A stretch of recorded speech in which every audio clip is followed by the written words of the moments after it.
Chapter 81 The Great White Stag. The arrow met the doe's turning forehead, as it didn't stop in the least upon encountering the hard skull but cut through like it was made of butter. It went through the brain, and because of the upwards angle it was shot from into the beast's neck. There it went through its throat and out beneath its right hind leg. However, what came out at the end was not an arrow but merely a few remnants of energy. In its wake, it left everything destroyed. The entire head blew up, and the internal organs were shredded into a paste. No amount of healing could save the doe. It was dead before any of its companions could even react. Even if they had tried to react, they now had their own issues to deal with. Another, albeit far weaker, infused power shot pierced through the air right towards the great white stag. It managed to block it with a barrier, but the arrow still shattered it and managed to penetrate a few inches into the stag's side. Less than a second later, a third shot arrived aimed at one of the two remaining does. Even with its reduced power, it was not to be trifled with as it hit the beast in its left front leg. The arrow pierced right through, resulting in the doe stumbling to the side. However, the fourth arrow found no purchase as the last white doe dodged the blow with elegance. Jake's initial assault had held nothing back. With no regard to his stamina and mana consumption, he had managed to kill one and injure two. Despite the two damaged ones only being minor, it was enough to deliver the arrowhead's liquid death. As he observed, he could already see the necrosis setting in at a visible rate. Not that he was about to let up just yet. The arrows continued raining down, this time with splitting arrows. His aim was on the already injured doe, hoping to capitalize further on its limited mobility. He delayed the splitting of the arrow as long as possible to increase accuracy, forcing it to only clone itself when it got closer, another perk of his increased ability to control energy. Finally, when it was only 30 meters from the doe, it split as Jake could no longer hold back the split's activation. But he had achieved his goal. The first barrage managed to hit with 5 of the 9 arrows from the split. The great white stag had managed to help its companion in the last moment, but only blocked one of the arrows that would have hit. Sadly, the one stopped arrow was the poisoned one, a deliberate move by the stag, no doubt. With the initial element of surprise over, the beasts started to organize themselves. The wound on the stag was already gone, its hide back to pristine condition once more. The wounded doe was also healing fast as light descended upon it, but it was not in fighting condition yet. The last white doe had already begun its charge towards Jake, something that proved to be a mistake. With the distance between them and the stag still busily focused on healing, the doe was isolated with no support. Individually, the does had never been a big issue. They only got annoying to deal with a healer behind them. Jake felt no pressure from a single isolated beast. He kept bombarding it with arrows while it ran towards him. Every shot was a splitting arrow, and coupled with its momentum, it was unable to avoid all of them. It did, annoyingly so, avoid every single poison one. It only suffered minor injuries here and there before it was only a few dozen meters away. Jake believed he still had time to fire a few more arrows, but was interrupted as the doe subverted his expectations. In a flash of light, the doe did what Jake could only describe as teleportation. Like a beam of light, it appeared right before him, but what surprised him even more was its method of attack. A bright blade of light was now protruding from its forehead, not an antler-shaped one, but an edge of pure energy. Its head was pointed downwards as the blade was clearly aimed towards his midsection, and with a swipe of its head, it attempted to cleave him in half. But Jake was fast enough to react in time. He awkwardly jumped backward, resulting in the blade still cutting into his chest with its very tip. Instead of soft skin, it instead encountered dark green scales. The edge was stuck dead in its tracks, its swiping motion interrupted. The tip of the blade chipped as the blow did nothing, clearly leaving the white doe distraught. Capitalizing on the momentary display of weakness, his bow disappeared, and a weapon appeared in each of his hands. A sword and a fang-shaped dagger approached the beast from both sides as it still had its head lowered at an awkward angle. In a moment of panic, the beast hesitated, which allowed him to land a solid blow. His venom fang penetrated its neck while his sword went for its head. It never arrived, however, as the doe was awoken from the dagger. With a loud bellow, its entire body exploded in a flash of light. Jake felt a searing sensation on his whole body, but the blow was more physical than energy. Like a bubble expanding around the beast, he was pushed back slightly. The flash had blinded his eyes, but he ignored it as he relied on his sphere anyway. At first, he had believed that it had tried to blow itself up, but it seemed only to try and create some distance. The blade of light reformed as it attempted to ram him, clearly trying to take advantage of his temporary blindness. An incorrect assumption he gladly took advantage of. Acting as if blind, Jake let it nearly hit him before he moved slightly to the side, simultaneously summoning another set of scales to protect his flank.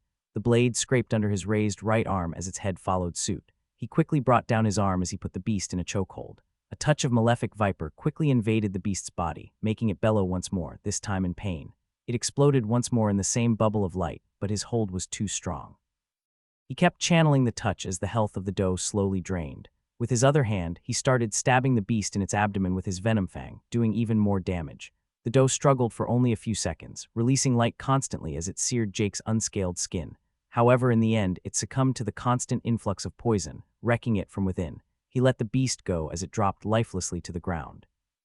Not even 10 seconds had passed from the moment the beast teleported before him till it died, not even allowing any of the other beasts to engage him. It had been an uneven fight from the beginning. His eyes were still scorched, and his sphere didn't detect any enemies within it. He refocused his vital energy, healing one of his eyes as fast as he could.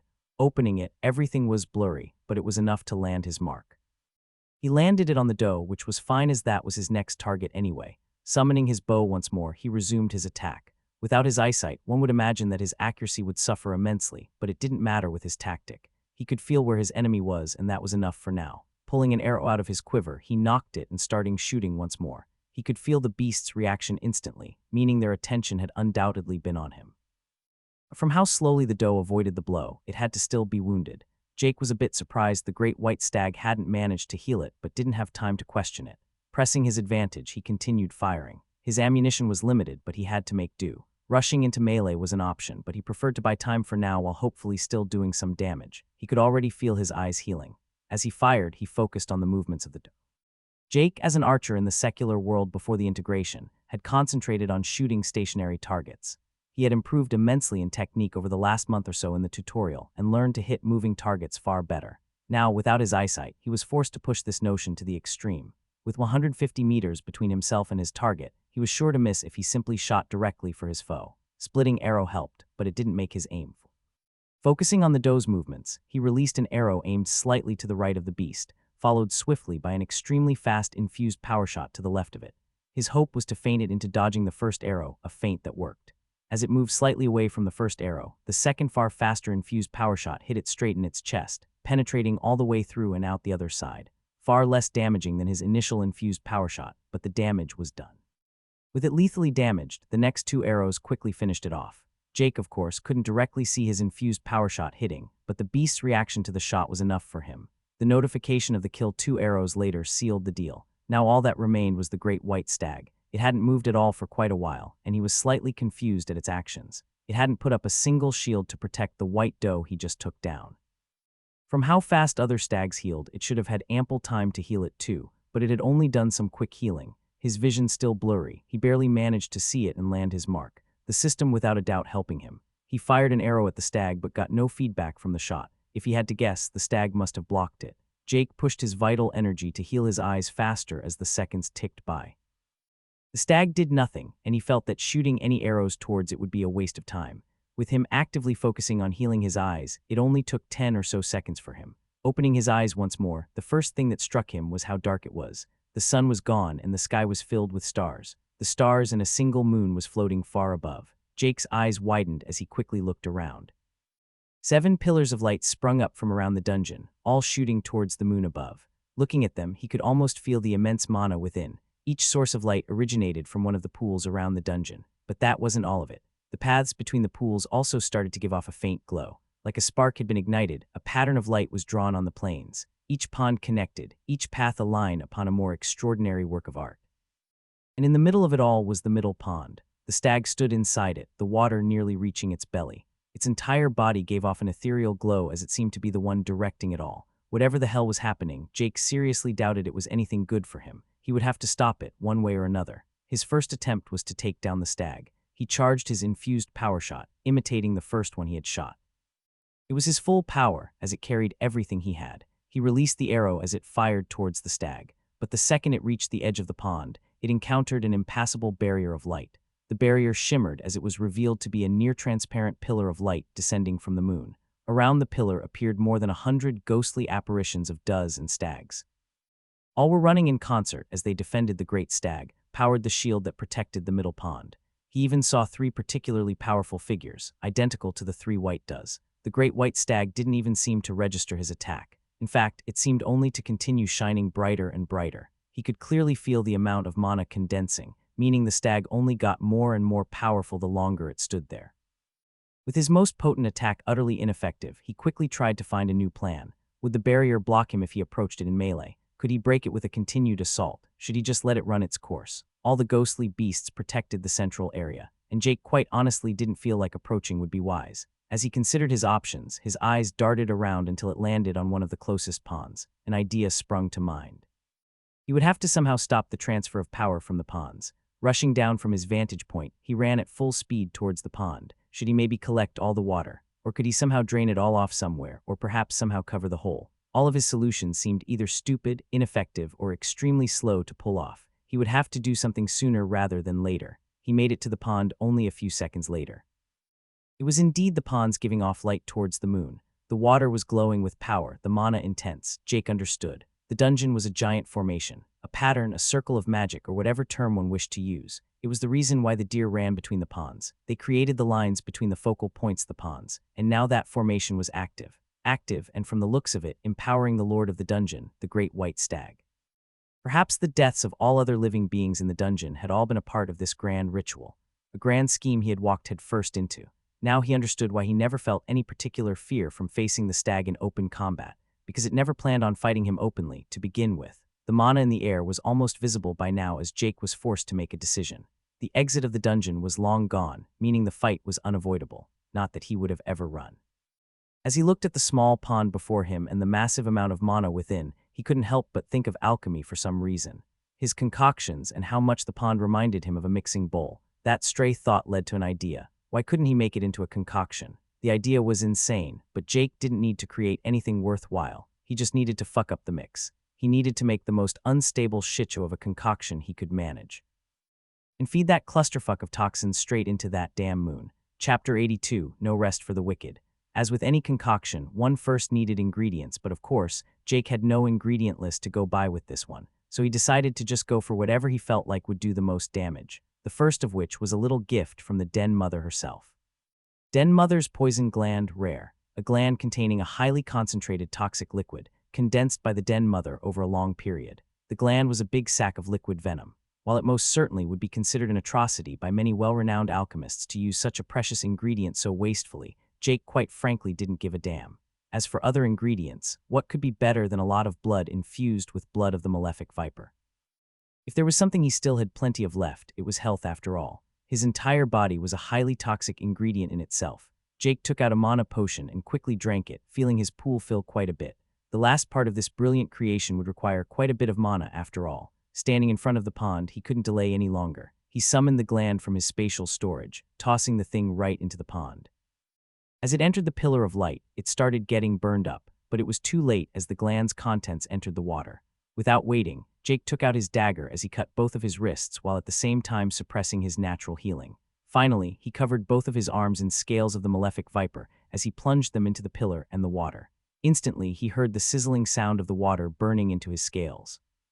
The water was already starting to turn darker from the gland's contents, and the addition of his blood only made the situation all the more volatile. His last move proved to be the nail in the coffin. Touch of the malefic viper, not a single thing was held back as he poured his mana into the skill. Both his hands took on a dark green glow as all the water around them began changing color. At the same time, Jake started manipulating the water with concoct poison. His influence was minor as it was clearly not a controlled concoction and without help from the enchanted mixing bowl, but it was enough. Jake didn't need to make a controlled creation, he just needed to infuse his will into the pond. It took only a few seconds for the pond to go through drastic changes. The water started bubbling as if it was boiling. At the same time, the otherwise bright white beam also started changing. At first, a faint green gleam could be seen within the light. A gleam that soon turned darker into a dominating dark green color. Jake felt himself connect to the concoction. He felt his connection to the moon above and to the entire formation that controlled it all. He felt the mind of another being wrestling him for control of it, the great white stag. But Jake wasn't fighting for control. It was a losing battle from the beginning as his connection was far too weak. Besides, he didn't need it. He just needed to break it from within, corrupt it. Something he was more than capable of. The dark beam continued to feed energy into the moon as it started darkening, festering. Cracks formed on the moon above as it got more and more unstable. He felt the madness and anger from the great white stag. He felt its struggle. From the other 6 ponds, the light grew more assertive, the power increasing. Simultaneously, the moon started to repair itself, with only the small area where Jake's beam hit it still remaining corrupted.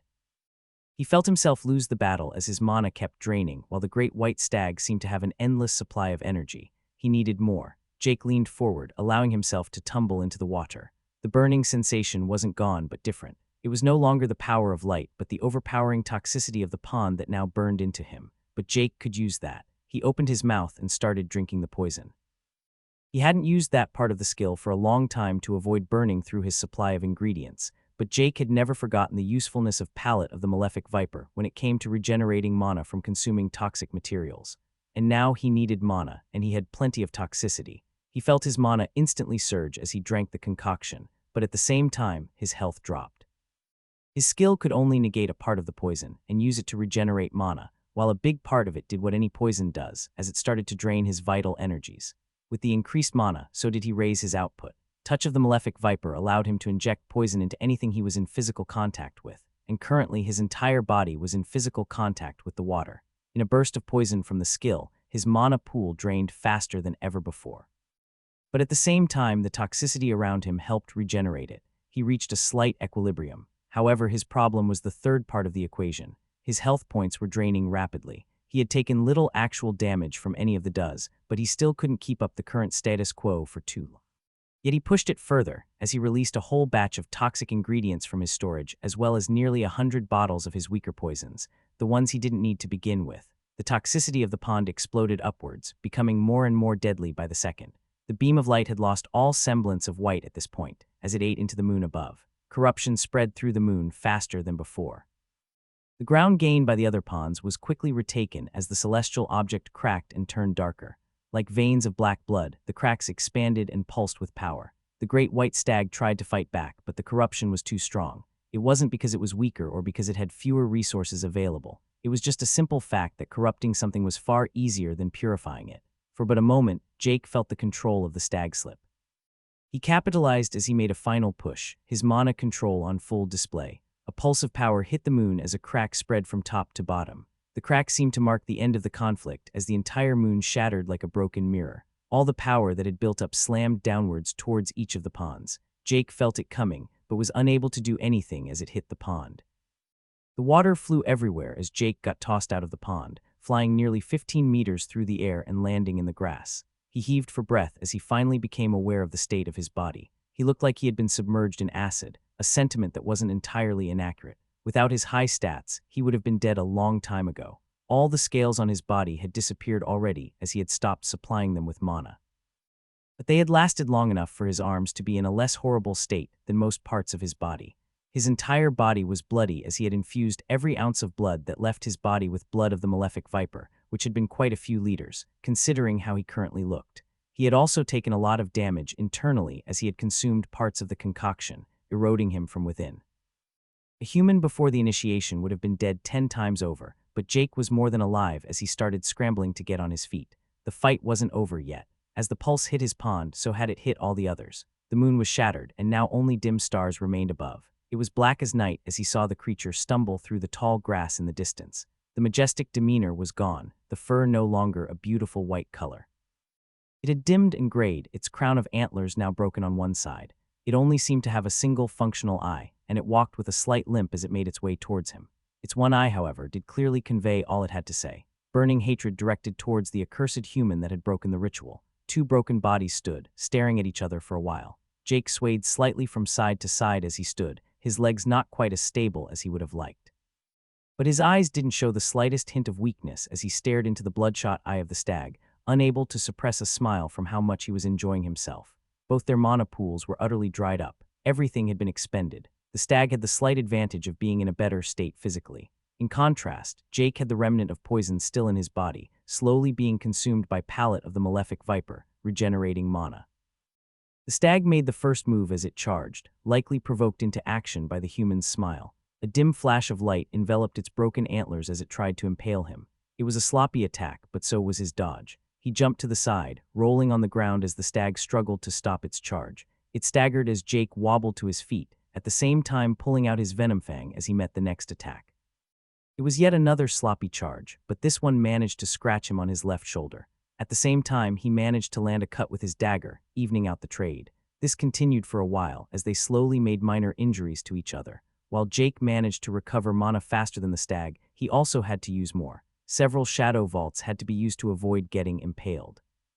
Simultaneously, the stag was relying solely on physical strength, slowly regenerating a bit of mana naturally. No winner was clear after the first few minutes of struggle. Wounds accumulated on both of them, the poison seeping into the stag, making it weaker, while Jake's blood loss and still falling health made him slower too. Jake finally managed to land a solid blow as he pulled out a bottle of necrotic poison, catching the stag by surprise when he tossed it in its face. He managed to use the opening to cut into its remaining eye, blinding it entirely. He believed he had finally got his victory, the beast blinded and weakened. That belief was quickly snuffed out at the very next moment. With a bellow, the stag raised its head towards the sky. Mana, more than he believed it could possibly have left, shimmered over it as its fur returned to the brilliant white it had originally been. Whiter, in fact, as it started shining. The moonlight returned as Jake looked up and saw the moon he had destroyed earlier.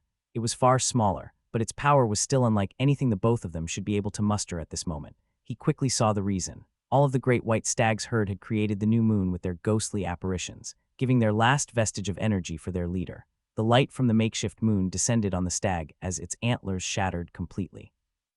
However, they didn't fall to the ground but turned to mist as they rearranged themselves in a pattern in front of the stag, a formation nearly identical to the one Jake had ruined. Power surged as the formation exploded with mana. A beam of pure light energy flew towards Jake's battered body as his sense of danger warned him of the lethal attack. He could try to dodge, but he didn't. Instead, he began running towards the attack that would, without a doubt, end his life. And then, it slowed. For but a moment, everything seemed to come to a crawl. The beam of light continued onwards, no faster than walking speed. The swaying grass around them now stood almost entirely still. Everything was moving in slow motion, except for Jake. Moment of the Primal Hunter, he didn't think, he simply moved. He ran forward, right towards the stag. He sidestepped the beam of light heading his way, and the millisecond he was out of its path and right in front of the stag, time resumed to normal. In real time, not even half a second had passed. But to Jake, it had easily been 5 full seconds, more than enough to close the distance. The great white stag didn't even understand what had happened. One moment the human was about to get obliterated by the beam, and the next he was nearly in front of it. It couldn't see but could still feel that it had missed. To make things worse, the beam was still firing, the stag unable to stop it. Jake got closer as the circle of magic started fizzling out as the beam disappeared. The moon was gone once more, the stag returning to its dull gray color. It was exhausted and not ready for his attack at all. He didn't stab it. Instead, he grabbed its front leg as he lifted the stag off the ground with a spinning motion. He spun around as he tossed it through the air, right towards the still half-full pond that now resembled a toxic swamp. It couldn't do anything as it fell right in the middle of the concoction of death. It could only bellow towards the silent dimming stars above as it tried to get out of the pond. But it was already too late. The once great stag was too injured to muster enough strength to fight off the toxins. It tried, but when it finally thought it could get out, an arrow hit it right in its midsection, sending it tumbling back into the pond.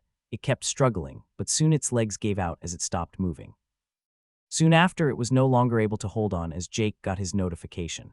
You have slain Great White Stag, LVL 93, bonus experience earned for killing an enemy above your level. 146,000 TP earned having seen the notification, and seeing that he had completed the dungeon, Jake, tired and spent, fell backward onto the grass. He couldn't truly rest quite yet, though.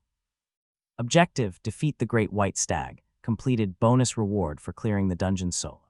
Dungeon shutting down in 00:59:51. Scoffing at the message, he closed his eyes and entered meditation, hoping to restore enough to be able to move about just a bit. No rest for the wicked, I guess, he thought as he kind of hated the system for only giving him an hour this time. At least it was fun. Power comes in many forms. A single individual may be able to strike fear into countless others. They may be able to annihilate civilizations. But can they bring life to a new generation? Educate them, grow in the soil what we need to grow as people. No, they cannot. A lone wolf is just that, alone. We all have our own limits, our own destinies. We cannot all be the protagonists of fate, but we can nurture those who are. None of us here are fighters or those who shall stand against our enemies. We are instead the ones who forge and sharpen their blades, who take care of their children when they fight, the ones who build their homes, their abode to rest. There is no shame in this. We are all a part of the greater whole, servants of destiny. A wolf with a pack to support his every move will go further than one who stumbles through the darkness alone. And even if the pack leader of this generation fails, who is to say the next will? It saddens me, but we are that lost generation, the ones to pave the way for the heroes of tomorrow, the ones to illuminate the path ahead for our children. We will build the foundation for a better future. We will sacrifice ourselves, but we can do so with pride and with the smile of the Holy Mother upon us.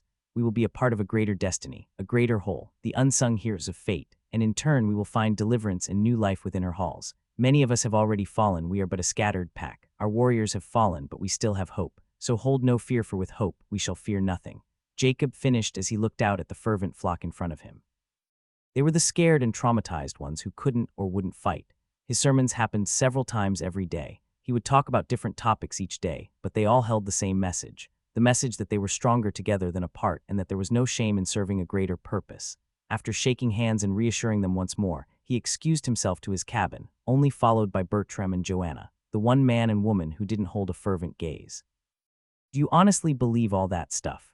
Bertram asked when they were finally alone. "What matters most is that they do," Jacob answered with a relaxed smile. "Hope is good, even in a hopeless situation. False hope is not," Bertram answered. "Are you still sure that skill is actually accurate?" "The divination was quite clear, far more so than I expected it to be," Jacob answered with a sigh. Something he didn't disclose was just how weird it was for it to be so precise. Fate was not so easily peered into, yet his very first vision had been so clear, because it truly was already written. Only hours after getting his new class, he had used the skilled divination of the augur. He had expected vague imagery, but what he had seen was indisputable. A tornado of metal would enter the base to shred everything and anyone in its way. Those that ran would surely still be struck down. It wasn't hard to interpret. But the next part was what was more challenging to interpret fully. It showed the people in prayer, each holding a candle. One by one their lights would die, and they too would fall to the ground, their lights joining together. In the end, only two would stand. They would meet the tornado outside and they would greet it. One a winged man, the other a golden warrior. The winged man would soar towards the sky, surrounded by the motes of light from the candles. The golden warrior would fall to the tornado, yet join the man in his ascension. The tornado would find no lives to take, but only meet an empty camp. That was where the vision ended. Jacob had been confused for a long time, but he had begun to understand. They would not survive the tutorial. At least they would not exit the same as they were. He had tried to divine different paths, but he soon understood. He wasn't meant to fight fate. He was meant to realize it, a realization that alone netted him 5 levels instantly. Jacob had grown over these few days, grown far more than he believed possible. As the survivors' belief grew in him, so did their speed of levels in Jacob's own. Most of them had only gotten 2 or 3 levels in their classes, but he had gotten far more. This speech today had pushed him all the way to level 50. It was a truly meteoric rise, and he believed that he was faster than even the most talented of hunters had been. As for skills, he had gotten 2. The first one was yet another support skill. When he had chosen based on the vision he had seen, he knew it was the one to pick the moment he saw it. Lantern of the Augur, ancient. The fallen souls are never truly lost to the augur. Summon a lantern that can store the souls of the fallen. While in the lantern, the souls do not experience any decay but are instead nurtured. The souls must enter of their own free will. Capacity and power of the souls stored are based on willpower and wisdom. The lantern was a magical object. It was tangible to no one but Jacob himself. Jacob and one other person, the one he suspected to be the golden warrior seen in his vision. When he reached level 50, he only had this belief strengthened. The skill he had unlocked being the reason, of course. Point Guardian unique. The Augur of Hope is not a warrior, but his loyal guardian is. Appoint a guardian, intrinsically linking your karma and destiny to theirs. The guardian will receive a new class as well as an entirely new path. But be warned, for that path will not and cannot diverge from your own. As long as you live, so will your guardian, and should you fall, so will your guardian. Can only be used on a willing participant. Skill can only ever be used once, so choose wisely. He had many exciting choices, but he instantly knew this was the one. But he didn't pick it right away. While Jacob already knew who he wanted to be his guardian, he was not arrogant enough to just assume his chosen person wanted to as well. Luckily, Bertram had agreed without a second thought. The middle-aged man didn't show much emotion, but Jacob still picked up through his skills that the man was happy. Happy at being asked, and happy that he would not have to leave Jacob's side. Bertram had been with Jacob his entire life, the one part of his life his father had forced upon him. When young, he was a babysitter, a butler, and most importantly, a friend. He had driven him to school every morning, picked him up, and helped take care of him. He had always been the stoic sort. He didn't talk much, and he never had. At the company, he had been Jacob's personal assistant, more or less continuing on the legacy he had already built. In the tutorial, he hadn't shied away from his role either. Jacob had initially feared that he would be left behind, but Bertram had remained by his side. A sentiment that touched Jacob deeply, as he knew how much the man sacrificed. Out of everyone in their group of colleagues, Bertram would be the one Jacob assumed to have the highest chances of excelling in this new environment. Of course, he no longer thought that, with both Jake and Caroline going above and beyond all expectations. But now one of those was dead and the other unknown. Though based on his conversation with the Holy Mother, Jake still lived. But through all of the hardships and fights, Bertram had remained by his side. He had stayed behind when all other fighters went to war. No matter how much others had tried to push him to join them to hunt beasts, Bertram had stayed. He had still managed to evolve his class, but only through the hunts that Jacob had compelled him to participate in. And now at the end of this tutorial, Jacob could offer the opportunity to appoint him as his guardian formally, to make their fates truly intertwined. And you are sure you wish to do this. There will be no way of going back. If I die, you die. We will be together if we want to or not, Jacob asked as he looked at his oldest friend. No different from normal then, Bertram answered with a slight chuckle. I guess so, Jacob answered with a relaxed smile. So, shall we just get it out of the way? Hit me with your best shot, kid.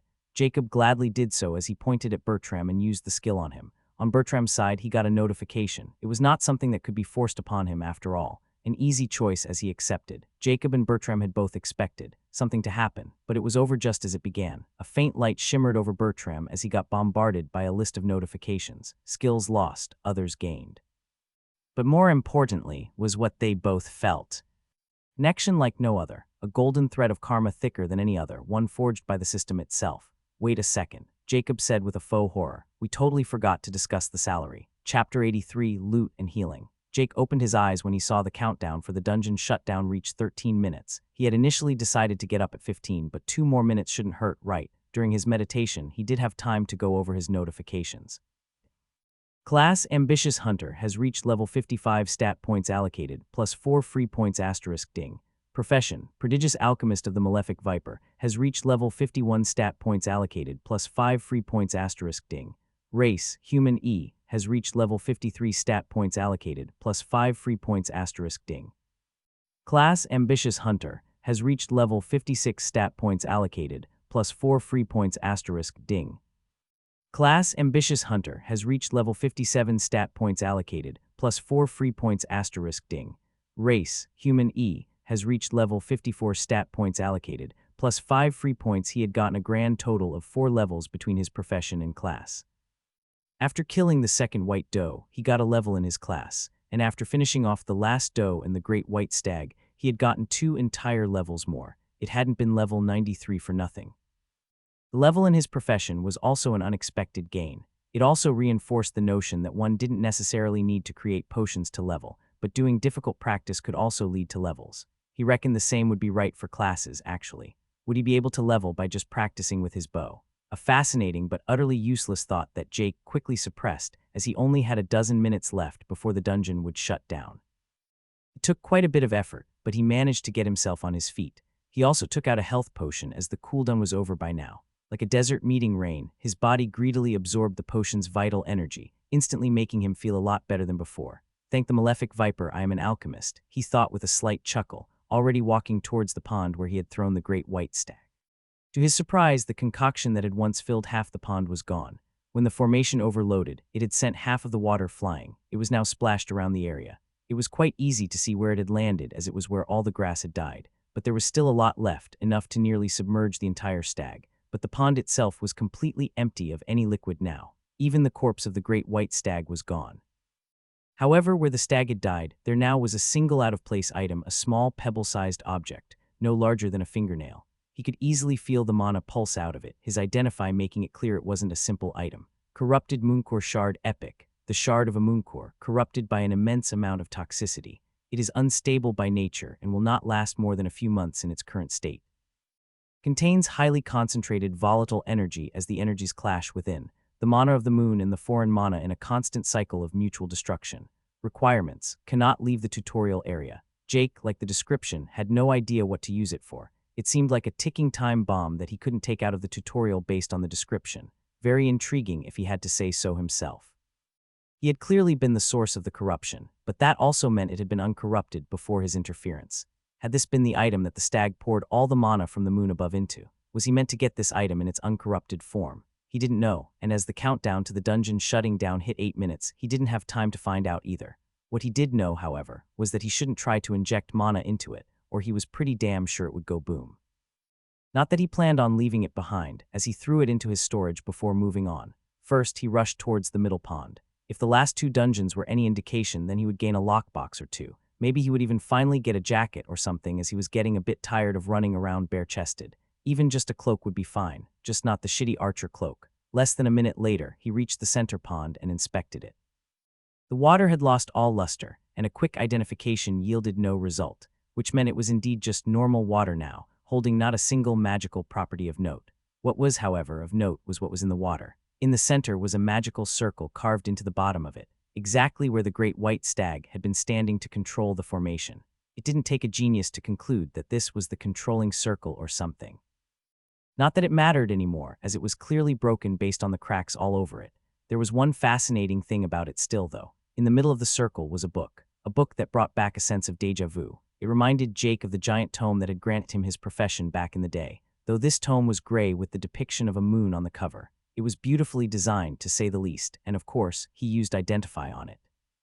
Akashic Tome of the Lucenti Mage, unique, allows the user to acquire the class Lucenti Mage if compatible. Requirements: LVL 2499 in any class, compatible user. Jake picked up the tome and noticed that it wasn't wet in the slightest despite being underwater. It was like the liquid didn't even make contact with its surface. When he picked it up, it instantly made him aware he couldn't use it. Clearly, he wasn't what was deemed a compatible user. Though to be fair, he wouldn't have wanted it anyway. He had chosen to be an archer and not a caster, and he was more than happy with that choice.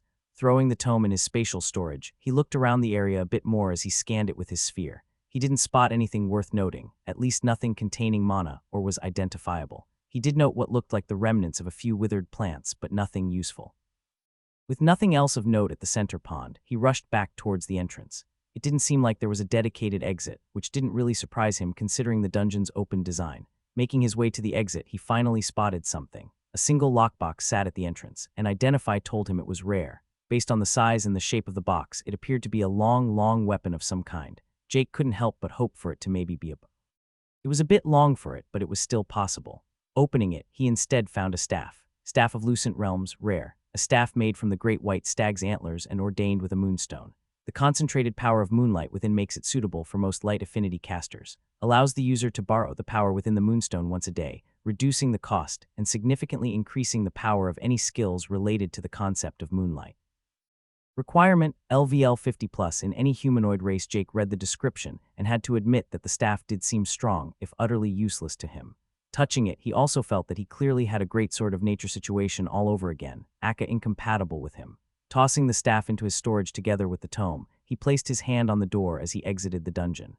As he exited, he also checked out his last 2 notifications. Tutorial quest: The Beast Lords. The forest murmurs with rumors of a king ruling from the shadows. The 4 Beast Lords each guard their dungeon as their king commanded, waiting for a suitable challenger to appear. With the death of his lords, the king is sure to be forced into the light. But be warned, the lords will not meet their end that easily. 2 lords have fallen. The king has taken notice but has yet to make a move. Continue with the quest and you shall inevitably meet. Objective: defeat the Beast Lords. Current progress: 2-4. It had gone a bit foreboding. Jake wondered who or what this so-called king was, but he would eventually find out if the system were to be believed. Of course, he had a few more dungeons to clear out first. The second notification he got was about his titles upgrading, now providing 1 and 3 more overall stats. Dungeoneer III, successfully clear a dungeon suitable for your level, +3 all stats. Dungeon Pioneer III, be the first to clear a dungeon suitable for your level, +9 all stats. Overall, his gains from the dungeon had been significant. While he hadn't got any new gear, he had gained 10 levels in his class and 1 in his profession, and it had only taken him a bit more than 2 days. Checking his tutorial panel, he found that he had ample time left to clear out the 2 next dungeons at his current pace. Tutorial panel duration: 13 days and 22:45, 10 with nearly 2 weeks. He didn't see what could stop him, but first things first was to get back in peak condition. His current resources were still dangerously low, and he had no intentions of getting into a fight at the present time.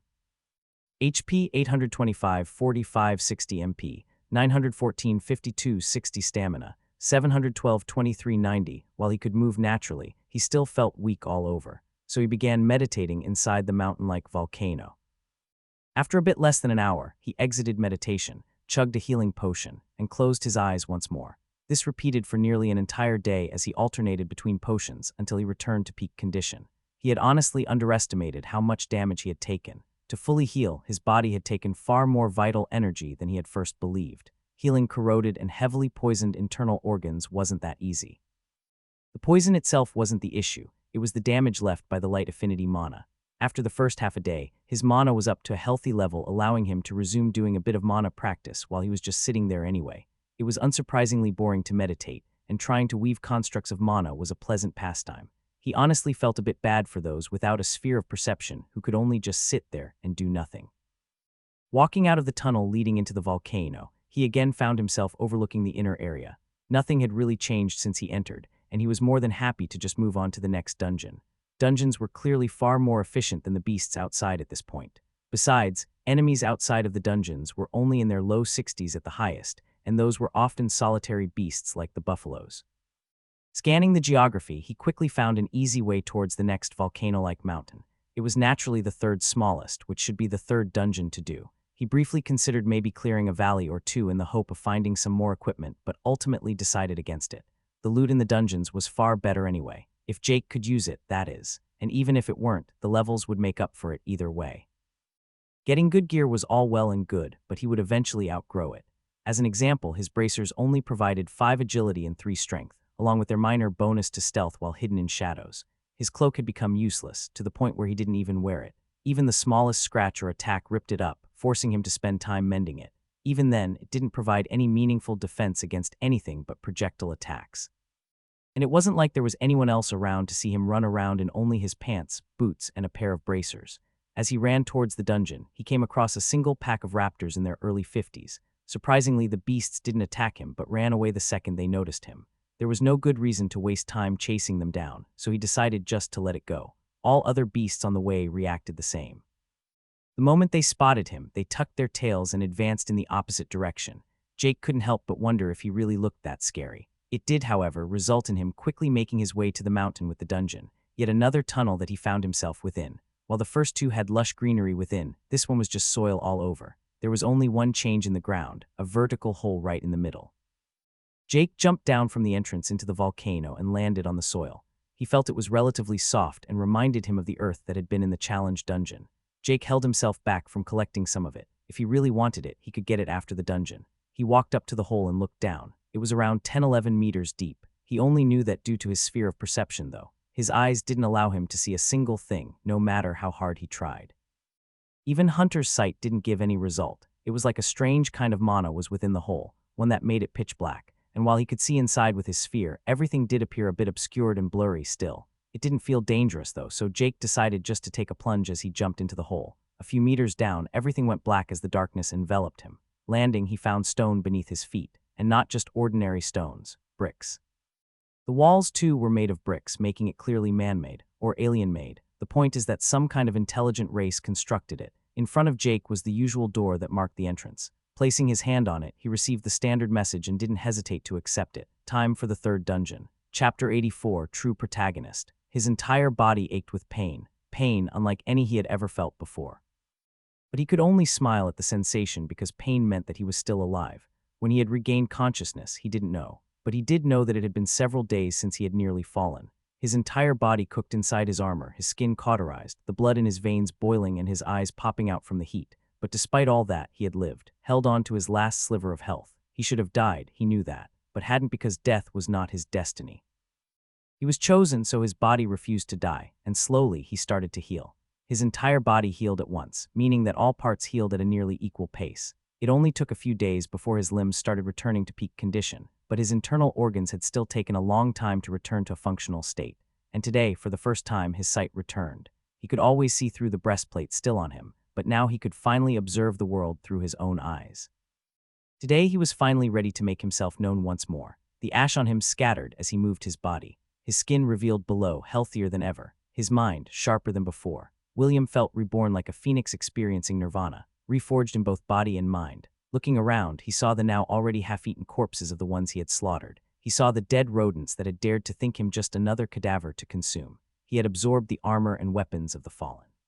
He had regained his mana and was now far more potent than before. His skill to absorb metals had even upgraded in rarity, now allowing him to absorb even enchanted metals. With his mind, he extended his armor to cover his entire body once more, only leaving his face visible. As he looked around for useful items, he was disappointed to find not a single enchanted item anywhere. It didn't take him long to put and two together.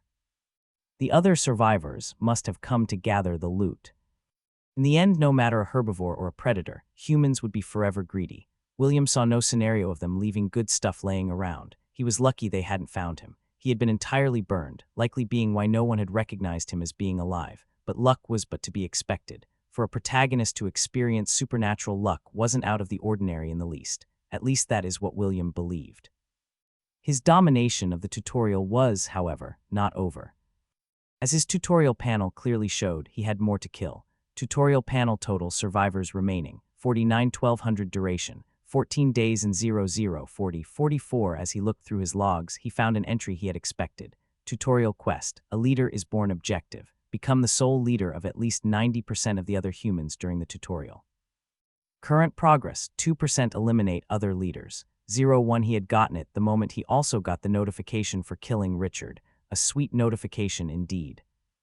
You have slain human E, LVL 34/Stalwart Bulwark, LVL 41/Tyrannical Conniver, LVL 28, experience earned, 27, 254, 214 TP earned. Despite the level difference, William had gained several levels from that one fight, but then again he had killed a lot of people. He had gotten revenge.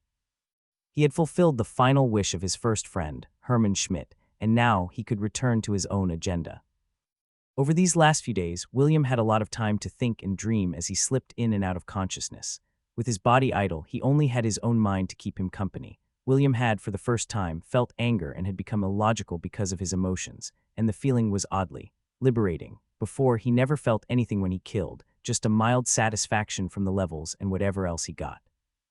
He enjoyed the benefits from the kills, but not the act of killing itself. He did make a game out of it, but that was just to spice up the monotony. The concept of emotions had been opened to him. He was acutely aware of it, but unlike an average person, William viewed it as only another tool. He had seen that emotions could allow one to perform feats above what they should otherwise, but he had also seen it corrupt them.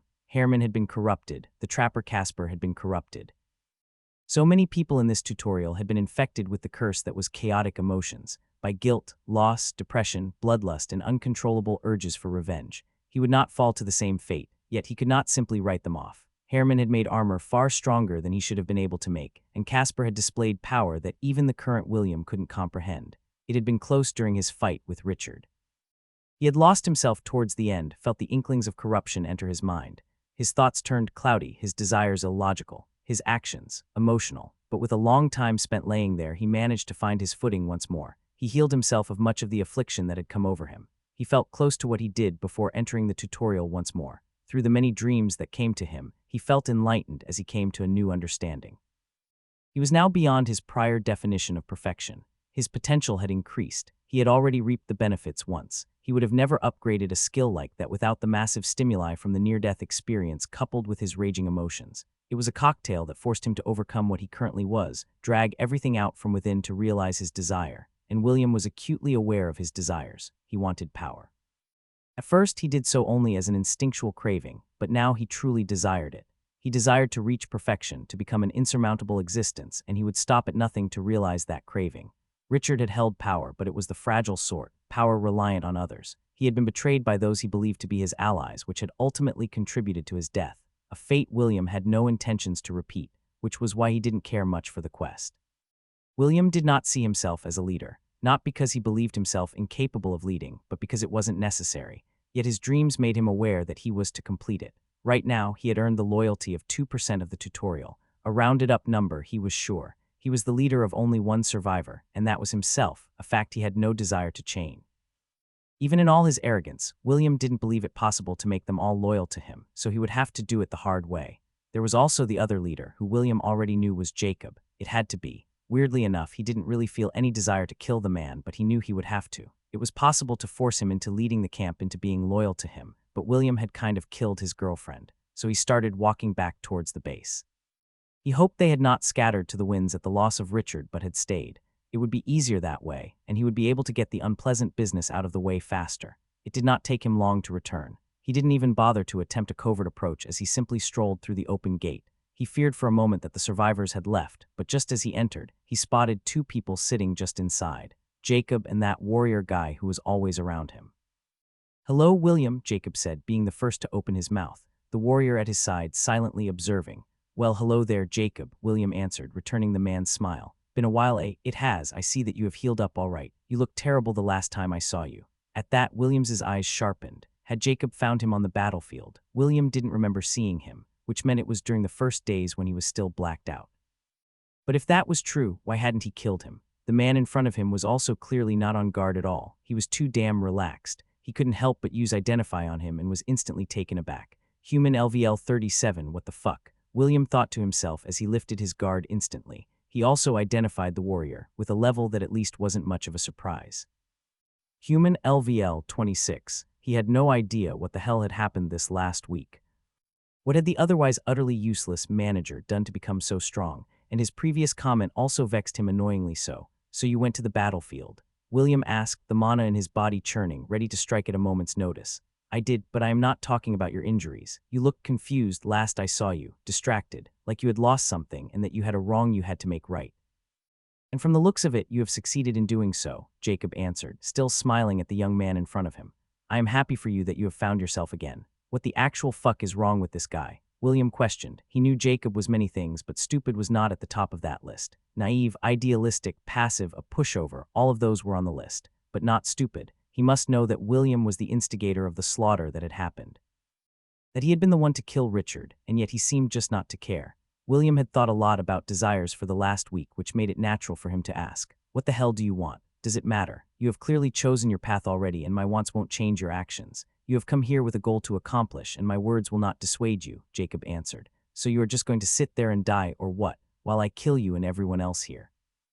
William asked, clearly annoyed, an annoyance that only got worse as the warrior didn't even react at the apparent threat and Jacob just kept smiling. The others have already found their peace. I have no desire to die, but once again my desires will not change the outcome. This is how it is meant to be. We can only hope to struggle against fate, and that hope is enough for me. I have altered the course slightly, made the transition ideal. Oh, really? William asked as his mana churned.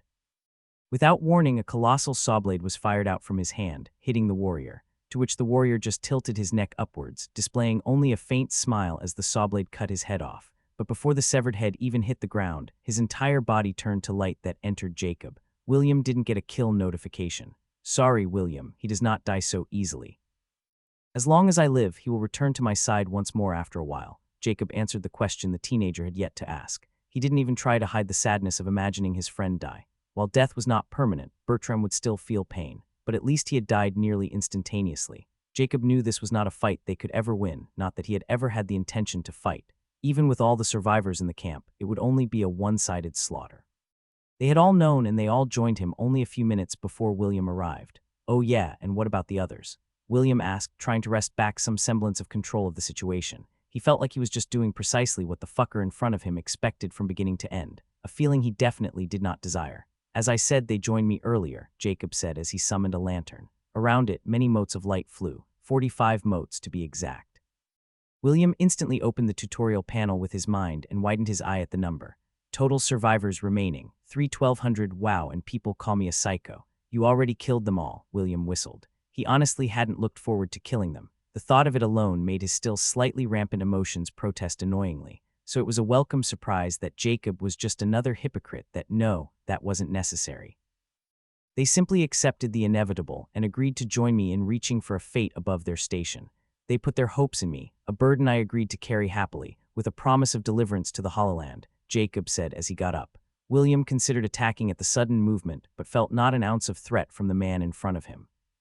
Come with me, Jacob said as he motioned for William to follow, which he did, partly out of curiosity and partly out of some weird power compelling him to trust the man in front of him, a power which he was very aware of but only piqued his interest more. They walked to the middle of the base, where he saw a sight he hadn't expected. 45 people sat with their legs crossed in the square, all of them pale with a smile on their lips. Not an ounce of life remained in any of them, yet not a single wound could be seen anywhere. In front, a woman William clearly remembered to be a colleague of Jacob's, but she too sat lifelessly.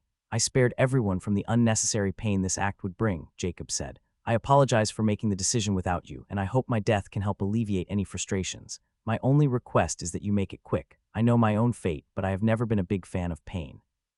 William only got more and more confused. Had he walked into some freaking Kool-Aid drinking cult? The people were clearly deader than dead, and not a single one of them seemed to give a hoot based on their facial expressions. So that is it, you are just offering up your neck? William asked, standing a few steps behind Jacob. William, you have already found a path. Your path. I cannot say if it is one towards oblivion or greatness, but it is yours. I have nowhere to guide you, and I doubt I would be able to even if I tried. You already have a teacher who can offer you far more than I ever can, Jacob answered as he turned to look at the teenager. Besides, would you spare me if I struggled? That quest won't be completed on its own. You are fucking weird, Jacob, you know that, right? William asked. Just so you know, this isn't personal. A spear appeared in William's hand as he stabbed it through the head of the man in front of him. It pierced right through and out the other side as the curse within starting turning Jacob to metal. A process far harder than William expected as the curse struggled against the augur's high vitality and willpower. But with Jacob not struggling in the least, the curse quickly found purchase and transformed the still smiling man into a statue. You have slain human, E. LVL 37/Augur of Hope, LVL 50/Novice Taylor, LVL 24, 94.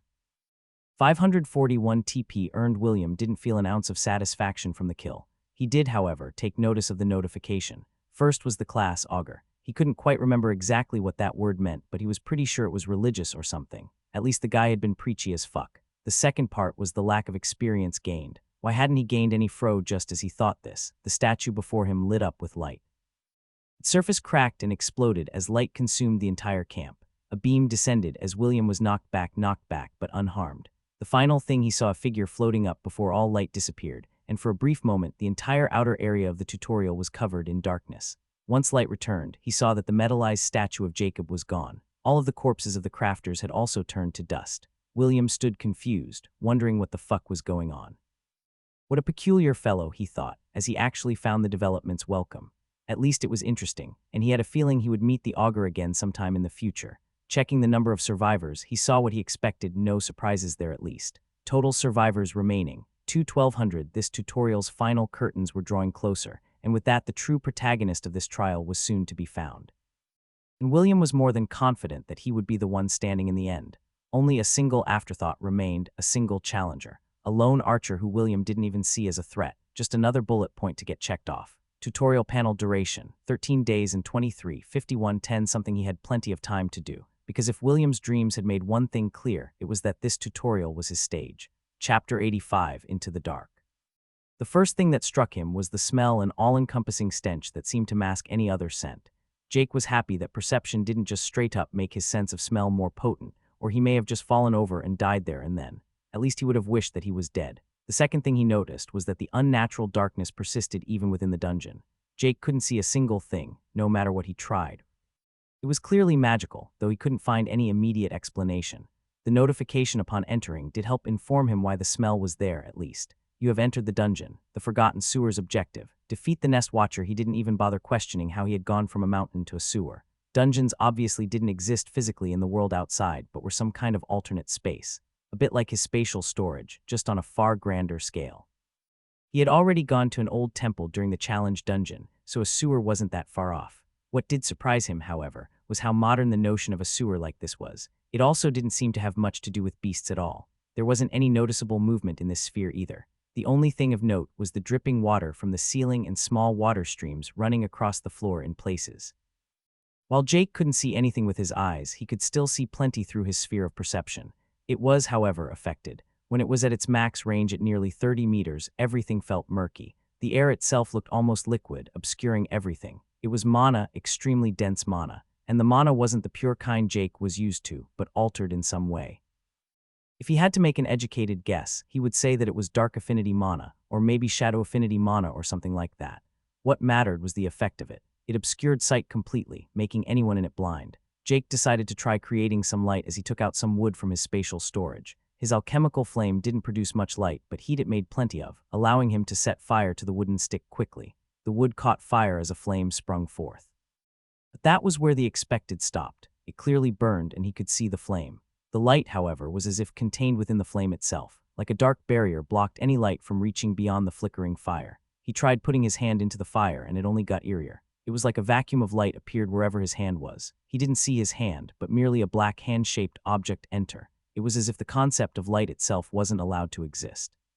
Was that the gimmick of this dungeon? That one had to do it in absolute blindness. While it wasn't optimal, Jake would be able to manage with his sphere, but he had to do something about the murkiness. He closed his eyes, more out of habit than function, focusing on the sphere. He had done so many times before, either extending the range slightly or, as he did currently, limiting the range. 30 meters quickly became 25, 21, 18, 16, 13, 11, 10. When it reached around 10 meters, Jake stopped as everything was now far clearer. Like putting on prescription glasses, everything had turned from a blurry outline to nearly perfect once more. He could now finally begin to inspect the details around him. While he couldn't see them, he could easily guess from their shapes what everything was. He also became aware that it wasn't because his sphere couldn't see through the darkness, but because it could see too much of it. The mana was so dense it started flowing together, but with his sphere reduced in size, he could far more easily distinguish the physical objects from the dense mana.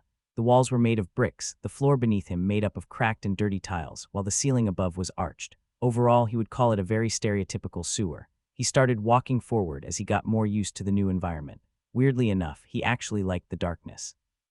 It felt comfortable, like a warm summer breeze. He didn't like the whole not seeing part and the horrible stench, but otherwise it could be worse. After walking less than 10 meters, his sphere picked up something ahead, a crossroad. There was a hallway leading to both the right and to the left. He could also just continue onward, but this did make him stop and think. Oh God, is this a damn maze? Jake cursed internally as he stood in the middle of the crossroad. Why the hell did it have to be a maze? All the damn hallways were identical, with not a single sign of enemies or any markings anywhere. So Jake did what any reasonable person would do when in a maze and went left. Not because of anything particular, he just kind of had to pick left. He had decided to with the age-old method of just always turning left and following the left wall until he found the exit, if the dungeon had an exit. While it wasn't the fastest method, it was far safer than just walking around randomly. Besides, it wasn't like he had to slowly walk all the time. Picking up the pace, he started running through the sewer as he stuck to the left wall. It didn't even take him a minute and a few hundred meters before he encountered a change. On the wall was a pipe of some sorts. It was rather large, easily big enough for Jake to walk through if he lowered his head a bit, that is. The thing about it that made him stop, however, was what lay within it. A four-legged figure was within the pipe, less than a meter from the entrance. It was unfurred with two big front teeth sticking out of its mouth. The rest of its face was just two big holes for its nose. It didn't have eyes or ears from what Jake could observe. As he inspected the unmoving beast in his sphere, he got the thought to try and identify it. The skill didn't specify that one needed to use one's eyes to identify something. It was just the most natural thing, and he had never needed to not just look at whatever he identified.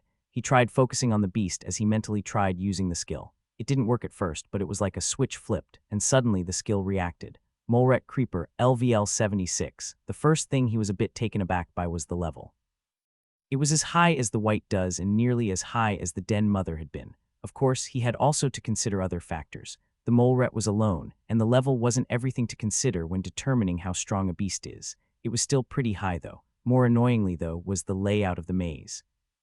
Jake had no conceivable way to attack the beast from range. In front of the pipe was a wall only a few meters away, and there was only one way forward or going back from where he came. It was pretty clear from the Moleret posture that it was sitting in ambush as the nose rose up and down slightly. It had likely already detected Jake long before he noticed it, and was now just waiting for him to get closer. Jake thought for a bit before he pulled out his bow. The beast didn't have any ears from what he could see, but maybe it could still hear somehow. He raised his bow and, as silently as possible, nocked an arrow. He carefully pulled back the string as he fired a weak arrow, aiming for the wall in front of the pipe. The arrow flew out and hit the stone, making a very audible clink echo through the entire tunnel. Jake gritted his teeth at the noise while the Moleret only seemed to slightly raise its nose a bit more, both blind and deaf. Jake noted mentally, likely their only way of perceiving anything was through smell. Of course, it was also entirely possible that they had some kind of extrasensory ability. Jake decided to take the risk and started walking forward as if he hadn't noticed the rat. He walked at the wall opposite of the pipe as he got right in front of it, his already poisoned dagger and sword ready. The instant he did, the beast lunged forward.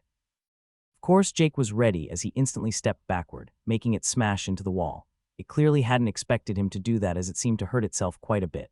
His next action didn't leave it much room to maneuver as he attacked it with his dagger and sword. It didn't even manage to collect itself before it got several deep cuts. It jumped backward, losing half of its snout in the process. However, it was Jake's time to be surprised as the beast was attacking him again.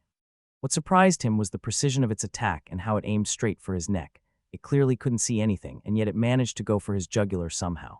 With its snout cut off, he also doubted it could smell anything. So how the hell did it see him? Was it magic? It hadn't used any magical skills yet, making Jake doubt it. He wrestled a bit with the beast, kicking it back once more. He didn't finish it off as he was more interested in learning how it located him.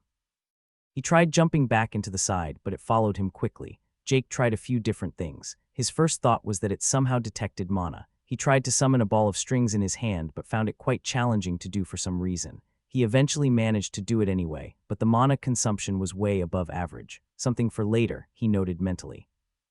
What was most important was that it didn't seem to react to his mana at all. It just continued its frenzied assault. He tried a few other things until he tried summoning his alchemical flame. He instantly felt the beast focus on his hand as it attempted to bite it off. Smiling in self-satisfaction, Jake rushed forward, no longer wasting his time with the wounded beast.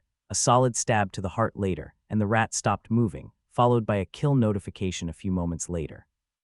It was the heat. The beast could see his body heat despite the dark affinity mana. It was an evident strength, but also a massive weakness if exploited, something he was happy to do. He continued onwards for a while until he came across yet another pipe. This one had 2 creepers within it, though. It didn't matter much to him, as the things weren't all that strong, weaker than the white does by far despite the similar levels. Standing 10 meters away, he took out his bow and got an arrow from the quiver. The conjured arrows imitated reality very well, even to the point of the wood being flammable. His flame sprung forth on his hand as he ignited the arrow. He could clearly see the rats react within the hole as they seemed very interested in what he was doing. Firing the arrow at the wall as he had tried with the last rat, he this time got the response he wanted. Both beasts jumped out towards the arrow without hesitation as Jake followed up with a splitting arrow. The creatures discovered nearly instantly that they had been bamboozled, but his feint had bought enough time for them to be peppered with arrows. 10 meters didn't seem like a lot, but in a relatively narrow tunnel, it sure as hell wasn't when a dozen or so arrows were flying at you at once. Both beasts were hit with arrow after arrow as they attempted to rush towards him. One died before it even reached him, while the second one fell shortly after. Of course, he had remembered to poison the arrows beforehand, only the best for his new creepy rat friends. Moving on, he thought about how one was meant to do this normally. Without his sphere, that is, unless one had some powerful light affinity item or Jake smacked himself mentally as he looked into the storage and fished out an item he had collected plenty of. A small stone he had found within one of the many ponds in the Lucenti Plains. The moment it appeared, the darkness was pushed back for nearly 2 meters around him as light and color returned. There was only one minor problem. The stone hurt to hold, and it only took a few seconds before it ran out of energy and became inert. Jake assumed you could channel more mana into it to make more light, but sadly Jake couldn't do that, as the light affinity and he clearly didn't get along. Besides, he actually preferred the total darkness. It felt more comfortable than the light affinity mana given off by the stones. Throwing the broken rock on the ground, he moved on, focusing on his sphere and the dense mana all around him.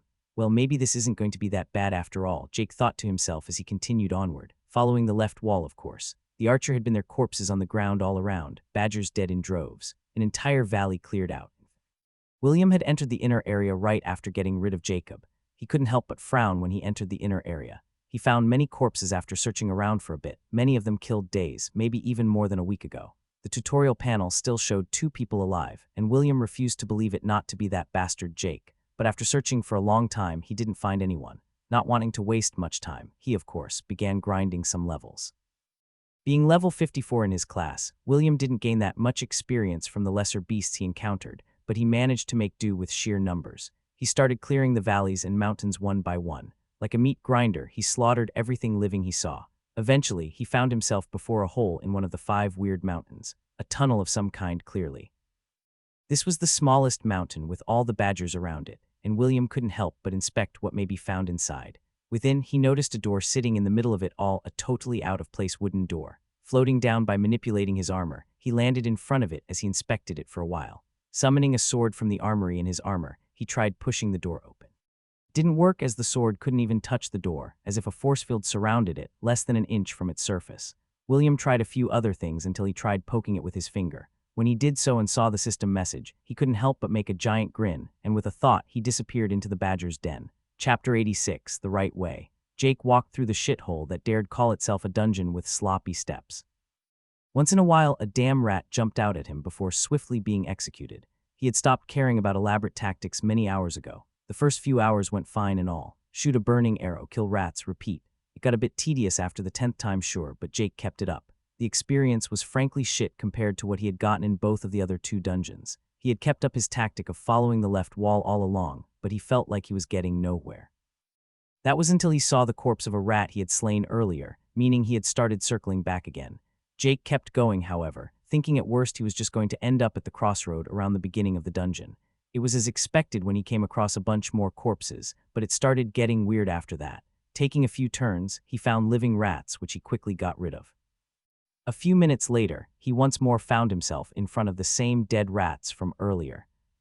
Jake began marking the walls here and there, something he should have likely done far earlier. It took him hours where he kept walking, seeing his signs left behind at times, but when he came across his first sign for the second time in an hour, he started to realize that something was well and truly off. After several more fruitless hours, he finally found the problem. The damn walls were moving, or at least something made the layout change all the time. In other words, following the left wall had proven not to be a foolproof strategy. He had to find some other way out, and sooner rather than later. He was still on a timer if he had any hope of facing the king of the forest. 2 days had already passed since he entered. It wasn't all bad, though. Jake had managed to gain 2 levels during those 2 days. It was far less than the other dungeons, sure, but it was something. Still faster than the outside 2 probably. The darkness was a bit tiring, though. This had put him at level 59, only a single level away from his next class skill gain. He couldn't help but be hopeful of unlocking something akin to his moment of the Primal Hunter once more. His speed had been fast if he said so himself, even considering the bullshit that was this dungeon. But he had a strong feeling he shouldn't bank on getting random legendary skill upgrades. The rest of his time he had just spent trying to practice with his mana threads. They were far harder to summon in here as the mana in the air seemed to suppress it. It made him consume far more mana than usual, and make the threads disappear the instant he stopped focusing on them. Weirdly enough, he hadn't needed to drink a single mana potion, though. For some reason, his mana regenerated far faster within the dungeon than outside, likely because of the high mana density he theorized. He also began to be able to make his threads of mana last longer and longer. He wanted to find a way to let his threads remain in the air without him having to provide them with massive amounts of mana continually. The method he was trying was to make use of the mana in the atmosphere. He would do this by mimicking the mana, allowing his own to survive within it. Maybe even tap into the mana around him to be self-sustainable if he really outdid himself. So far, it was actually looking promising. Jake seemed to slowly adapt to the environment as the Dark Affinity mana became more familiar to him. Another thing he practiced was his senses. He had relied overly much on his sphere and sight for the entire tutorial he had begun realizing. If he was in an environment where the sphere got completely suppressed along with his sight, he would have no recourse at all. Which was why he also tried using his hearing, and with much suffering his sense of smell. The molrets could somehow smell him despite the all-encompassing stench permeating the sewers. He wanted to see if he could replicate some of that. It had been less than successful, especially on the smelling side. Jake had started getting used to the stench, but whenever he tried to focus on his sense of smell, he felt like someone threw a stink bomb in his face. In the hearing department, he had some more progress, though. He had gotten better at zoning out unnecessary noise, but it was far from having any practical applications yet. But as he had all else to do while walking through the shitty maze, he decided to at least be constructive. The one thing he wanted to avoid was not doing anything. Not doing anything meant that he had time to think about things. He didn't want to think about distracting thoughts unrelated to his current goal of defeating the 4 beast lords and finally the king of the forest. And that was something he wanted to avoid at all cost. He continued his multitasking practice as he kept himself entirely occupied both mentally and physically as he continued walking forward.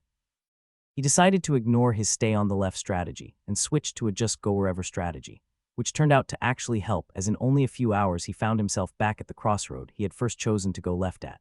He decided to check the dungeon's entrance and found it exactly where it had been before. However, he didn't even consider exiting. He had come here to defeat the dungeon boss, cost what it may, so he turned back and delved into the dungeon once more.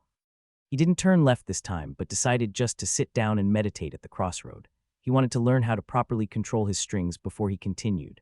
So with his full focus on the dark mana around him, he entered meditation as countless strings of mana sprung out from his entire body, as he also began formulating a plan. He walked through the grand hall with a relaxed smile on his face, a silent guardian walking by his side, marveling at his surroundings. As fate would have it, Jacob had not perished, but he still instantly knew that he was no longer in the tutorial. He had failed it, if one could say that. His tutorial panel was still there, but was inactive. He had lost half of his tutorial points, not that there were many of them to begin with, and he could no longer see the number of survivors. The only thing he could see was his amount of points and the countdown for it to end, not that he ultimately cared much for the entire tutorial. In fact, he was happy to no longer be there. He was unsure what his future would be like, but he was looking forward to whatever was ahead. After leaving, he had tried to divine the future, but it had been far too vague for him to see anything, confirming to him that the tutorial had been abnormal. As to how he had survived, his legendary skill won more light. He was still unsure exactly how it had worked, but he didn't feel everything suddenly becoming black after he died, but was instead surrounded by light. After what could have been hours or days, he found himself standing on a magic circle. His spirit form was enveloped by light as he once more returned to life. Shortly after reviving, a slight tug was felt in the back of his mind.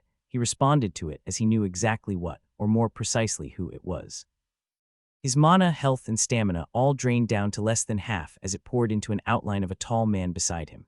It didn't take long for the process to complete and Bertram to appear. They had one minor problem, though. Both men stood naked, clothes apparently not being transferable across realms in the form of a spirit, a problem that was quickly resolved as they looked around the room they had appeared in.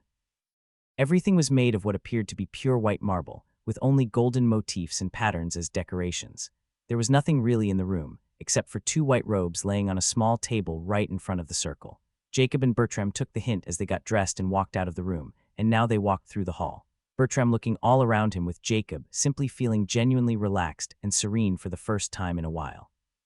"Does this whole resurrection thing mean you are immortal?" asked Bertram after a while. "Pretty sure being immortal means not dying of old age, something I'm pretty sure I still will," Jacob answered jokingly. "Very funny, you know what I mean," Bertram answered, not as amused by the joke as his young master. "No, I won't simply be able to cheat death once more. The skill was called One More Light for a reason. It only works once. I still have the skill, but I can feel that I would truly die if I were to die once more.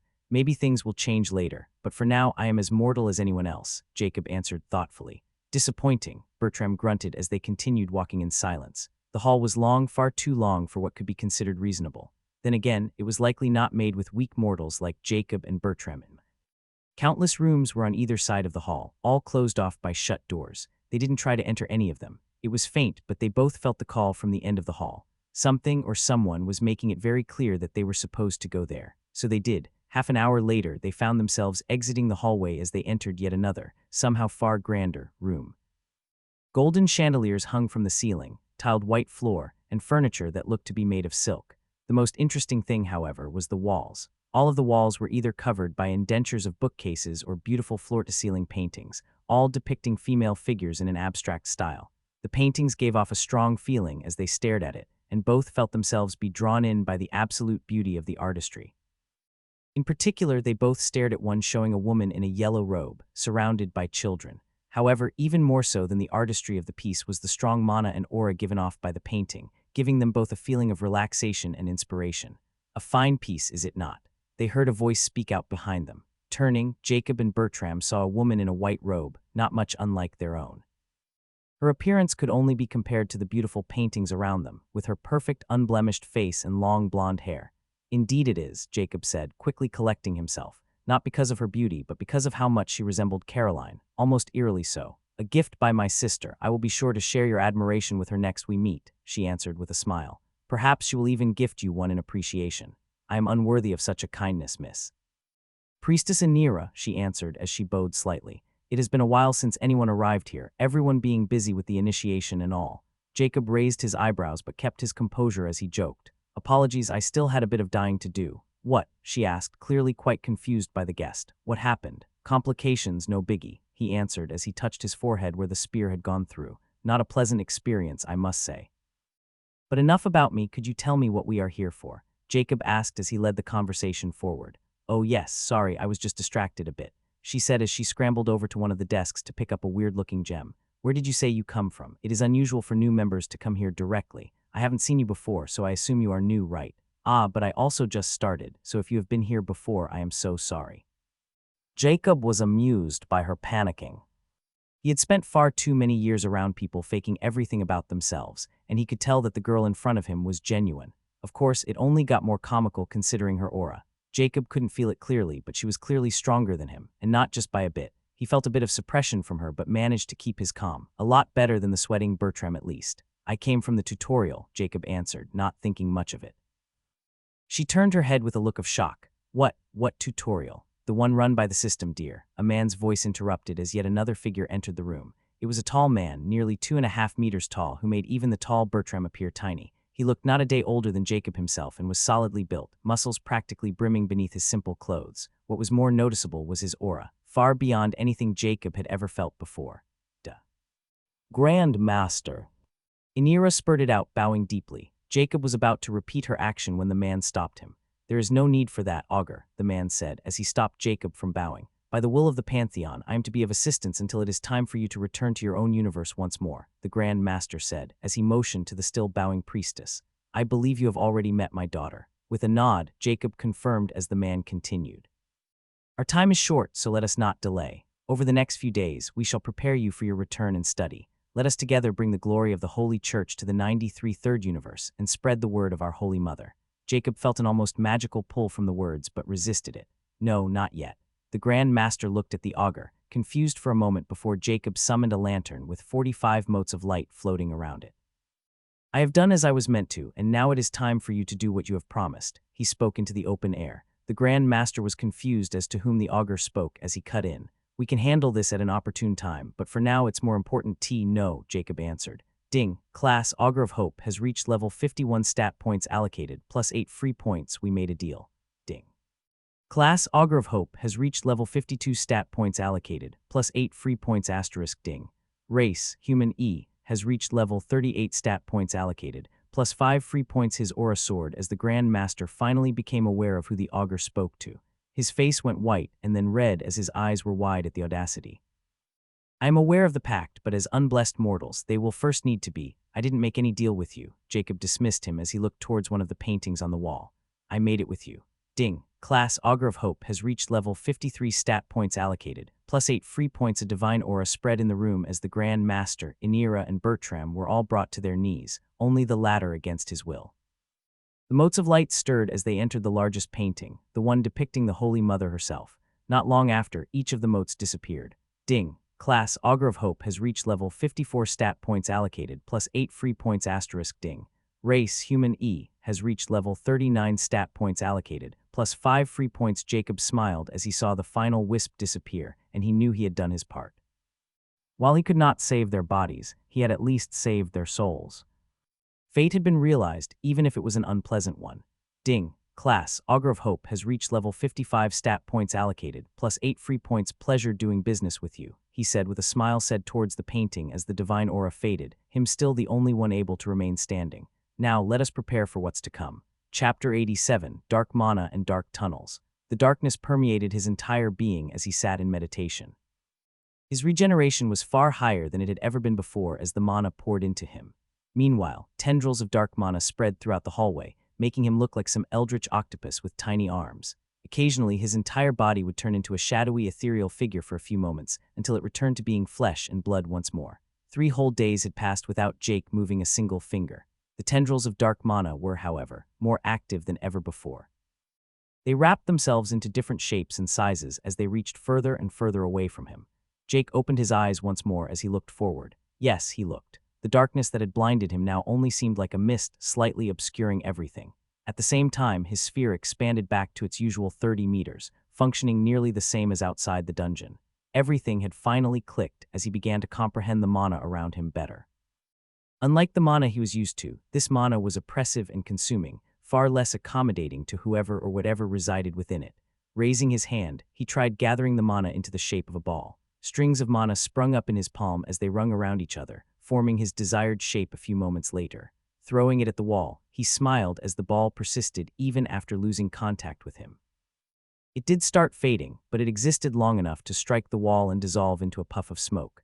Inspecting it further, he felt it had left a small mark, meaning it hadn't been entirely harmless.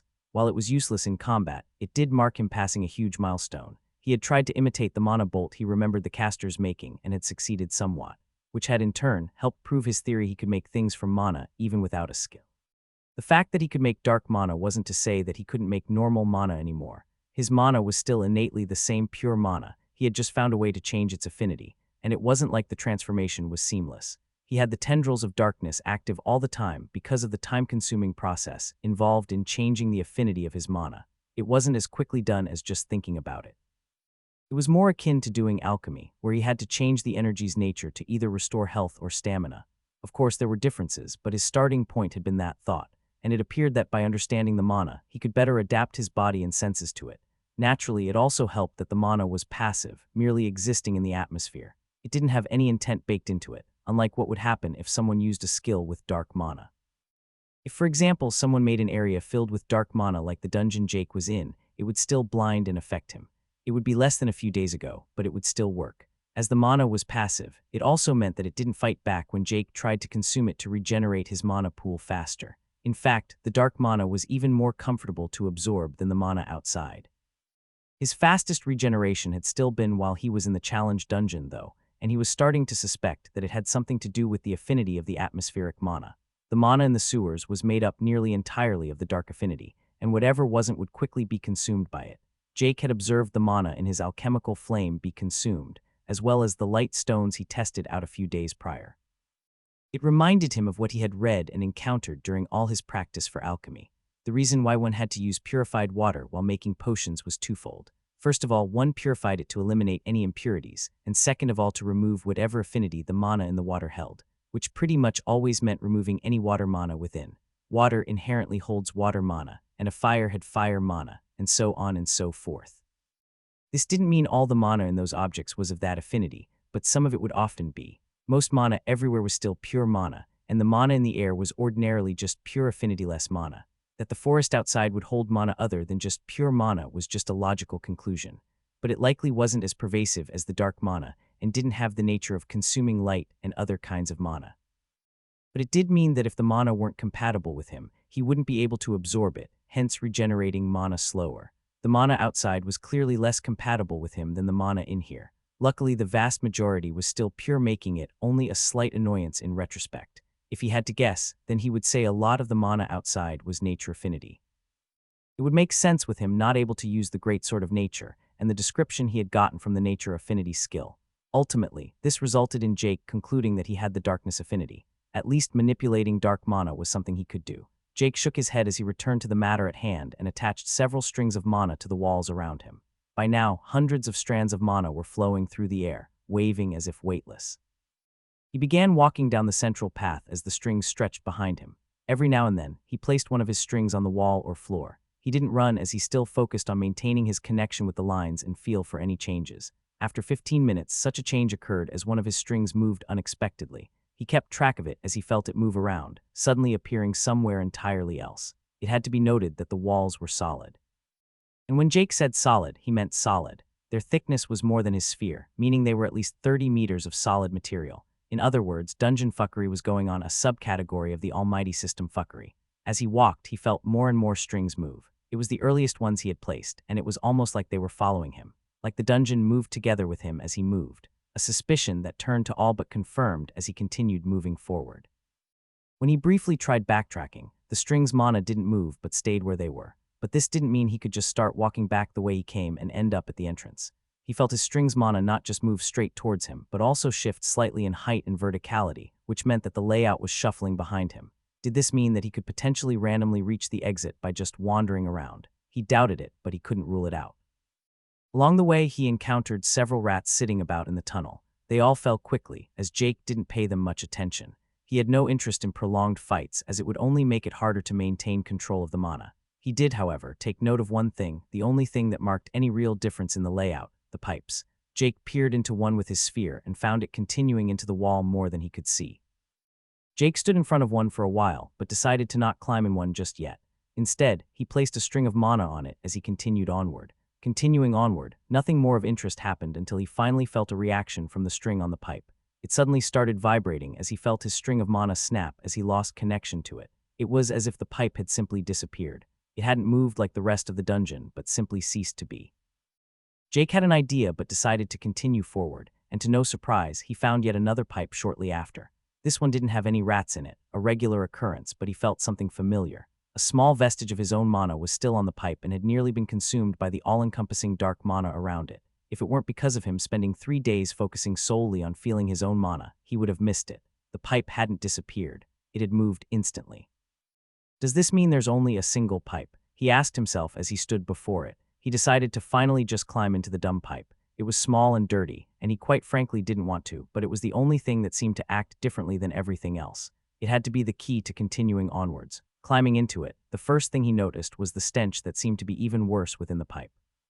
The bottom of it was covered in a steady stream of water, with the entire thing being perfectly circular. It was difficult to move through as getting a grip on the sides was hard, and he could barely crawl on his hands and knees while within it.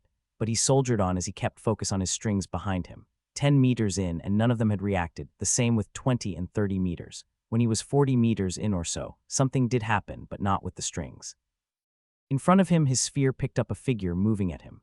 Fast. Jake barely had time to summon his dagger before the rat reached him, mouth open and teeth aiming straight for his head. He somehow managed to avoid it in the small enclosed space by lowering his head, smashing it into the water stream below.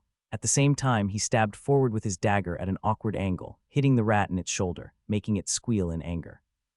The blow seemed to do little more than making it angry as it snapped forward once more. However, it didn't miss as Jake felt its jaws close around his shoulder, and the teeth sink in deeper. Relying on his instinct, he pushed a leg forward as he pushed himself upwards, pressing the beast into the top of the pipe, pinning it. Its mouth was still open and its teeth deep in his shoulder, resulting in the bite doing far more damage, but it did also mean that the beast was stuck. Jake started stabbing the rat with a hand that wasn't hanging limp from the bite. It tried to retaliate with its claws, but they were too short and weak to land anything more than a few scratches. He kept stabbing again and again until the notification appeared. He released the pressure on his leg as he collapsed to the side. The damn rat was still stuck in his shoulder, so he lifted it out, seeing the teeth slowly exit his deep wound. Throwing the dead beast to the side, he winced in pain. Drinking a healing potion, he felt the calm energy enter his body as he felt his wounds start healing. He wanted to take a break badly, but he also knew it wouldn't be a good idea. If one rat could come through the pipe, who was to say there couldn't come more? In the enclosed space, he didn't even feel confident in escaping if he somehow got swarmed. To make the situation even worse, his bow was longer than the pipe was broad, meaning he couldn't use it in there even if he wanted to. Climbing further, he kept notice of his strings as he moved forward as fast as he could. It was a bit hard with one of his arms still weak and healing, but he managed to suppress the pain. The damn rats also had some kind of magic imbued in their bites. It wasn't poison, but something else, possibly a curse or some kind of dark mana spell. Either way, it was annoying but manageable. Luckily, he wasn't attacked again before he saw the end of the pipe. He quickly exited it as he scanned the area he now found himself in. It was identical to the sewer he had come from, but he knew there was a difference. His strings of mana were still attached on the other side of the pipe, which meant this new area wasn't merely a reshuffling of the old. It was somewhere new, which meant he had progressed. "I hate this fucking dungeon," Jake cursed as he began attaching even more strings of mana to the area around him. Oh, how he wished this area wasn't just a damn repeat of the other one. Luckily, the wish came true after walking for a while as he noticed a change. On the ceiling ahead of him hung something, a beast with its claws embedded deep into the stone. Jake kept walking as if he hadn't noticed while he identified it. Molerat Snatcher LVL-71. The level wasn't anything notable, and the aura it gave off wasn't any more substantial than any of the other rats. His shoulders still hurt, but against a single rat, he should be able to manage either way. He didn't feel like using his bow either, so he just went forward with his dagger. As he got below the rat, it dropped down silently as it tried to bite his head off. Jake quickly reacted by raising his venom fang, skewering the beast through its mouth. It tried to bite down on him anyway, but he quickly stepped to the side and kicked it into the wall. A follow-up stab and repeated kicks kept the thing down until he managed to finish it off. The rats were honestly just too weak. Jake would have to compare them to level 50 deer when it came to open combat. Of course, he had to commend their stealth skills, as he honestly would have never noticed them without his sphere. Even with his sight partially restored, he still didn't see the rat. It was as if his mind didn't register it before his sphere picked it up. After he was aware of its presence, he could suddenly see it as if it'd been there all along. It likely possessed a powerful stealth skill, and if its ambush failed, it was weak and quickly finished off. Continuing onwards, he did find a few more snatchers, but he didn't even bother using his melee weapons. With 30 meters between them, he could easily pick it off with his bow before it had any chance to do anything. It was easy, and it was boring. At least another kind of beast spiced up the monotony a bit. He didn't see any new pipes even after nearly half an hour of walking. None of his strings had been moved either, which meant this part of the dungeon wasn't shuffling. His strings still did help a lot, though, as they helped him understand the layout better. He felt like he walked straight, but he was slightly curving to the left as he walked through the long tunnel. Jake felt that he would end up curving back to where he started if he continued straight ahead, so he began correcting it by taking turns whenever possible, and he felt like it made sense. This did mean that he at least covered new ground. He did feel his first strings from beyond the pipe start snapping after a while, but it wasn't because anything had happened to him or them. He just wasn't able to maintain them due to the distance. It wasn't a big deal as it only helped confirm to him that he was progressing, a confirmation that only got stronger as he spotted something else new ahead, a room. Yes, not just another damn tunnel. Instead, the tunnel opened up to reveal a new area. Standing at the new area entrance, he had to revise his assessment of it being a room. It wasn't but was more akin to what had once been a water reservoir. Only a few centimeters of water remained at the bottom now, but it looked like it had once been a big basin. At the moment, he stood at an overlooking platform with stone steps leading down into it and a path all along the wall to either side. He couldn't see the end of the room with both his eyes and sphere, which meant it was a relatively huge place. As he moved another step forward, The tunnel behind him was cut off as a barrier of dark mana appeared. Jake turned back abruptly as he touched it. However, he was quickly interrupted as he started hearing sounds of loud clattering from the empty basin below. Since entering the dungeon, his intuition had been annoyingly silent. He never got a feel which way was better or not, at least nothing he noticed. Yet now it made itself known to tell him the most obvious thing: this isn't good. Chapter 88, Many Rats, Handle It. The clattering got louder as Jake felt tensions rise. He summoned his bow and nocked an arrow, prepared for whatever may appear. He could hear the sound coming from the far end of the basin below. Whatever it was coming from there. The barrier of mana felt completely impassable when he touched it, and it had also cut off his strings of mana. With even those strings cut off, he seriously doubted he had any way of getting through it, even with Shadow Vault, which meant he was stuck with whatever was coming towards him. As the sound echoed, he saw the first sign of movement in his sphere. Dozens of small rats entered his sphere at once, heading towards the stairs leading up to him. Jake didn't even hesitate as he released a splitting arrow. He multitasked and identified one as he nocked another arrow. Molerat Swarmer LVL-46. His first arrow gave him several kills, but it barely made a difference. Hundreds of the things inhabited the basin below and were all now swarming towards him. Jake managed to shoot 4 more splitting arrows, killing more than 20 rats before the first one reached him. He cursed his injured shoulder that had slowed down his speed as he summoned his sword and dagger. The first rat was cut cleanly in two as it jumped towards him, with the second one suffering a similar fate. They were all the size of common house cats, which made them huge for rats, but relatively small compared to anything else he had encountered so far. 5 more rats died before one managed to slip through and tried to bite him on the leg. Its teeth didn't sink into flesh as expected, but were stopped by the fur pants he wore. It still did some damage, but it failed to draw blood. This made Jake jump back from the pain as he attempted to keep the beasts at bay. Individually, they didn't pose a threat. Heck, a dozen didn't even matter to him. The issue was that he wasn't dealing with just a few dozen rats. In his sphere, he only saw more and more rats entering. It was as if an endless wave of rodents had been unleashed upon him, and if he didn't do anything, he would soon drown in it. The only thing giving him any respite currently was the limited space on the stairs leading up to him. But even that advantage was slowly being removed as the endless stream of rats started piling up below as they all tried to climb towards him. Rats also began ascending the walls of the basin below, slowly closing in on from his flanks. He was well and truly surrounded. The only place with no attackers was behind him, where the barrier blocked him off. He cut them down one after another until he could no longer keep them all at bay. A rat slipped through and was about to land a bite on his stomach when a set of black scales appeared and blocked it. Instead, its teeth chipped as if it had tried to bite steel. Jake no longer held anything back as he covered his upper body in scales. His pants and boots protected his legs and feet, but his exposed upper body needed protection badly. His blade and dagger danced through the air in a reckless assault to anything around him. He no longer focused on defense, but only on killing anything in his vicinity. He instantly started to feel the mana. While the rats couldn't bite through his scales, they still wore them down and forced him to spend mana repairing and maintaining them. It was unsustainable in the long run, but for now it was still manageable. Minutes passed, but it felt like hours to Jake as he was in a constant state of focus. His instincts and sphere worked in tandem as he fought less like a human and more like an efficient, almost bestial killing machine. It quickly became clear to him, however, that this wasn't going to end well. Despite the hundreds of dead enemies, he didn't feel like he had even put a dent in their numbers. He had reached level 60 already, but he didn't have the option to choose a skill despite that. The system wouldn't allow him to do so while still fighting, closing off the possibility of getting a skill to get him out of the situation. No, he had to try something else. Instead of staying where he was, he charged forward, slicing and dicing anything in front of him as he advanced. He had to find the source of the rats. Fighting through the basin was slow and tiring. Jake's progress was impeded by waves of rats trying to climb over each other to bite him. He stepped on several, nearly falling, and was repeatedly forced to expend more and more mana to maintain scales of the malefic viper.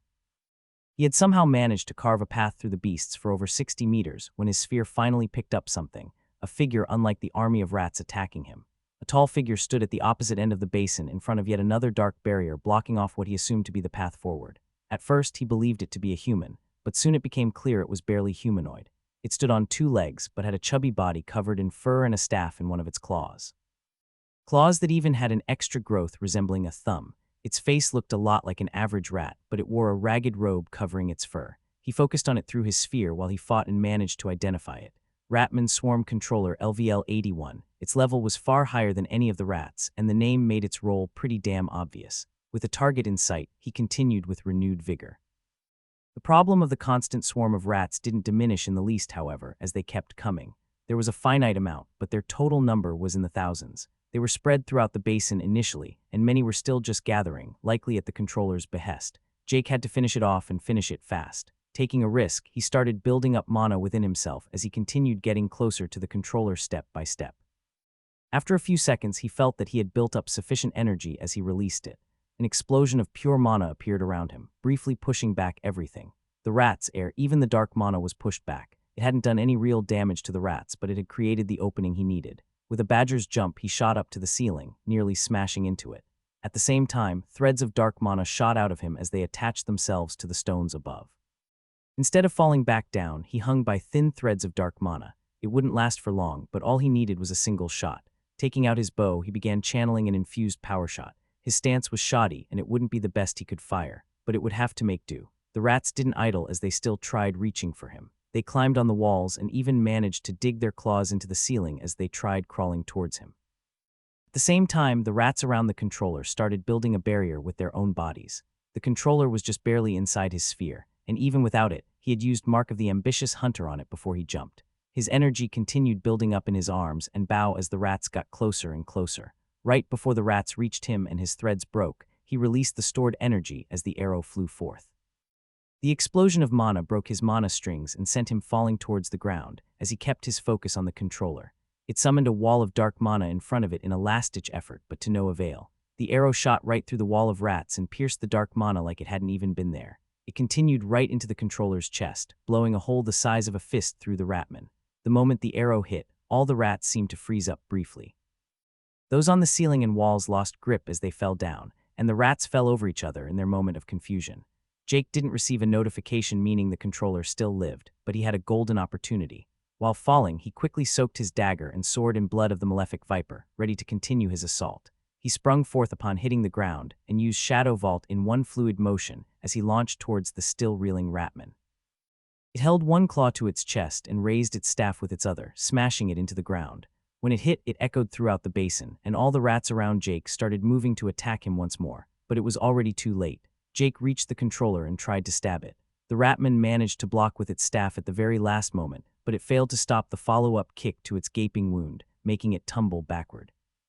It didn't manage to collect itself before a blade swept in from the side, decapitating it. With the controller dead, the rats around him once more lost their cohesion. Jake reached out and grabbed the staff dropped by the ratman and quickly checked the description. Swarm Control Rod Unique, a rod used to control the molerat swarmers, lost upon exiting the Forgotten Sewers. It can only be used with compatible skills. Upon the destruction of the staff, kill any bound by it. That description said all he needed to know as Jake tried smashing the staff into the ground as hard as he could. Sadly, all it did was hurt his already aching arm as he didn't even scratch it. Even his venom fang didn't do anything. The rats were still confused, but soon they started collecting themselves a bit. They were no longer acting with cohesion, but instead individually. And individually, they still wanted to take a bite out of the tasty human in the basin. Jake desperately tried breaking the staff to no avail as the rats closed in on him once more. He tried injecting mana into it, using Touch of the Malefic Viper, and even putting it into his spatial storage. Nothing worked, and he couldn't put it in his storage at all. As he was about to just throw it aside and try and fight the damn things, he thought of his alchemical flame. The flames were the hallmark of many alchemists, allowing one to break down materials and ingredients while also acting as a heat source. He summoned the flame around the staff, and momentarily thought it another failure until a small crack appeared on the staff's body. Pushing even more mana into the skill, the flames erupted in power as the staff slowly started getting broken down. As it did so, he swung the burning staff at nearby rats to keep them at bay until finally, it broke in two mid-swing. The rat he had tried to hit dropped lifelessly to the floor along with all the others. Instantly, the basin went from a flurry of activity to complete stillness. Jake got flooded with many notifications for the kills, but only got a single level despite the thousands of rats that just died. Ding. Class Ambitious Hunter has reached level 62 stat points allocated, plus 4 free points during the course of the battle. He had earned 3 levels in total, counting the final one. It was pretty apparent that he got less experience from them due to how he killed thousands of rats by breaking the staff. If he didn't, he would have likely gained 3 or maybe even 4 levels just from smashing a rod. And speaking of the staff, he noticed ashes left behind by burning it. The wood had a strange purple color, almost as if it was ground up crystals. Using Identify confirmed it wasn't anything ordinary. Lesser Ethwood ashes uncommon. The ashes left behind by burnt Lesser Ethwood. used in a myriad of recipes related to the soul and mind, has no effect upon direct consumption. Using his necklace, he didn't have to scoop up the ashes as he simply deposited it directly into the spatial storage. There wasn't that much left after burning the staff, and he had no idea what to use it for, but with so much space left remaining in his storage, he saw no reason not to hoard. Jake sat down on the floor amidst the corpses of rats as he breathed heavily. He was pretty damn drained of both stamina and mana, as he had freely been using skills during the entire fight, not holding anything back. His pants had small holes in places, but by supplying mana, the self-repair enchant got to work as they started mending. The fight had gone as well as one could expect, though. He must have multiplied his total kill count by many times during this one dungeon dive. One point that especially experienced a lot of growth was his tutorial points. He had earned full points from all the rats he had killed, even those that died after smashing the staff, making his total amount multiply instantly. He still had no use for the points currently, and his current guess was that they only show their worth after completing the tutorial, which meant that they were of no importance or consequence for now. If he failed to defeat the king of the forest, it wouldn't matter anyway. Jake couldn't help but find it kind of funny, though, that the shitty sewer dungeon had gone from being the least effective source of experience and tutorial points to the most rewarding in such a short period. Then again, it came with associated risks. Without his scales, he would have been eaten up whole, and without his bloodline allowing him to be aware of his surroundings, he would have likely died before even reaching here. He could only imagine how horrible the dungeon would be for a regular party entering, though of course they would have their own methods to survive and progress. After examining his body and waiting a bit to be entirely sure no more enemies came, he entered meditation. Finally, he had the time and opportunity to pick a new class skill. Chapter 89, Dark Attunement. Jake was 2 levels above the required one for choosing a new skill, but luckily it didn't seem to have any adverse effect. He had feared that delaying it for too long would lead to complications, but then again, the restrictions about skills gain in combat were system-imposed, so it would be kind of bullshit if it punished him. Before checking the skills available, he quickly made a small prayer to finally get some kind of area of effect skill. If he could shoot exploding arrows or maybe emit poisonous mist or something like the Den Mother, he could have easily dominated the controller and the army of rats. If he couldn't get that, he could maybe settle for another time-manipulating legendary skill. That wouldn't be too much to ask, right? Ambitious Hunter class skills available. Opening his system menu, he began going through the skills where 5 new entries had appeared, aka the maximum. The first skill he started with was weirdly enough both exciting and boring at the same time. Dark Bolt, common, the starting point for many aspiring dark casters, allows the hunter to summon bolts of dark mana to defeat your foes. Those hits suffer a penalty to perception and suffer damage over time as the dark mana ravages their very being. Adds a minor bonus to the effect of intelligence when using Dark Bolt. Reading the skill, he found it interesting he even had it. It seemed like a caster spell and not a hunter one at all. But then again, he had learned how to condense bolts of dark mana and could do so without a skill, so maybe the system was just offering up a skill to do the same. If it became an official skill, he could likely use it without any long wind-up. It would also undoubtedly be stronger, if not just for the effectiveness bonus from his intelligence the skill provided. That was the exciting part, with the massive drawback of the skill itself being how little it appealed to him. Jake was an archer, a hunter, above anything else. He wasn't going to start becoming a mage anytime soon. If it was a skill that complemented his hunter skills like Shadow Vault, he could roll or vault with it, but this skill was clearly aiming towards an entirely different path than his own. In other words, he would prefer to choose some other random skill he had unlocked prior. While throwing magic around seemed like a fun thing to do, it wasn't really him. Maybe in the future he would pick up some more mage-like skills. Moving on, he read the next skill. Tendrils of Darkness, uncommon. Of all the senses, perhaps the one of touch is the most universal. Summon invisible tendrils of darkness that allows you to feel the area around you. The tendrils are weak to energy attacks, but their ethereal nature makes them immune to physical ones. Range of the tendrils scale with perception. Adds a small bonus to the effect of intelligence and perception when using Tendrils of Darkness. This one was very similar to the Dark Bolt one. It was just a skill apparently mimicking what he had already done, albeit likely in a far more efficient and effective way. This was likely a skill stemming from his exploration method of placing strings everywhere. But to Jake, this skill made even less sense than the Dark Bolt. The only reason he had used it was due to the unique circumstances he had found himself in. He could easily see it being useful for someone without his sphere of perception. If one spreads the tendrils out around oneself, it would be tough for anyone to sneak up on you. Of course, his sphere already had that part covered, and quite honestly, he believed his sphere was leagues ahead. Yet the skill was different enough that he doubted it would a repeat of moment of the Primal Hunter. It also kind of carried the same caster-like sentiments of the Dark Bolt, though a bit less. While it did hold some uses for him, he believed that he could teach himself to do those things without a skill. With that in mind, he moved on to the next option. Distracting shot uncommon. Every arrow is not necessarily meant to strike your foes, but simply to create an opportunity to do so. Shoot an arrow copying your mana signature and aura, distracting those of lower intelligence or those unaware of your current position. Adds a small bonus to the effect of agility and perception when using distracting shot. This skill was at least quite a bit different, nothing about dark mana with this one. Jake didn't know if this was related to him distracting rats earlier in the dungeon though. Back then, he had just shot some burning arrows after all, and while it had worked out rather well then, the skill didn't really excite him, it was just dull. If Jake wanted to distract something, he could do it by just firing a regular arrow, and if the enemy were smart enough to know that was a diversion, it would likely not fall for this skill either.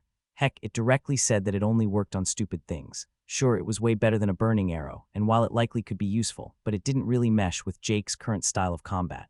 He could incorporate it, but it didn't really appeal to him. So with that in mind, he continued down the list of skills. Descending Dark Fang, rare. A fang coated in dark mana descending like the clamping mouth of a snake. Do a downward strike with a melee weapon, significantly increasing penetrative power and damage inflicted. Dark mana makes the wound harder to heal and drains energy until dispelled. Damage improved further if the weapon is benefiting from Twin Fang style. Adds a small bonus to the effect of agility, strength, and intelligence when using Descending Dark Fang. The first rare skill finally appeared. It was pretty clear from the name and description that this skill was an upgraded version of the Descending Fang skill he had skipped when he reached level 50. Interestingly enough, he could also still pick the normal Descending Fang along with this one. Jake had wanted a good melee skill for quite a while. He had to admit that the Descending Fang skill had appealed to him quite a lot, and this upgraded skill even more so. All the benefits added by Dark Mana appeared to synergize well with the damage over time, effects from his poisons, and the venom from Venom Fang 2. Increasing penetrative power would also make it easier to apply his affliction to ones with strong resilience. If he had met someone or something with a skill like Scales of the Malefic Viper, he would have difficulty dealing proper damage without using infused power shot. Overall, the skill seemed like a great addition to his arsenal, finally giving him an excellent melee combat option. He was already pretty competent in that department due to the massive benefits from his bloodline. His high stats were also helping quite a lot. The fact that his Venom Fang, the most potent weapon he had by far, benefited from the skill even more due to being made of bone only made it all the better. Besides, using Descending Dark Fang with Venom Fang just seemed fitting. Unless the last skill was a significant surprise, he had pretty much decided on this one already as he checked the final skill, which was a surprise.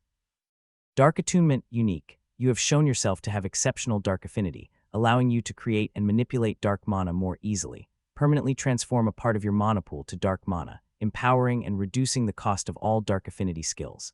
This mana innately limits the perception of those affected and consumes other types of mana affinities. Also allows the user to absorb mana of the dark affinity more easily. Beware that while Attunement opens many paths, just as many are severed, Jake had to read the skill over a couple of times. In fact, he wasn't sure that calling it a skill was correct. It was something far more than that. It was to choose a path, a decision that would matter far more than anything outside of class or profession selections. It didn't take a genius to figure out that turning his mana into that of the dark affinity would have lasting consequences as well as perks. He would become a hunter using dark magic. A powerful path for sure, he surmised, but he didn't like it. It didn't feel right. He wasn't even sure if it would work properly with all of his skills, or would it just upgrade things like his infused power shot. Would Touch of the Malefic Viper work the same as before? Perhaps it would immediately make him more powerful, but he feared the sense of permanence in the skill. The commitment to a path one he could likely never reverse, and even if he could, it would come at a high cost. The fantasy did have great appeal to a more juvenile part of him, the thought of being a hunter hidden in the dark, killing all before they even knew of his presence. It was a great fantasy, but fantasy is all it would ever be. This didn't mean he would cut himself off from the use of dark mana. The skill had confirmed that he held a great affinity for it, which had a lot of value in itself. So in the end, he skipped it. Perhaps he would embrace an affinity at another time, but for now he wanted to keep his paths open and his future an open book. Thus he picked the Descending Dark Fang skill. Skill gained, Descending Dark Fang, rare. He felt the influx of instinctive knowledge on how to use the skill as he continued his meditation. He hadn't gotten the area of effect skill he had hoped for, but instead a strong single target one. On the other hand, the gains from just the skill choices information carried a lot of value. Overall, it had been a fruitful session of meditation and skill selection. Jake continued his meditation for half an hour more or so before opening his eyes, drank a potion, and re-entered meditation once more. As yet another hour passed, he awoke again, drank a potion, and meditated a bit more. Another hour passed as he drank another potion, but this time he didn't re-enter meditation.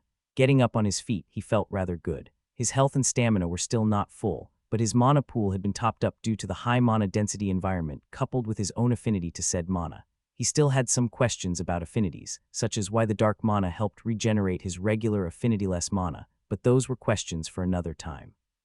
Stretching a bit, he decided to move on further into the dungeon. He did so at a relatively relaxed pace as he took his time. He still needed time for the potion cooldowns and in concert his body to heal. The exit to the reservoir was indeed the barrier the controller had been standing in front of. After the controller died, the barrier disappeared, opening the path forward. If he had to guess, then he would say the Ratman was a mini-boss of sorts. The Ratman Swarm controller had been weak on his own, with his magic somewhat subpar and his physical strength only a tiny bit better. It was clear that the role of the controller was to, well, control the rats. Walking through the basin's exit, he found himself in yet another sewer tunnel, but at least this one was a bit more spacious than the others. Any change was a good change in this damn dungeon, according to Jake. As he walked for a few minutes, he still hadn't encountered anything until something new appeared in his sphere. Contrary to what he had expected, it wasn't another rat or even anything living for that matter. Instead, strings of mana extended from one end of the wall to the other. Jake briefly felt like someone had stolen his shtick, but soon noticed that the strings served an entirely different purpose. The stones on the floor that were covered by a steady stream of water concealed long spear-shaped objects right below where the strings were. It was a goddamn trap. The first proper one Jake had encountered in a dungeon since maybe the challenge dungeon, and it was a quite vicious one at that. Those spears were clearly covered in a dense layer of dark mana, meaning getting skewered by them would do far more damage than just a flesh wound. Quite extreme for what to many will be their first encounter with a trap, Jake thought to himself as he observed it in his sphere. As this was a tutorial, this would indeed likely be the first trap for many, and for most, that first encounter would be lethal. Of course, Jake had also to consider that the dungeons were made for parties to enter together. If a dedicated healer stood behind with an armored warrior in front, he would have a good chance of surviving. But Jake in his solitude didn't even consider that. To him, these dungeons had been solo adventures after all. Jake didn't even take out his bow, but instead condensed a bolt of dark mana in his hand and threw it into the strings. The moment it hit them, the entire floor exploded upwards in a cloud of smoke as the stones broke and the spears extended. The power behind them was quite honestly insane. Even with Jake's high stats, he would have been skewered before even having time to react appropriately. While he didn't think it would kill him outright, he sure as hell didn't want to test it. Jake waiting a few moments but noticed that the spears didn't re-enter the ground as he had expected. Cautiously walking up to them, he noticed that the spears were made of a similar material to the staff he had taken from the Ratman. While he could get past the spears around the sides, he instead summoned his alchemist's flame and got to work. He had time to spare while he regenerated, and while he didn't know what the weird ash he had gained from the staff could be used for, he didn't believe that one could have too many materials of uncommon rarity.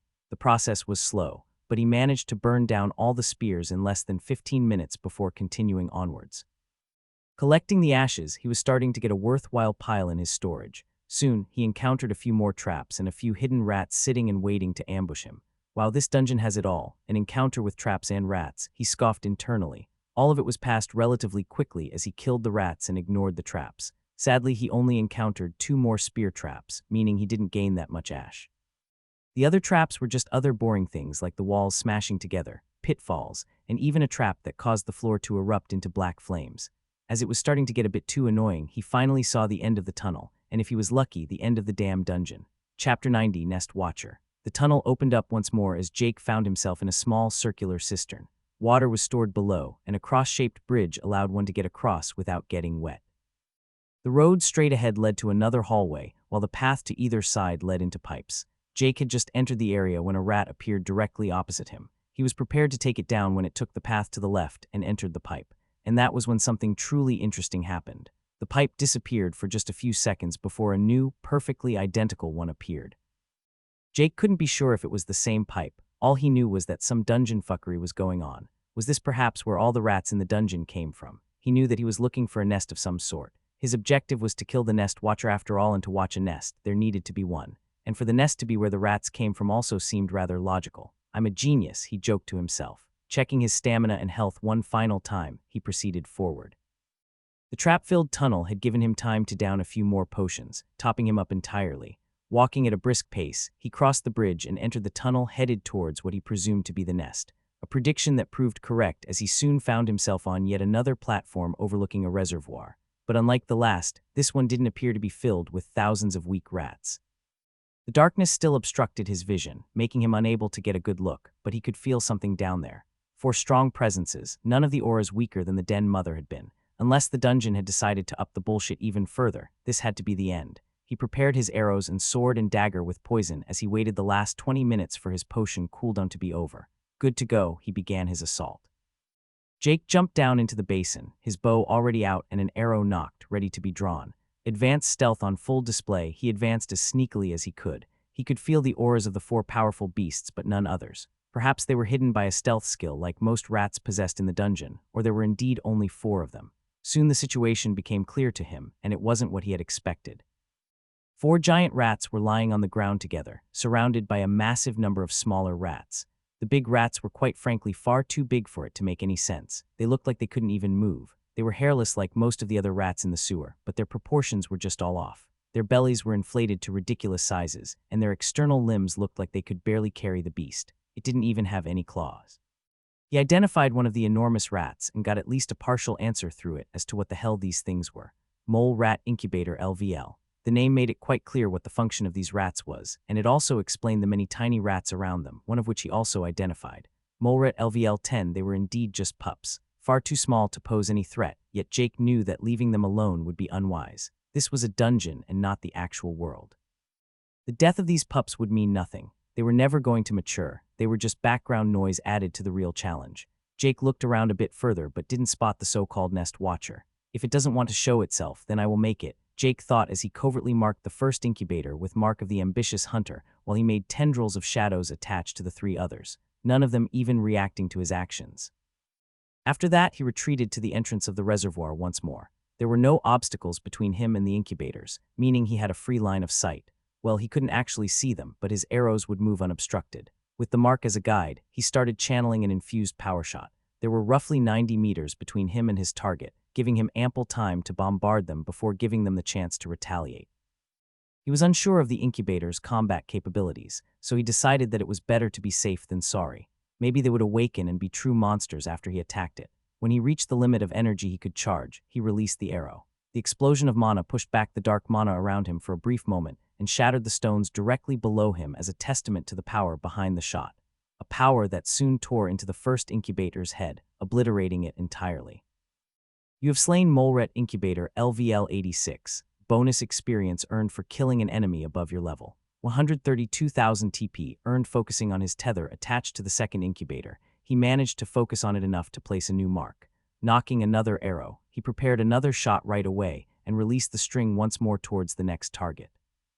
You have slain Mole Rat Incubator LVL-85. Bonus experience earned for killing an enemy above your level. 130,000 TP earned asterisk ding. Ambitious Hunter has reached level 63 stat points allocated, plus 4 free points asterisk ding. Race, Human E, has reached level 57 stat points allocated, plus 5 free points. Surprisingly, it also died in a single shot. The second attack hadn't even been close to as powerful as the first, yet it had proved lethal. But the momentary surprise didn't slow down his movements at all as he marked his next target charged and released yet another.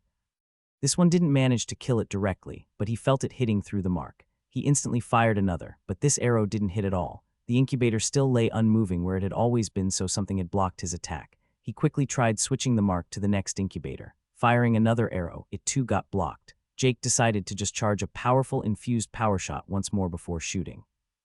He guessed that the last 2 had erected a barrier or something, and the best way to break that would be through sheer force.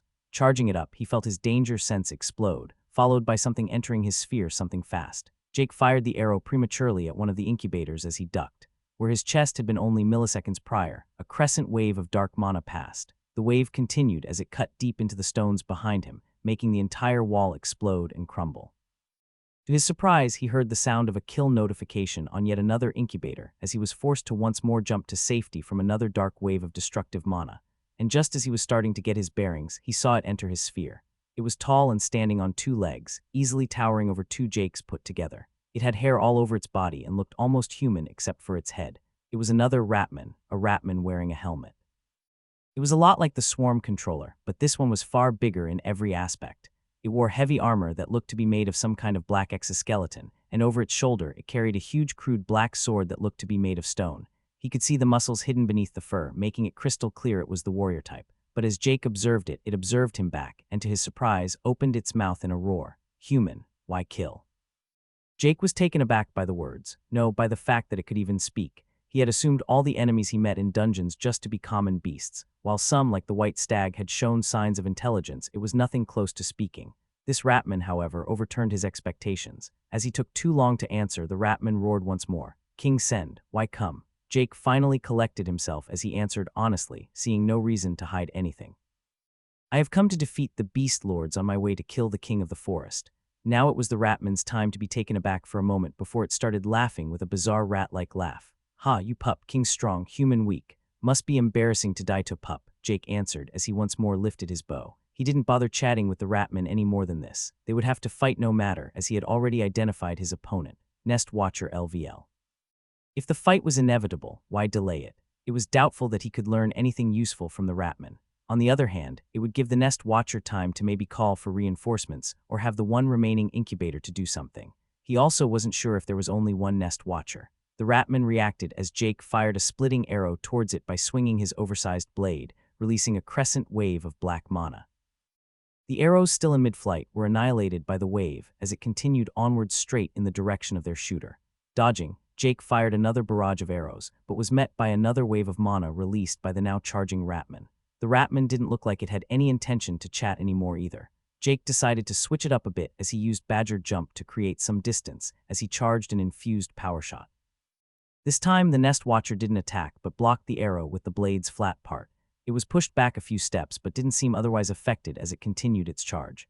Jake continued firing a few more arrows, but they were either blocked or pushed away with a wave of the giant blade. Soon he could no longer keep the distance as he came face to face with the giant figure. He barely reached its waist, and he felt the overpowering aura as it brought down its sword upon him. He dodged to the side as the ground where he had once stood exploded in a flurry of dust and dark mana. Jake managed to make use of the opening as he landed an arrow in the leg of the Ratman. Physically, it didn't do much damage, but it had managed to penetrate the skin. Soon the area around the wound was black from the necrotic poison, clearly doing worthwhile damage. Not that it could be seen on the bipedal rat, as the assault continued with the same vigor and power as before. Jake kept dodging its blows as he managed to land potshots once in a while. The damage slowly accumulated as the poison ravaged the system of the Ratman from within. After a solid shot to the knee with an infused power shot, Jake finally managed to stumble the Nest Watcher and making it fall on its knee. This allowed Jake to open up a worthwhile distance between them. A quick Badger Jump coupled with a Shadow Vault put a good 50 meters between them almost instantly as he began charging yet another infused power shot. The entire reservoir was a mess at this point, with broken stone everywhere and considerable gashes in the walls and ceilings. He felt the power build up as the Ratman got up once more. But contrary to belief, it didn't charge again, but instead pointed its blade towards him. Black mana condensed around the blade as it started being charged with energy too. To Jake, it only looked like a black hole condensed somewhere in front of him, his sight still impeded by the dark mana, an affliction the rat clearly didn't suffer from. Jake welcomed the challenge with a smile, however. The battle seemed to come to a standstill as both charged their attacks for nearly 10 seconds. The hunter was the first to release his string. The attack was the most powerful one he could muster with his current stats and skills. Right after, the Ratman also released the energy he had built up. A torrent of dark mana poured forth and condensed into a blade-shaped beam headed straight for the incoming arrow, and of course, the one who had shot it. The attacks crashed together in an explosion that seemed to shake the entire dungeon. However, it was clear that the dark mana won out as it continued onwards, weakened but far from weak. Not that Jake had any intention of being in its way. He had already used a Shadow Vault to the side even before the attacks hit each other, as he had no confidence in winning a direct confrontation of power. He was faster than the Nest Watcher, but he was far behind in the strength department. His most considerable advantage, as always, was in his instincts and high perception, allowing him to read the situation better and make the best split-second decisions in the spur of the moment. And now was one such moment. Quickly he fired yet another, far weaker infused power shot at the Ratman. It was something he had clearly not expected as the arrow hit him in the chest, blasting him backward and shattering a part of his armor. Jake followed up with a splitting arrow towards the still shaken giant, managing to land additional wounds. They were minor, but everything was starting to add up. The Ratman roared as he released a barrage of black mana waves, forcing Jake to retreat once more. He could feel that draining the Nest Watcher of mana likely wasn't going to happen due to the atmospheric mana, but its health and stamina had to be lacking at this point. This was the first dungeon boss that Jake had faced in what he would call a genuinely straight-on fight. The Den Mother had been poorly matched against him, and he had partly cheesed the battle, while the fight with the Great White Stag had been more about the moon and pawns than any direct confrontation. It felt good just to have a fight like this. The Nest Watcher was powerful, but not above what he could manage at his current level of power.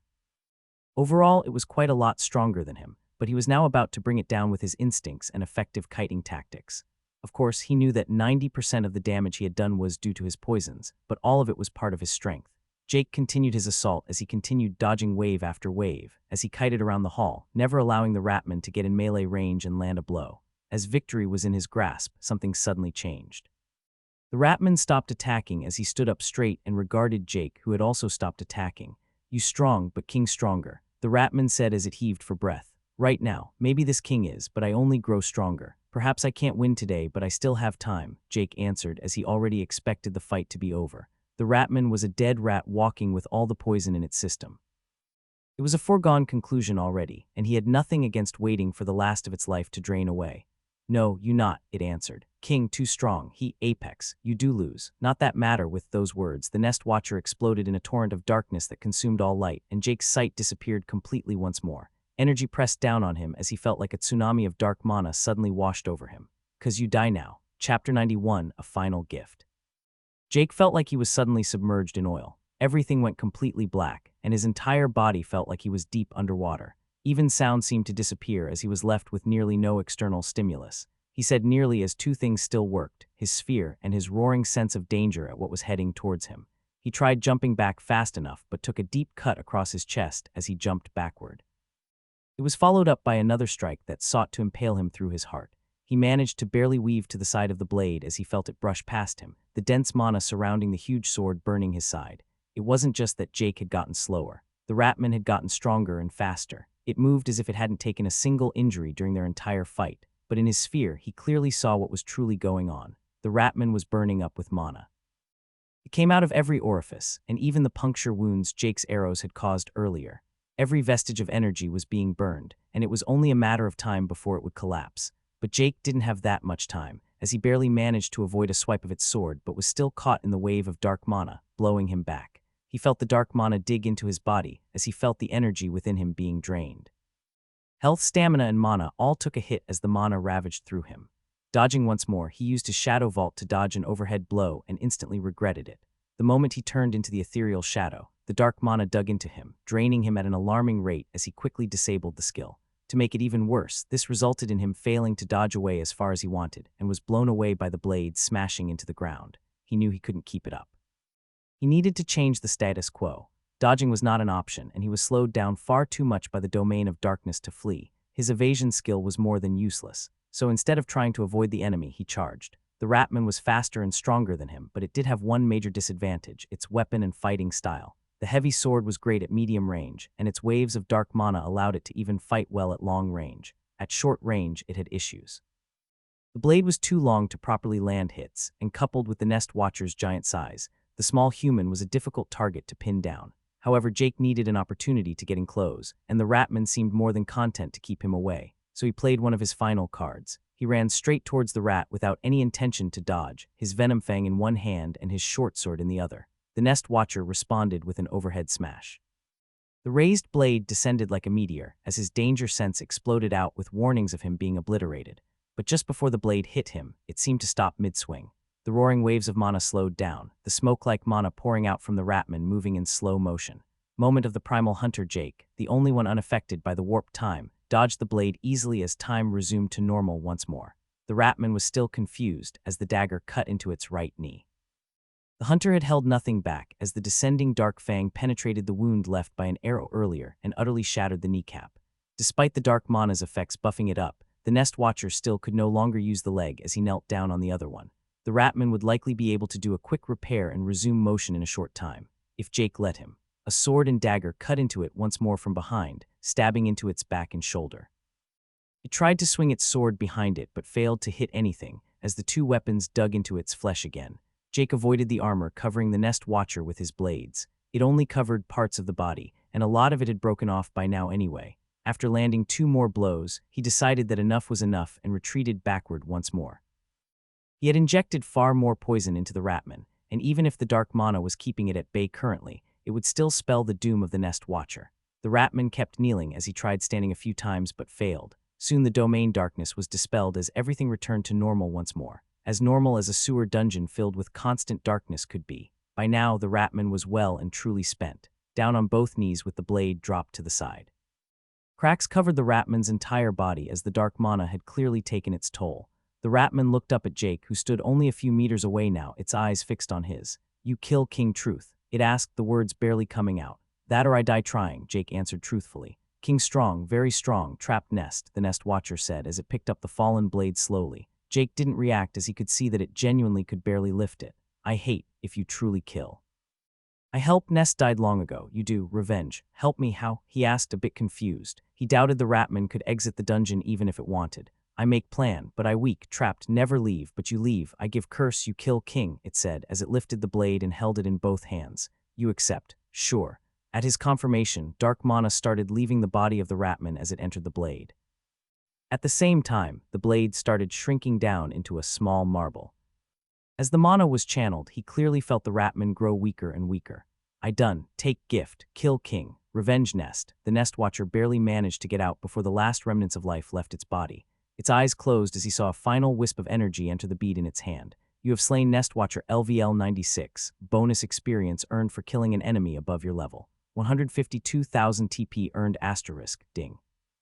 Class Ambitious Hunter has reached level 64 stat points allocated, plus 4 free points. It was a solemn end, but it had been a good fight. No, he fought well, Jake thought as he walked up to the dead Nest Watcher. He nodded at the corpse as he accepted the gift it had used its last remaining life to hand him. Dark Bead of the Nest Watcher Epic, a bead made of condensed dark mana. The last hope of the Nest Watcher to get revenge on the King of the Forest. Can be thrown at foes to inflict them with a powerful curse of darkness upon shattering. The curse will severely limit perception and drain energy until dispelled. All of the resentment of the nest will be unleashed if used on the King of the Forest. The bead was clearly a powerful weapon. It was a one-time use attack, one clearly made for the King of the Forest, and Jake would happily reserve it for just that. It would maybe give him the edge he needed. Jake put the bead in his storage. While he planned to face the king all along, he now had just a little more motivation. He started limping towards the dungeon's exit when he was reminded of the one remaining incubator. It was still just lying there on the stones, seemingly unaware of everything that had happened. The small mole rats surrounded the 3 other incubators' corpses and appeared to be nipping at them. With disgust, Jake downed a healing potion and took out his dagger and sword. No matter how much respect he held for the Nest Watcher, its nest was now dead. There was nothing left to salvage, and he may as well finish the job. 10 minutes later, he walked out of the reservoir with 2 bloody blades in his hands. The job was done, and the final incubator, as well as all the rats, were now dead for good. You have slain Molerat Incubator LVL 85. Bonus experience earned for killing an enemy above your level. 130,000 TP earned asterisk, ding. Class Ambitious Hunter has reached level 65 stat points allocated, plus 4 free points asterisk, ding. Race, Human E, has reached level 58 stat points allocated, plus 5 free points. He read the notifications and continued onwards. As expected, this was indeed the end of the dungeon as he entered a new small room with a wooden door leading into it. The room held 2 lockboxes summoned by the system, but also many other things. In one corner was stacked hides from what appeared to be dead deer. The hides were faded, gray, and dirty, obviously having been there for a long time. It wasn't hard to conclude that this was where the Nest Watcher had lived. The rest of the room was simple. There were no books or any type of entertainment, just a bunch of old hides and some rudimentary furniture such as a single chair and tables all made of the same bricks as the walls and floor. For the powerful Nest Watcher to live in such terrible conditions. Jake could understand why he hated his existence. It also explained why he had been so slow to react to the hunter's initial assault, which allowed him to kill 2 incubators before he even appeared. Jake felt a tinge of sadness. It reminded him of his own experience in the challenge dungeon, except the Nest Watcher didn't have any endgame. He was stuck in the hellhole that was this sewer with no way out, and with the door to exit the dungeon in his very room. Jake shook his head to dispel the thoughts as he turned his attention to the lockboxes. He could do nothing for the Nest Watcher now but get stronger and kill the King of the Forest. Perhaps this was the Ratman's intention all along. find someone powerful enough to possibly stand up to the king, and then give them the bead that he had clearly been preparing for a long time. One of the two lockboxes was large and rectangular, with the other one small and square. Jake decided to open the small box first. Within, he found a rather nice-looking pair of black gloves. Picking them up, they felt leathery and not the cheap imitation leathery. The gloves only covered the hand and only extended a few centimeters up the arm, meaning they didn't get in the way of his bracers at all. Gloves of the Nest Watcher rare. Gloves made from the cured leather of an unknown creature. Provide strong protection against both physical and energy attacks. User can channel mana through the gloves that can then be released as a blast of mana. The blast's power is based on the user's wisdom and intelligence, along with the mana consumed on use. Enchantments, self-repair, plus 35 intelligence. Requirements, LVL 55 plus in any humanoid race. Reading the description, he was rather pleased just by the simple fact that he could use them. Interestingly enough, they didn't appear to be of the dark affinity at all.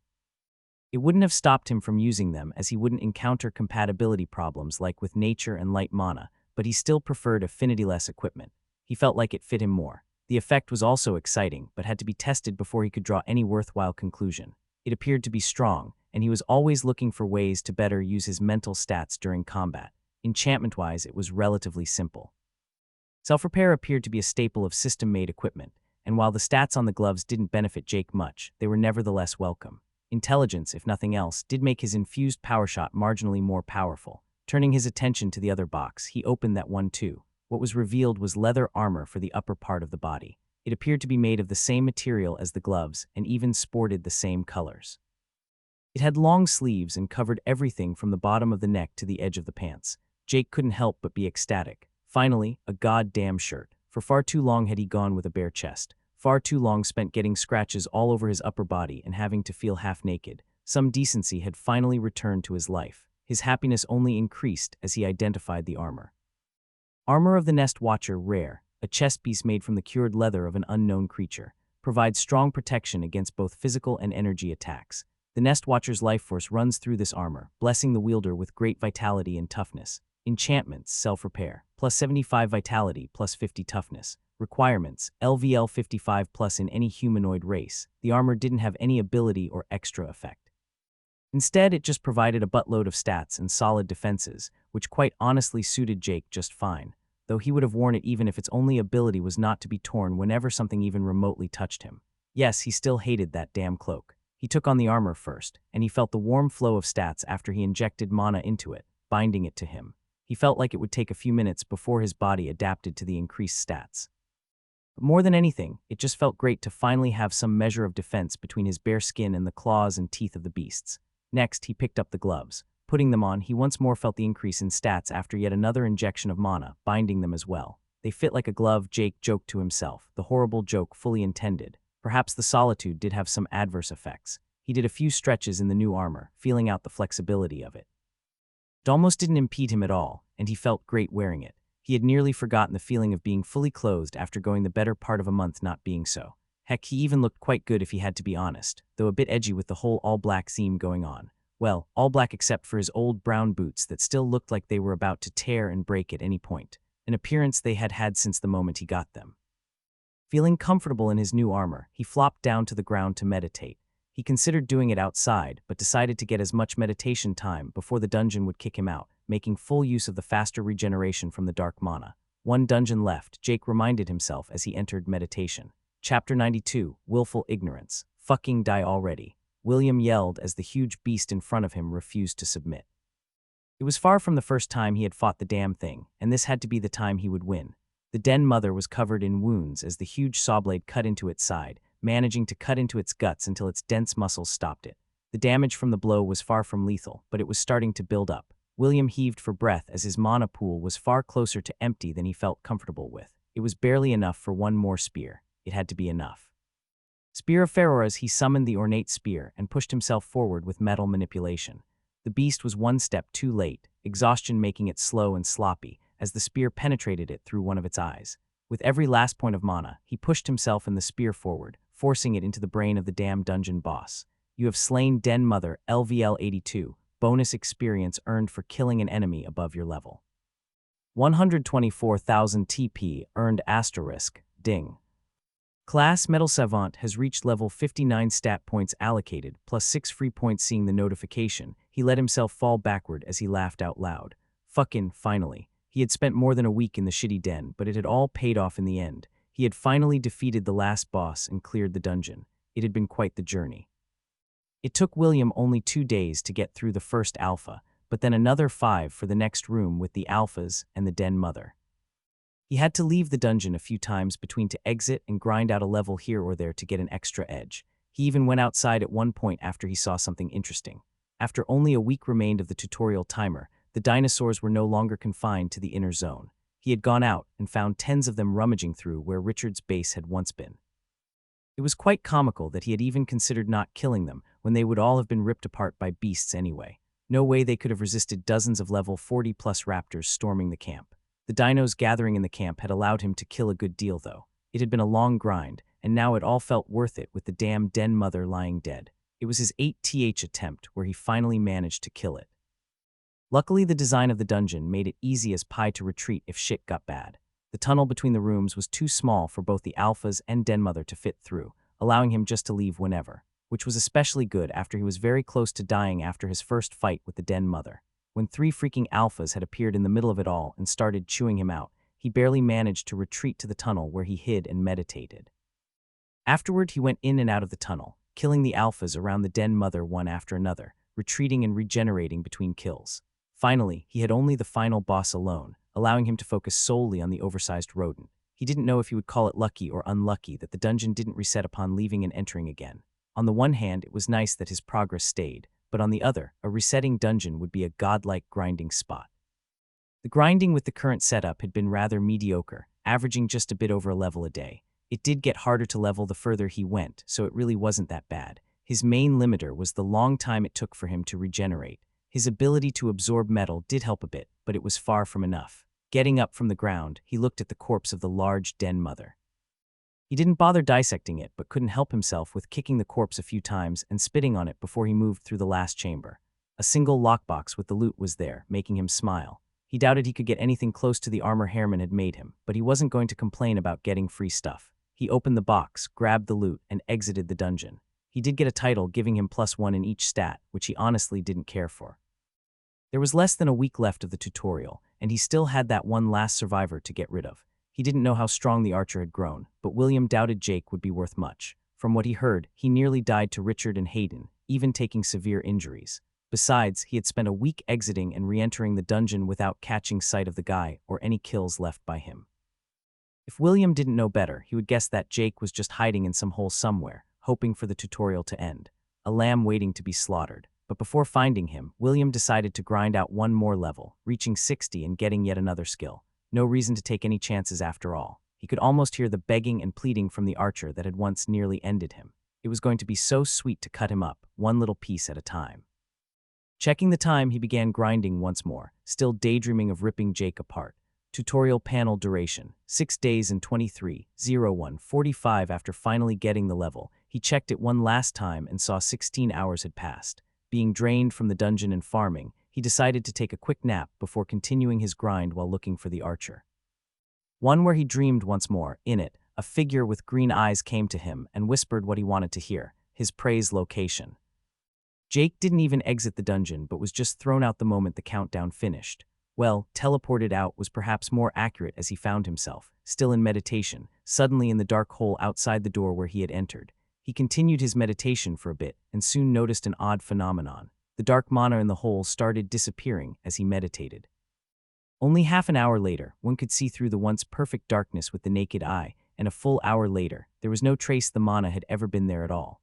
Jake opened his eyes and saw that the door still appeared to leak small shrivels of dark mana, and in a day or so, the hole would likely return to the same darkness as before. Not that it was any of his business. A quick badger jump later, he found himself atop the hole once more within the hollow mountain.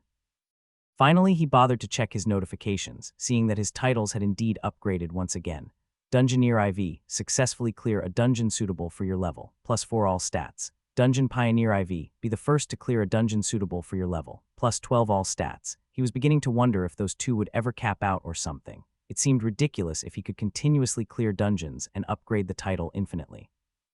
He could only imagine someone with Dungeon Pioneer M increasing all stats by 3,000.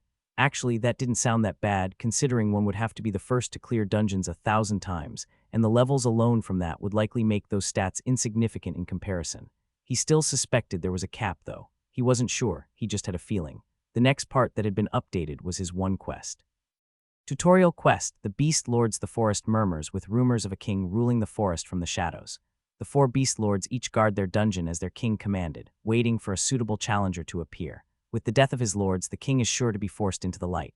But be warned, the lords will not meet their end that easily. 2 lords have now fallen. The king has taken notice but has yet to make a move. Continue with the quest, and you shall inevitably meet. With the Nest Watcher's death, your presence is now beginning to become truly worthy of notice. The king of the forest will not sit idle as you attempt to dismantle the careful balance his domain has attained. With only a single beast lord left standing, your quest is soon complete and the king shall come. Objective: defeat the beast lords. Current progress: 3-4. Reading it, he got a bit giddy as he finally faced the big bad king of the forest. But before that, he still had a dungeon left to clear out. Checking the time remaining, he noted that he indeed was a little pressed on time. Tutorial panel duration: 6 days and 4:49:32. The sewer had been far longer than he expected. If the next one was the same, he wasn't confident in doing it and still have time to prepare and face the king. But he would have to make do with the time he had and hope that the final dungeon turned out faster. Chugging one last healing potion, he began moving forward, his health, mana, and stamina all at a healthy level. He didn't have the luxury of delaying anymore as he made a beeline for the next dungeon. It was a bit lucky that he hadn't suffered as terrible wounds in the sewers as he had against the great white stag. Perhaps it was because the type of damage he received against the stag was of the light affinity, while the Nest Watcher's damage was dark affinity. He had been a lot more injured overall back then, though. It was evident that he had great dark affinity and horrible light affinity. It did make sense that the two were opposing forces, and it was likely the same with fire and water affinities. He would have to ask the Malefic Viper or someone else with a bit more experience dealing with the system. Running at a brisk pace, he headed towards the next dungeon.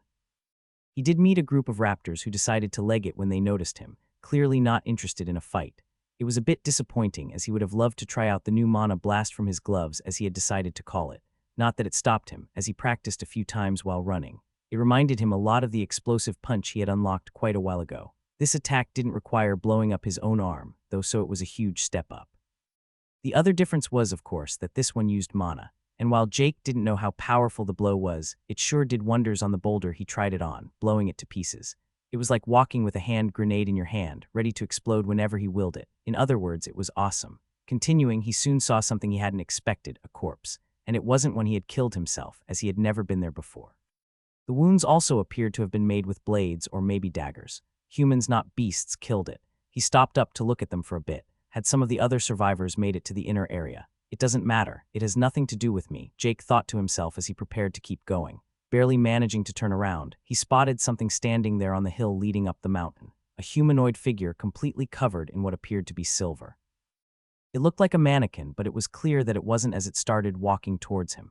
As he walked, metal peeled away from the face, revealing a smirking face that Jake recognized. "Missed me," William said as he looked down on Jake, both figuratively and literally. "What was your name again?" Jake asked, genuinely unsure. "It was something with W, right? William, I think." William, however, froze briefly, not expecting that response. Had the idiot hit his head at one point?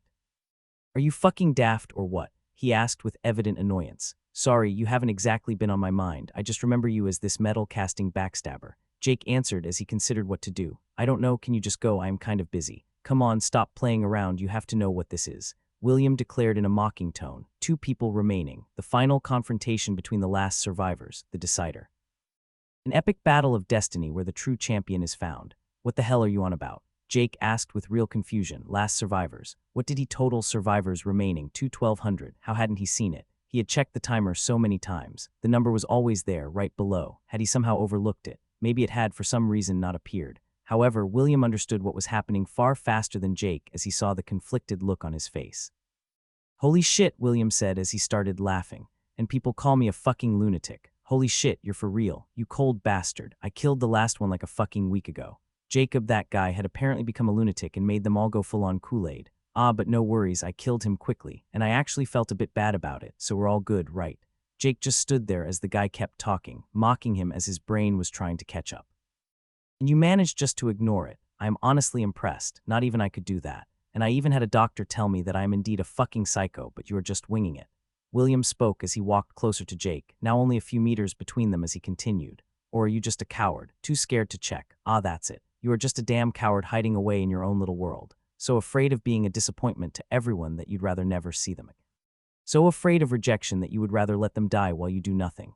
Hey, yeah, this is a fucking comedy, man, and you're the butt of the joke. Just, oh, the coward speed die. The distance was closed on an instant, the move far faster than the teenager had ever predicted. He covered his face with the armor in panic, but it didn't matter. A dagger coated in dark mana exploded down onto his chest, smashing into his prized armor and into his chest with a loud crunching sound.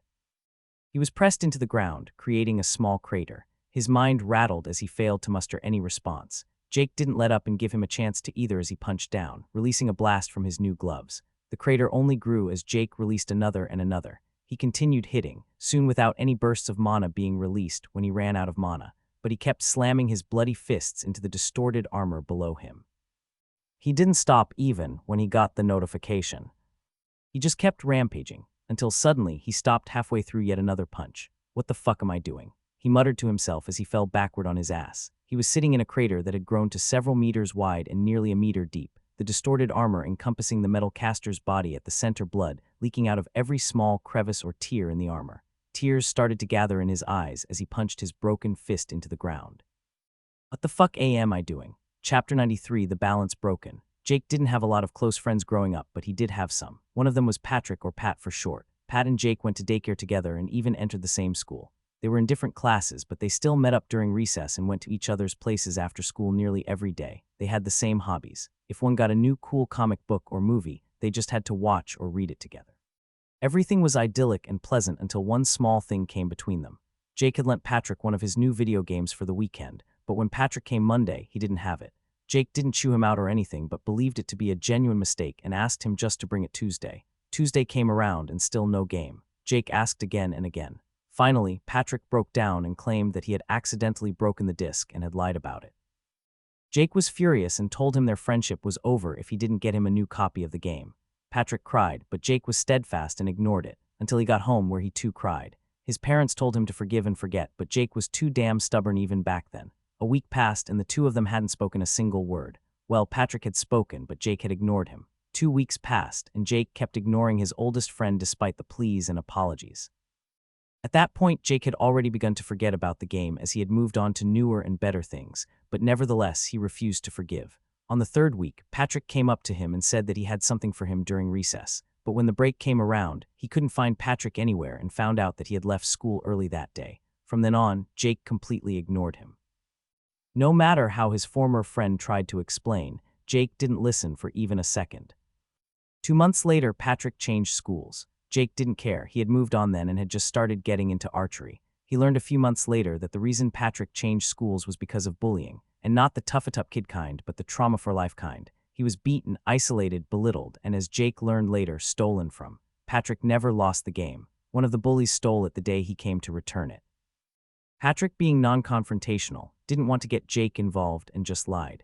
Instead, he tried to fix it himself. He managed to pool together all of his allowance and money from some odd jobs to buy a new game 3 weeks after he lost it. He had brought it to school and wanted to give it to Jake that very day. Instead, his bullies emptied his bag, found the game, and decided to play frisbee with the disc.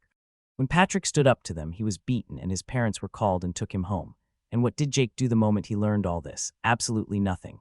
His old friend lived less than a kilometer away from his house, but he didn't go over. A simple apology, a single "I am sorry," and perhaps he would have had his friend back. But Jake just continued ignoring him. Jake never heard from or spoke to Patrick again. He moved away a few years later, and the most pathetic part.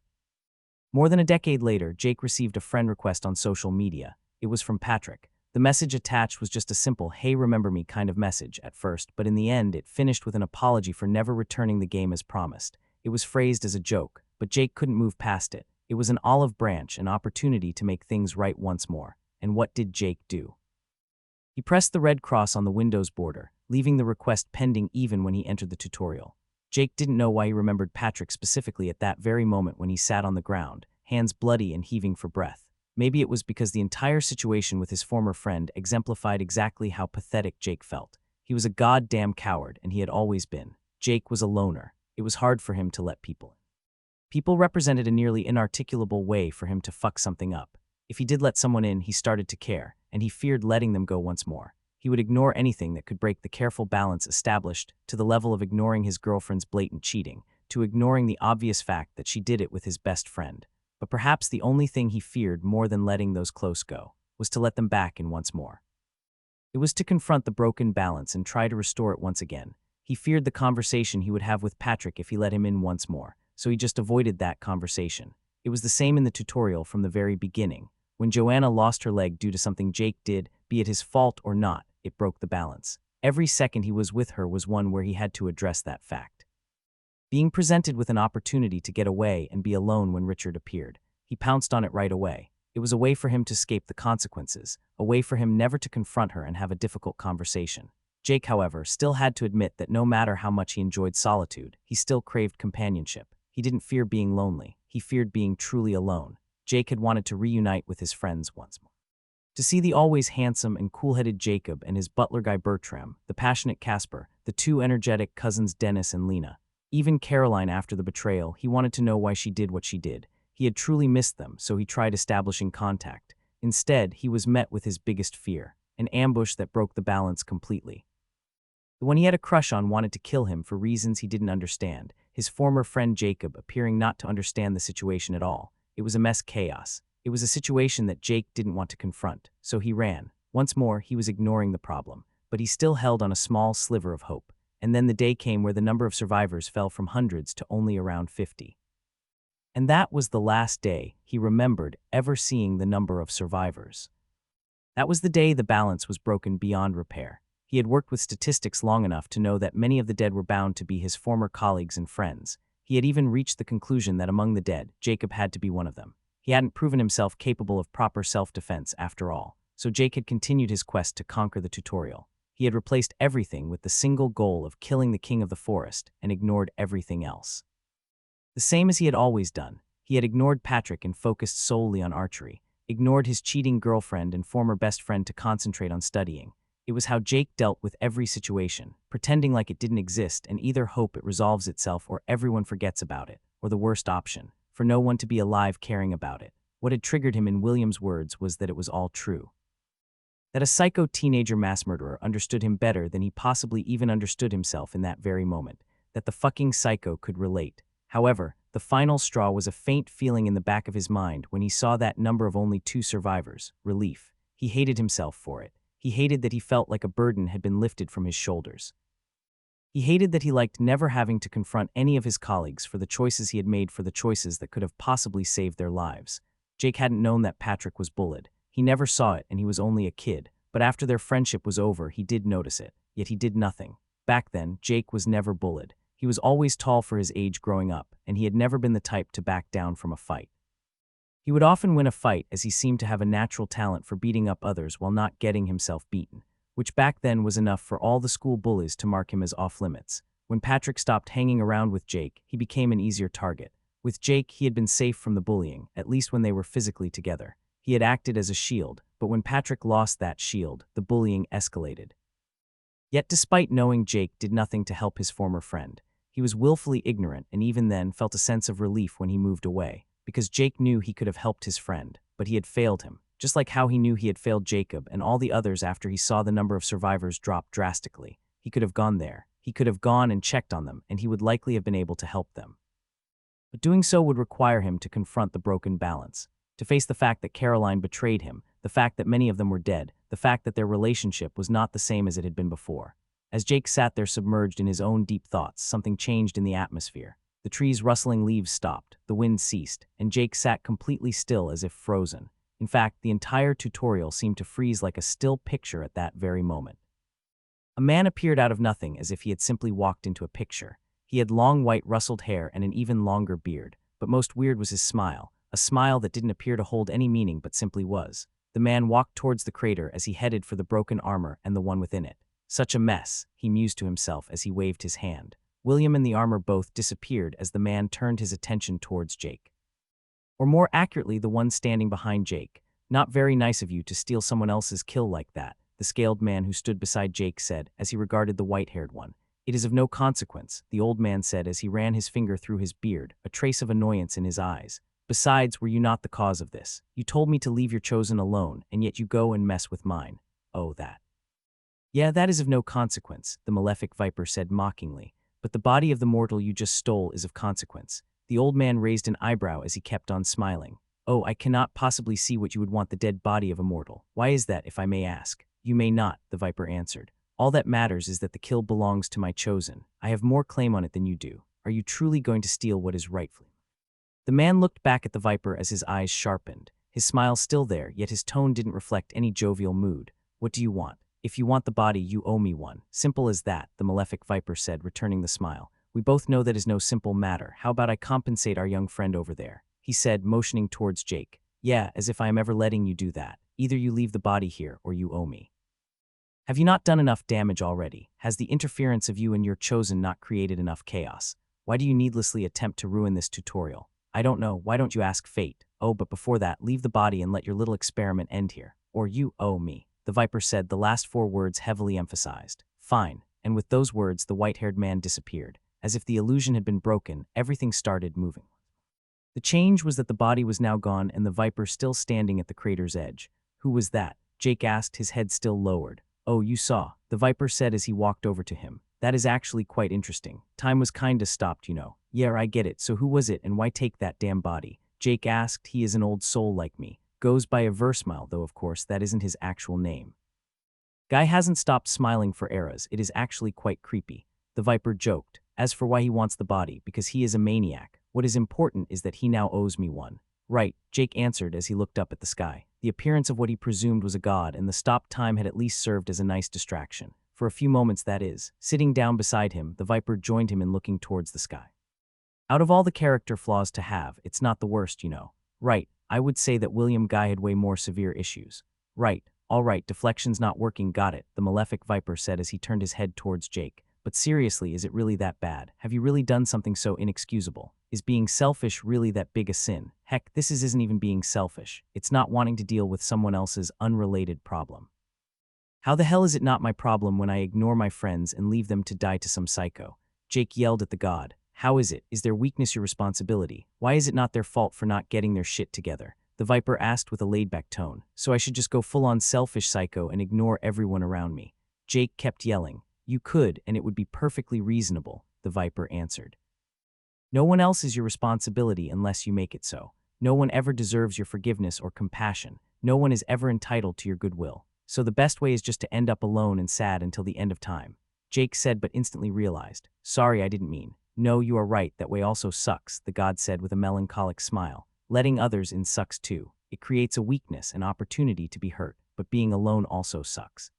It is quite a conundrum. I guess all I am saying is to pick those you let in carefully. Avoid those who will eventually end up hurting you. Living alone isn't the solution, but neither is bearing the burden for everyone around you. And how exactly do I know who to trust and who not to? Jake asked. You don't, that's why it's hard. But if it helps with anything, then your pal Jacob is still alive together with that Bertram guy, Casper too. You picked good friends there at least, the viper smiled teasingly. Wait, how? I thought William killed them. Jake asked, a mix of surprise, happiness, and skepticism. Oh, he did, but Jacob, for example, is now the kind of guy that is annoyingly hard to kill. Heck, when it comes to getting a powerful variant class, he has both you and that William guy beat 10 times over. Is he still in the tutorial? Jake asked a bit expectantly. Nah, he is out and done, officially failed it. Left prematurely. To the system he is counted as just another dead survivor, the malefic viper said dismissively. Oh, but Casper did kinda die. Anyway, you will see them after the tutorial, it will make more sense then. Oh, Jake said as he fell into thought. Just coming out and saying it right now, you will be a goddamn coward if you don't at least speak with them when you get back on your planet, the viper said, this time only half-teasingly. Right, Jake answered, feeling a bit better. So what to do now? 2 things. First of all, I may or may not have been the one who sixed William on you today. Partially to get revenge on a Versmile, who was also the bastard in your dream, by the way, and partially because I wanted to be a good friend and let you punt that psycho for killing so many of your friends. Also, it will do you good in the long run. Not sure how to respond to that one. Thanks, I guess. What will happen to him now? Oh, he will probably be revived or something. Oh, and good riddance for smashing that little shit the first time around. He gets a full 10 out of 10 for being annoying. Either way, just kill him again next time and that will be that. Though I doubt a Versmile will allow him anywhere near you moving forward. Now, on to more important things, the viper said, as he pulled out 2 bottles from the empty air, drinking. Where the hell did you get beer from? Jake asked, clearly confused as he looked down at the familiar bottle. Your fridge, the Viper said as he popped it open. How the god things. Oh, right. Chapter 94, Beers and Exposition. At the edge of a crater in the middle of the forest, two figures sat drinking. The crater's epicenter still carried the outline of what had once been a person with small smidgens of blood here and there. Around the two people drinking were several empty bottles. They chatted as they drank down the familiar liquid that Jake hadn't tasted for over 2 months. It was oddly nostalgic despite it not even being that long. It took him back to simpler days with way less fighting and death. Of course, he was still thoroughly grounded in his new reality by the scaled man he was drinking with. They had chatted about useless stuff for the most part.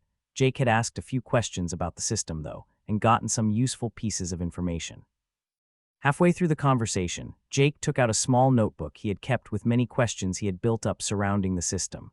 It took a bit of convincing, but he managed to get the Viper to spill the beans on some details. They both knew that it was just Jake's attempt to keep his mind occupied, but the god relented. One of the questions were related to the dungeon titles. Nah, the dungeon's titles are as normal as they come 5 levels to the title at E rank, increasing with every race evolution. Don't worry too much about it. You will get those done quite naturally more often than not. The stat bonuses increase as well. It is pretty normal for most everyone at the higher ranks to cap out at least the Dungeoneer title before every evolution. Jake did try to get some info on actual dungeons, but got shut down on that one. The Viper seemed quite adamant that for Jake to find out himself would be way more fun.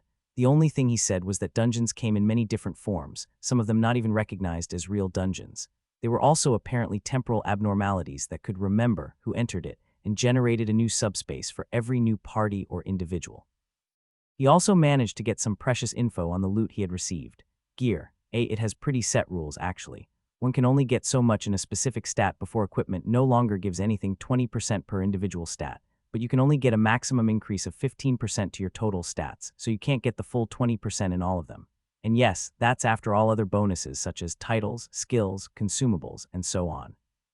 Making the number of stats you can get from gear increases even further. Strong gets stronger and all that. Though the stats from gear, as you have no doubt noticed, don't receive any percentage bonuses. He even managed to get some excellent info on affinities. Affinities are just what kind of mana your body is naturally aligned with. Most of it is innate and cannot be changed unless you do some really wacky shit. Classes can also offer a skill that grants you affinity towards a type of mana, even when you usually would never be able to achieve. That isn't to say that affinities are set. They get more locked in the stronger you get, but it is possible to influence them somewhat at a low level. Environmental factors often do play a role. In other words, if you're born on a planet filled with water, chances are you are going to have water affinity.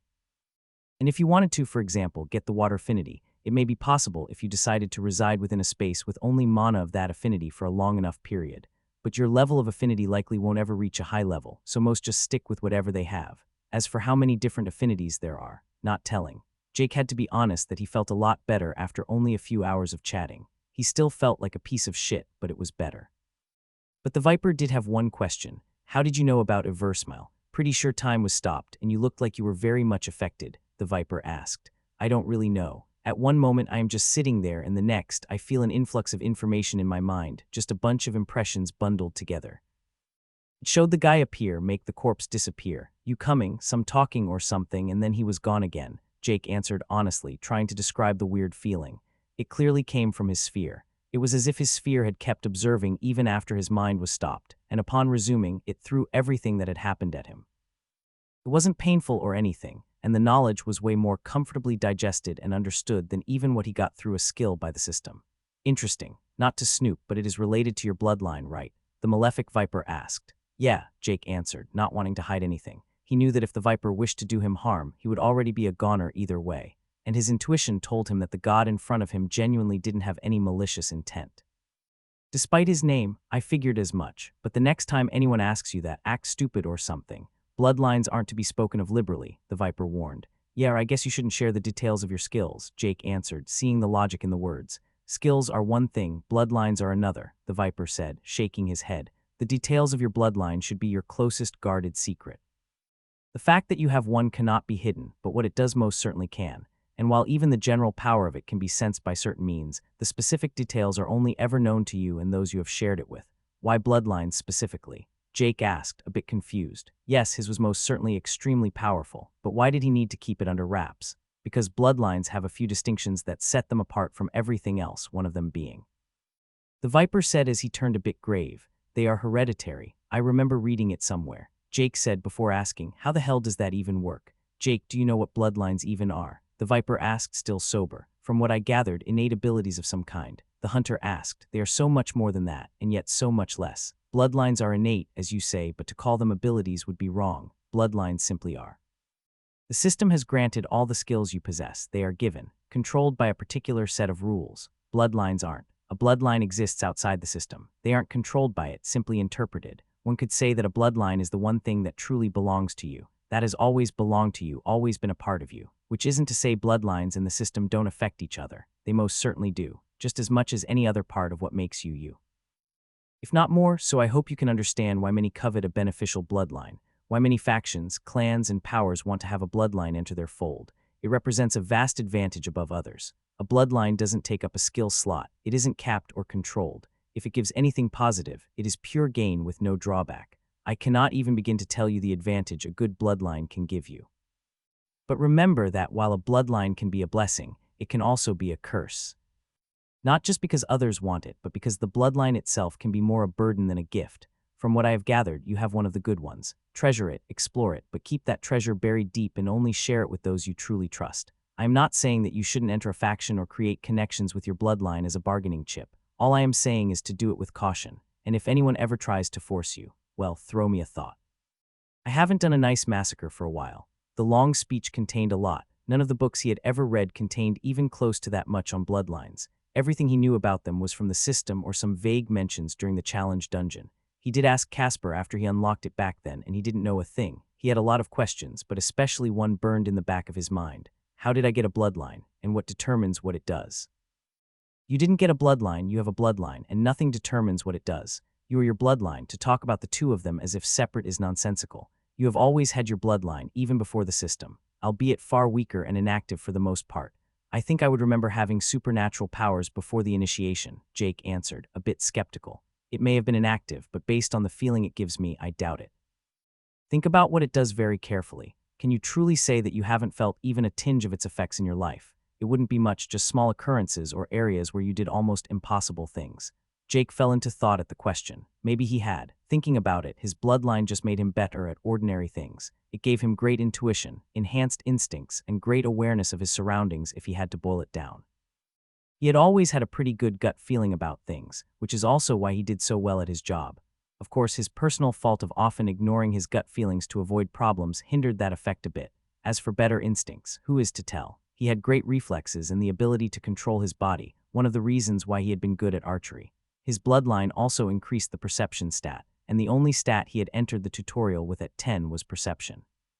Which meant it was already as good as it could be. Yeah, maybe I did, he said after a bit of thinking. It was honestly hard to say. It was as the Viper said. His bloodline just made him more, him. It increased innate things that all humans had. Everyone had gut feelings. Everyone had instincts and that weird eyes on the back of their head feeling if someone stared at them. Jake had just taken it all to the next extreme level. Just keep it to yourself is all I am saying. It is quite possibly your greatest advantage over others, the Viper said as he emptied the bottle in his hand. How common is it to have a bloodline? Jake asked. Quite rare, though more common the higher rank you get. They are a lot more common for new initiates like you, but new bloodlines appearing in older universes are quite rare, especially the useful ones, the god said, fishing out yet another bottle from empty air. Why is it more common at higher ranks? Didn't you say that it is something you are born with? Jake asked, a bit confused. Yeah, that is how bloodlines appear, but it isn't always how they are attained. Some bloodlines are also just awakened at a higher rank. How could you then attain a bloodline at a higher rank? Is it possible to steal a bloodline? The Hunter asked, considering the horrible implications of that. No, I told you already, you are the bloodline, and the bloodline is you. Absolutely inseparable, the Viper said with a small laugh. I guess I have to explain a bit about souls. The bloodline doesn't really exist in your body, but within your soul, the deepest part of your soul. A soul is made up of many layers, each serving a function. The outermost layer is what you use to interact with the world. It holds your senses, your thoughts. If it is broken, you lose consciousness. That layer will just regenerate with time. Heck, yours has already been broken a time or two. A lot of skills and magics interact with this layer. The second layer holds memories and experiences. This layer is far harder to get to, but it is possible through magic. This is the layer that many schools of magic, such as mind magic, hypnosis, and illusions, touch upon. The third layer is the subconscious layer. This is quite similar to the second layer in that it pretty much still holds everything the second layer does, just in a weird condensed form. This is where your personality and your motor skills and such reside. Touching this layer with magic is only done by the most powerful, and even then it is often only to affect it slightly. The fourth layer holds your energies, your mana, your stamina, and your health. Affecting this layer is far easier than any of the others, funnily. But to permanently affect it is borderline impossible. Finally, there is the core. This is often referred to as the true soul. This part does only one thing, and yet it does everything. It holds your records, everything you are, everything you have ever done, all your stats, your skills. No skill can touch upon the true soul. It is only the system that can ever touch this layer. It is deep within this true soul that your bloodline dwells. It has come to be without the system, and it is intricately interconnected with your records. In fact, some say that the status menu is just an overview of your true soul given by the system. Jake sat quietly listening to the useful exposition. Without a doubt, this conversation had been the most informative he had had since the initiation by the system. But one thing did bug him. You said that one could attain a bloodline though, and if it is in this true soul, then how can anyone get it? Didn't you say that bloodlines were outside the system? The system cannot create bloodlines, but it can recycle them. When you genuinely die, your true soul returns to, somewhere, it returns to the system. From there it can be recycled. While the system cannot or perhaps will not touch the bloodline, it can extract it. This bloodline can then be granted to someone else. This isn't to say that it is easy to get one. It is among the highest tier of rewards the system ever gives out. It can only be earned through extraordinary means and or incredibly difficult trials or tests. From this, it's quite clear how much the system values bloodlines. The Viper finished as he handed Jake yet another bottle of beer. Kind of curious, do you have a bloodline? Jake asked, knowing full well that he had just been told that sharing it was not advised. Well, yeah, but I wasn't a lucky bastard like you. Mine is the attained kind, the Viper said in a mocking tone. Sorry for being born, oh mister, I am a literal god, Jake joked back. So what rank were you when you got your bloodline? Getting an inch and asking for a mile, the poor god shook his head in faux disappointment. I was already a god when I got mine, so yeah, I had to get all the way to godhood without being a cheat. Once again, I humbly apologize, oh supreme one, Jake snickered. Does your bloodline also give a stat increase? Raising an eyebrow, the malefic Viper asked, does yours? Percentage or flat value? What stats? It increases perception by a percentage. Was 5% at that weird G rank, 10% at F rank, and now 15% at E rank, Jake answered as he took another chug of his beer, savoring the taste. And I assume this is far from the only thing the bloodline does, the Viper asked. Nah, it does a bunch of other things. Even upgraded a rare skill straight to ancient rarity, before just transforming it entirely, and allowing me to make a legendary skill. Oh yeah, that netted me another title, Jake said nonchalantly. It shouldn't be that fantastic in his own mind with how powerful bloodlines sounded, but still somewhat useful. Jake, the Viper said, from this day on, never talk about the details of your bloodline again, especially not the stat part in the skill. Wait, why? Is there something wrong with that? Jake asked, taken aback. Doesn't your bloodline do something similar?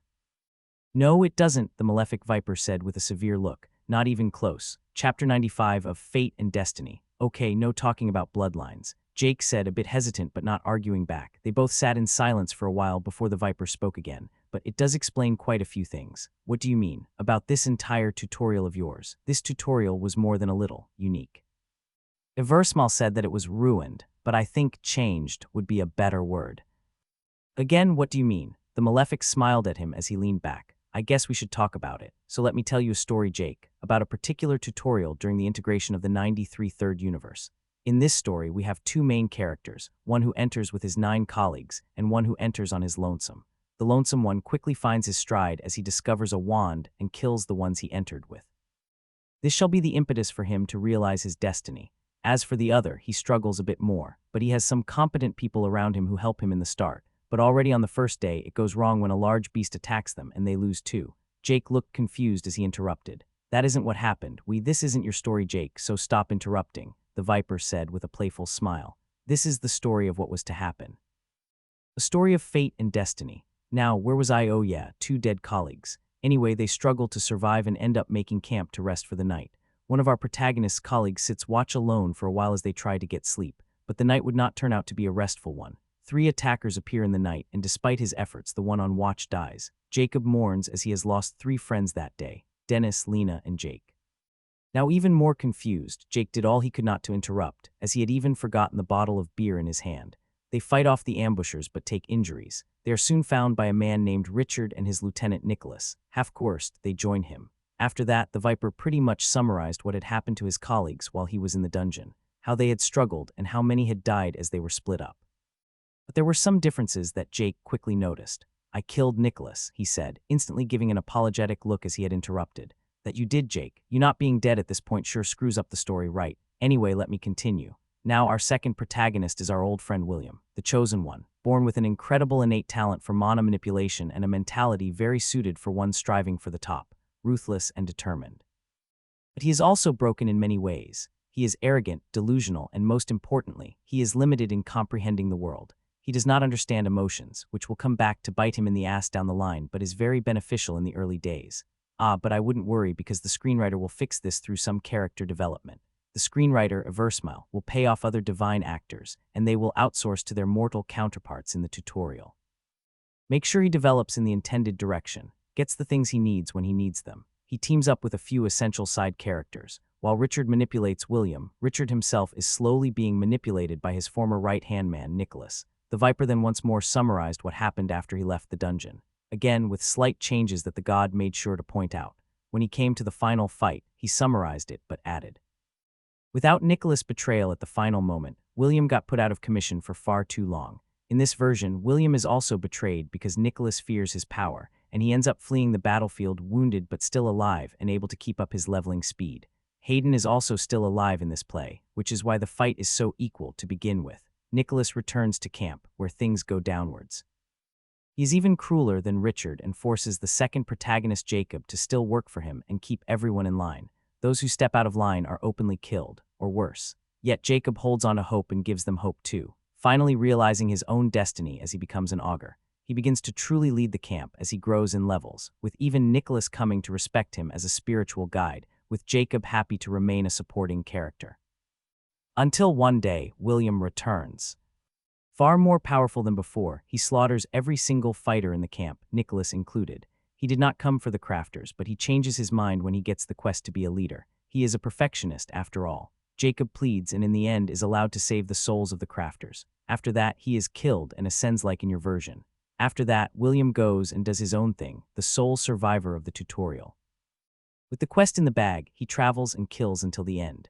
And as such ends perhaps the most interfered with tutorial of the 93 third universe, if it isn't the most messed with ever. With Eversmile having spent far more resources than reasonable, but getting a disciple out of it, the Holy Mother and Augur and your pal Casper still an undead.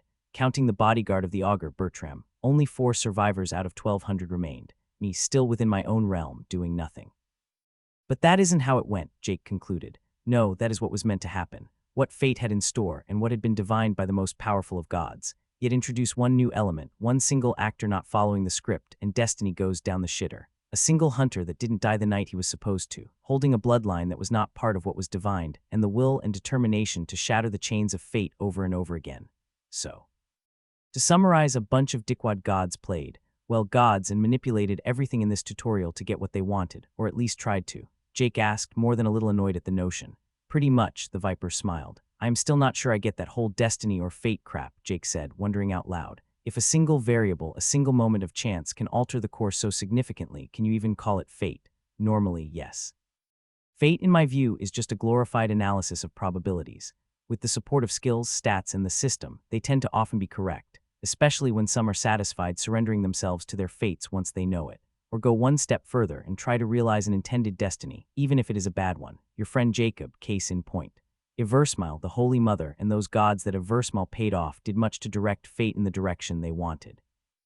They divined what would happen and made slight changes to get what they wanted, sacrificed pawns and played their game, Jacob being a willing pawn. This is likely why he could become an augur to begin with. Augurs don't challenge fate, they work to realize it, and when fate is written by the gods. Yeah, I get it, I still don't like it though. When am I to know if I am doing things because some god wants me to or if I make my own decision? How do I know I am not just following some fate or destiny that you created for me, and that this entire conversation is just an attempt to make me do something?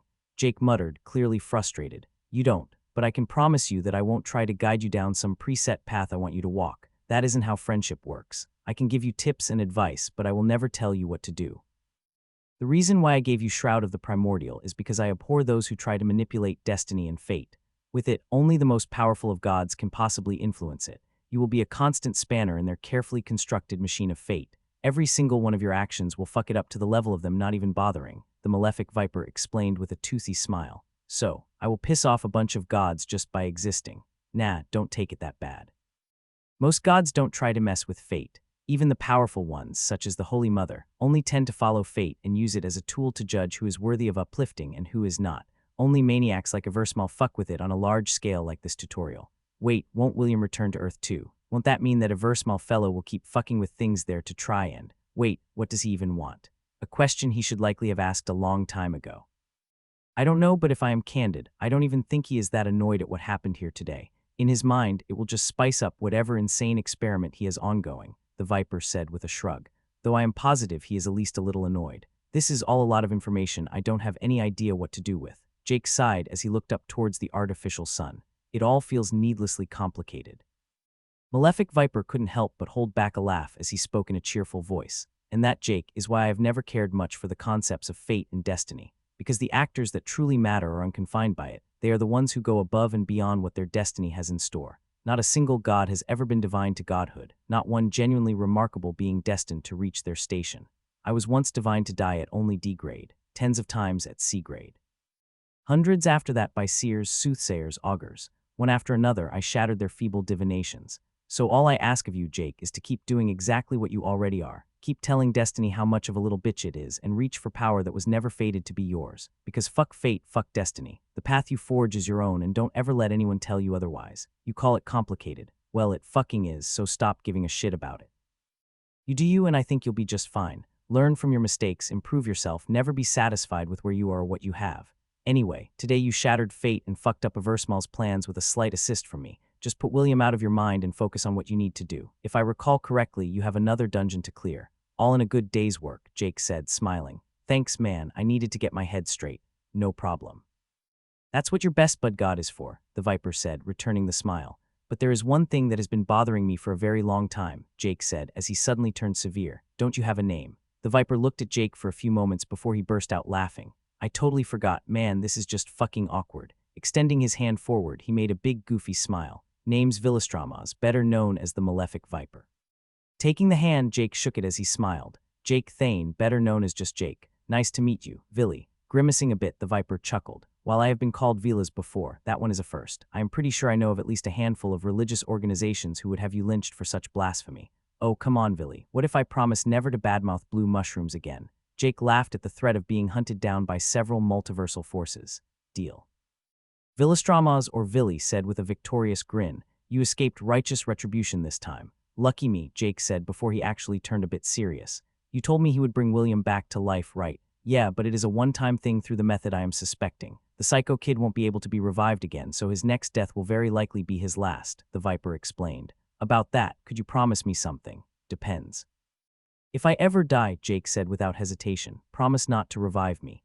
Wait, why? The Viper asked, genuinely confused. Because it would feel hollow. I don't want to have some divine measure up my sleeve that can save me or some literal deus ex machina descend to fix me if I fuck up. I want my battles to be of life and death. If my opponent is risking their lives, it would feel unfair not to do the same. It would take the excitement out of it, lessen the value of the challenge.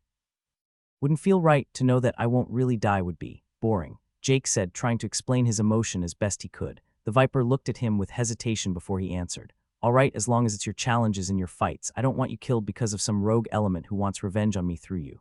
Deal, Jake said as they shook hands for the second time that day. Anyway, time for me to head off. I got stuff to do, and I am kind of on a timer. We aren't all born immortal gods after all. Yep, you better get going. Sigh around and don't get in over your head, Villastramas said while he swept up all the beer bottles, making the area look like he had never been there.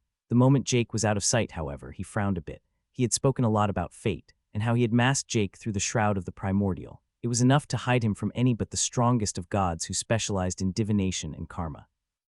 Even enough for it to obscure Eversmal's sight slightly. But there still was one person who could predict it, himself. When he made his prediction to see what would happen if he made William go to Jake, Villastramas clearly saw the result. But he also saw a bit beyond that. It wasn't perfect, as even his own skill obscured his prediction slightly. But he saw enough, and no matter how he looked at it, the result was clear. Jake wasn't fated to win against the king of the forest. Chapter 96, William and Jake. The smiling white-haired man stepped through the void, into what appeared to be an ordinary western suburban house. But outside the windows was not the streets of the suburb, but a vast void of nothingness. He waved his hand and summoned a broken, nearly body-shaped mess of metal, blood, and gore. With another wave, time itself reversed, and the armor returned to pristine condition once more. Everything returned to normal, except for the life of the person inside the armor. Death, even with the system, was not that easily circumvented. To restore a broken body was simple, but to truly revive someone who has died, difficult and costly, even to the gods of the highest order. Even if one managed to revive the dead, it often came with several drawbacks: mental issues, inability to utilize their stats, missing skills, etc., but perhaps most crippling was the loss of a future. The inability for the revived to progress properly further on their own path. There were ways to truly revive the dead, ways for it to have not a single drawback, but that required several conditions to be met, and often special items or skills with a considerable cost. Luckily, Eversmal had all of those. Flicking his wrist, he took out a small golden leaf of Yggdrasil, an item far from easily obtained, and one that couldn't be bought no matter how much money one spent. To Eversmal, it had cost him a favor to the old tree herself, a hefty price, but he had believed it to be worth it. Yet, it had cost him another favor for something as simple as retrieving the body of an E-grade mortal, a cost he had not expected. Eversmal did feel an ounce of annoyance towards his fellow primordial for exploiting his desires, but it was par for the course for the malefic one. Eversmal moved the body of William to a bed in the room and laid the leaf on the young teenager's forehead. Moments later, it started shining and sunk into his brain, disappearing. Moments later, the teenager's eyes opened wide as he screamed towards the ceiling. William's last memories flickered in his mind. The sudden pain, the shaking, the disorientation, and the feeling of powerlessness. And then, nothing. He had died. William felt it. He remembered dying. He remembered how it all turned to nothing. Everything he had been, everything he could be snuffed out in mere moments. "Good, you seem awake and aware," William heard a voice say as he sat up with shock. He saw a weird-looking man with a creepy smile on his face. "What the fuck happened, and why am I here?" the teenager asked as he jumped up from the bed. "You died, of course," the old man said, "and I revived you." William looked with wide eyes at the creepy old man as he kept smiling. He had really died. "Why would you do that?" "Because, little one," he said as he ran his hand through his beard, "I find you worth studying." "So what, you revived me to be some fucking guinea pig or something?" "No, not at all. I revived you for you to continue being you. Of course, your death changed things a little, but perhaps I can turn this to my advantage," Eversmal said, smiling as always. "What would you say to becoming my disciple, little one? To become my student, and on your path to power, so shall I learn from you. I believe this would be very mutually beneficial." "Disciple, what are you on about? Where the hell am I, and what happened to the damn tutorial? What the fuck is going on?" William asked, distraught at the situation. In a few minutes he had gone through dying, being revived, finding himself transported to who knows where, and now asked by a creepy old smiling man to become his disciple. What the hell was this? "The tutorial is over for you. You failed at the moment you died, but don't worry, you will still get a reward of some sort. But you have lost half of your points and the qualifications to receive any extra bonus awards based on what happens in the tutorial moving forward," Eversmal answered patiently. "I took your body from the tutorial to where we are now, just a small spot I picked, and I hope you like the surroundings. I hope they're comforting." William looked around him for the first time and noticed. This was his damn house, his parents' house. He saw the familiar globe on his desk, his bookcase, dresser, and he had been lying on his own bed. "Are we on Earth?" he asked, his eyes darting around the room. "No, it is still transforming. I just assumed that familiar surroundings would prove helpful." "Where the fuck are we then, and how did you get my house to wherever here is?" William yelled out as he tried looking down a window that only showed pure darkness. "This isn't truly your house, I just remade it to look like it." "Cop it if you will, why do you not find it suitable?" Eversmal asked, raising an eyebrow. "No, I fucking don't. This is creepy as fuck, you are weird as fuck, and this entire fucking thing is fucked." William screamed out. Now, calm down, little one," Eversmal said, still smiling amicably. "I do not wish you any harm at all. I understand your frustration, but please ask of me anything, and I shall try to accommodate or explain. First of all, get me out of this creepy ass house and tell me who the fuck you are already." William yelled, veins showing on his neck. "The first one is easy," the old man said, as he waved his hand. The entire house turned to small wisps of lights little by little, as William lost his footing but kept floating where he had been. The whole house disintegrated in a matter of moments, leaving the two floating in the vastness of nothing. The only source of light left a single lamp from the building still suspended between them. "As for who I am," he said, his smile growing a bit larger, "I am known as Eversmal of the 12 Primordials. I am a god, but more than that, I am a scholar. I hold many other titles, little that hold any meaning to you. Just know that I wish to learn about you, from you." Having once more lost his bearings, William looked around at the void surrounding him as he felt genuine fear. He felt that with a single thought the being in front of him could make him cease to exist or condemn him to live out the rest of his days in this nothingness. Wah, what do you want? William stammered out. I want you as my disciple, my follower. I wish to teach you and see you prosper from that knowledge, Eversmal answered, unconcerned with the mortal's apparent fear. His aura was bearing down on William, indifferent with the distraught it brought him. Why, what do you want me to learn? The teenager got out after a bit. Karma, little one, the old man said. The bonds that bind us all together, the connections we form willingly or unwillingly, the feeble strings of fate that bind us together, the unbreakable chains that make two lovers inseparable, the power that binds our words and actions together, the power that judges the truth from the lies. A concept none can escape from, that affects us all. The favors owed, the promises made, and perhaps the one most interesting of all for you, the blood debts owed. William just looked at him, unable to comprehend what was going on, but a single figure appeared in his mind when he heard the last part. He shook unwillingly as the memories just before he felt his mind rattled come forth like a tidal wave. The final word he heard a cold die. The last thing he saw was those two eyes staring at him. William was afraid. He didn't want to meet those eyes again, ever. They regarded him like he was some pathetic bug. I don't, he muttered. Eversmal just kept smiling as he saw the young man before him slowly deteriorate mentally. While Villastramas and his chosen had sidetracked his experiment, it didn't mean it was ruined. Oh no, far from it. This was good. But he did plan on making sure that the subject didn't encounter the Vipers chosen anytime soon.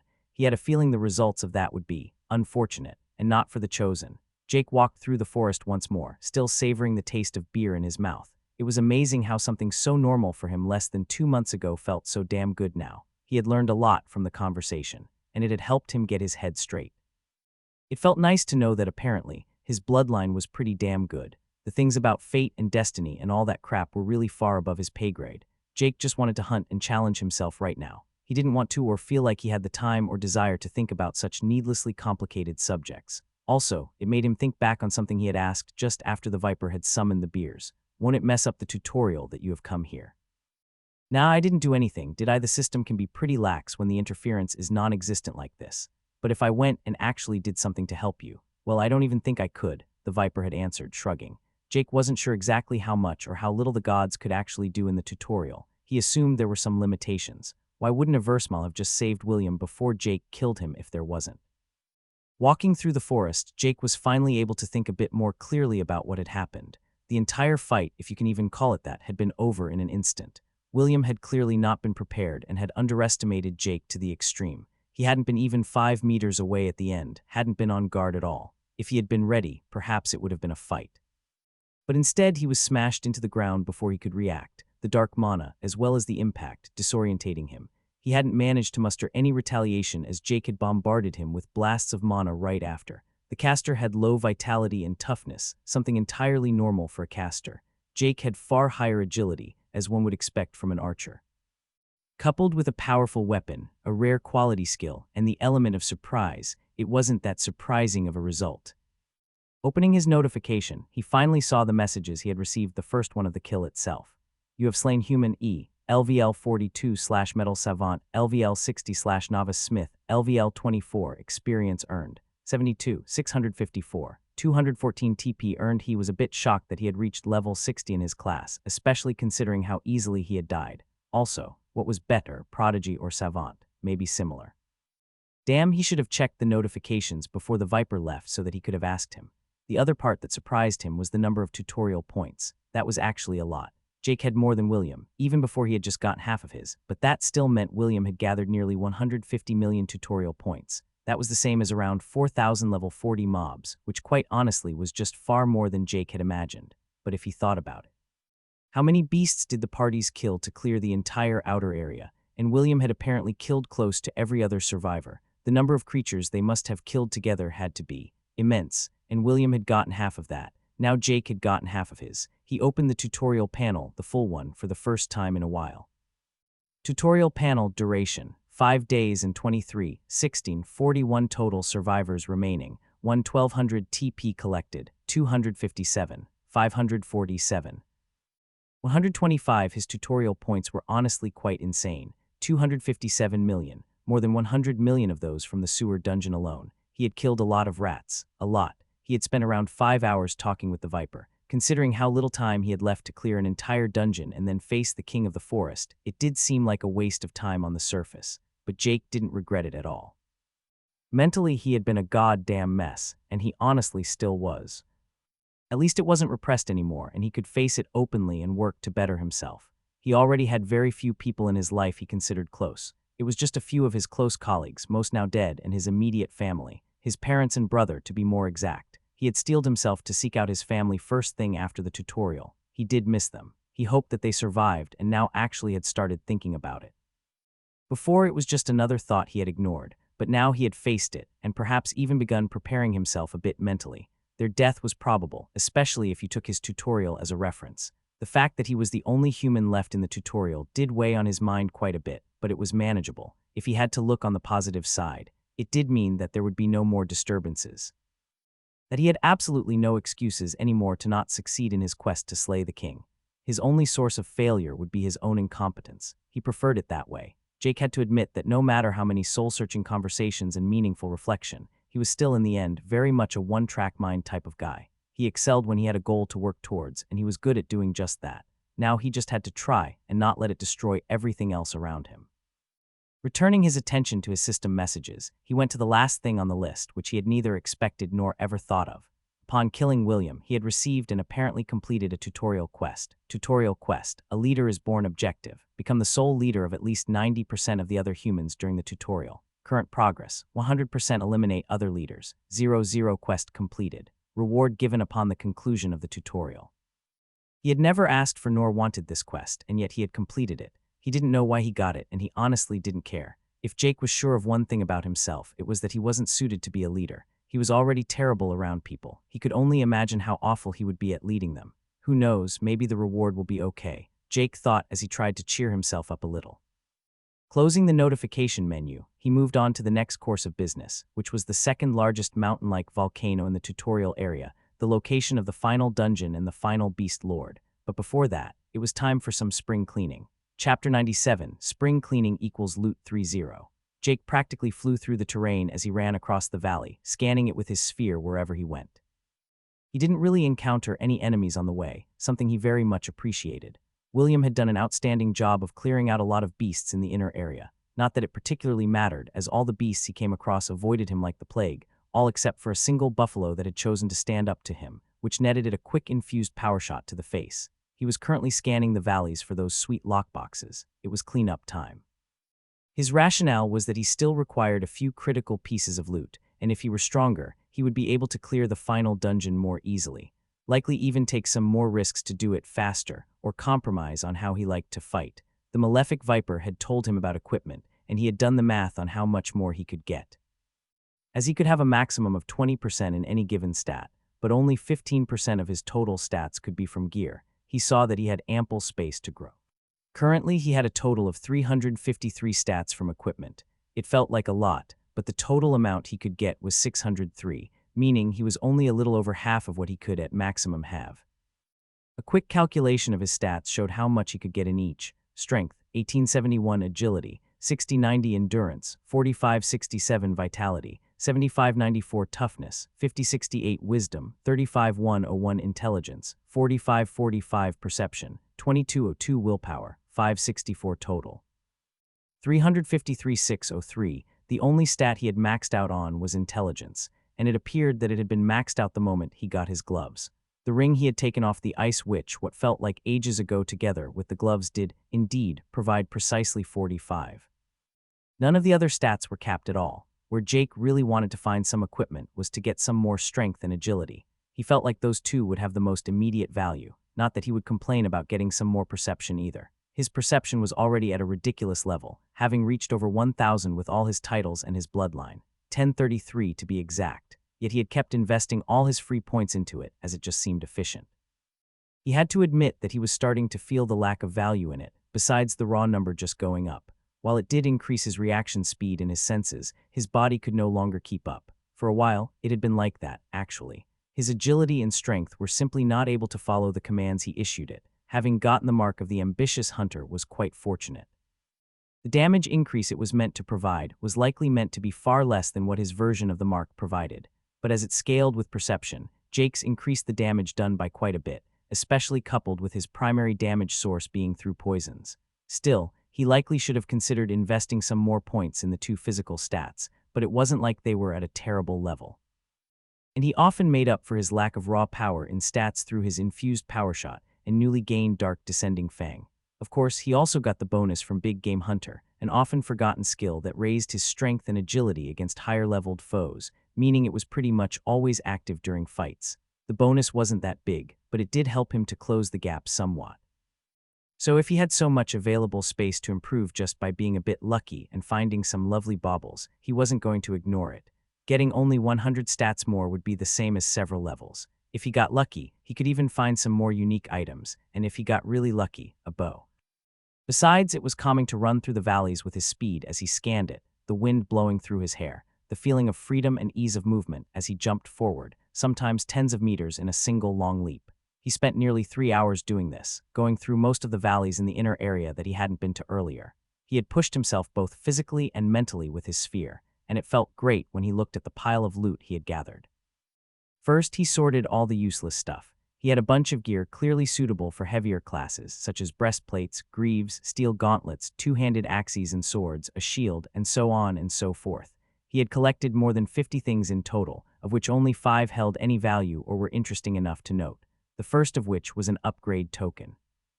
Tutorial Equipment Upgrade Token Uncommon. Upgrade any common rarity starting item from the tutorial to uncommon rarity.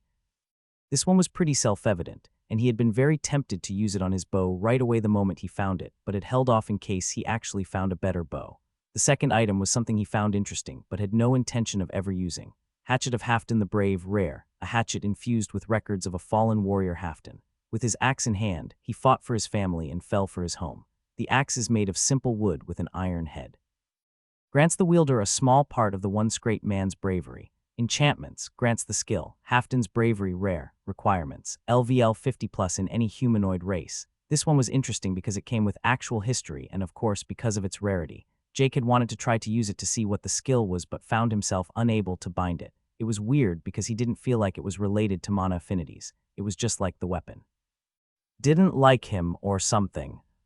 Quite rude actually. The third piece of loot was one he would actually use, an upgrade to an item he already had. Ring of the Ruby-Eye Tiger, uncommon, a ring created by embedding the crystallized eye of a Ruby-Eye Tiger into a band. The records of the tiger powers the enchant, granting some of the beast's might to its user. Enchantments, plus 30 strength, plus 20 agility, plus 20 perception.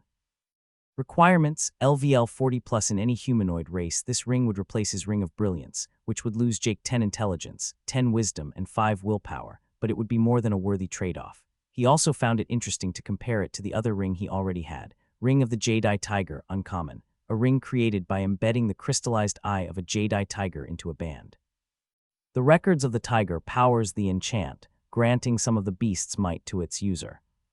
Enchantments, plus 20 perception, plus 15 agility, plus 15 strength.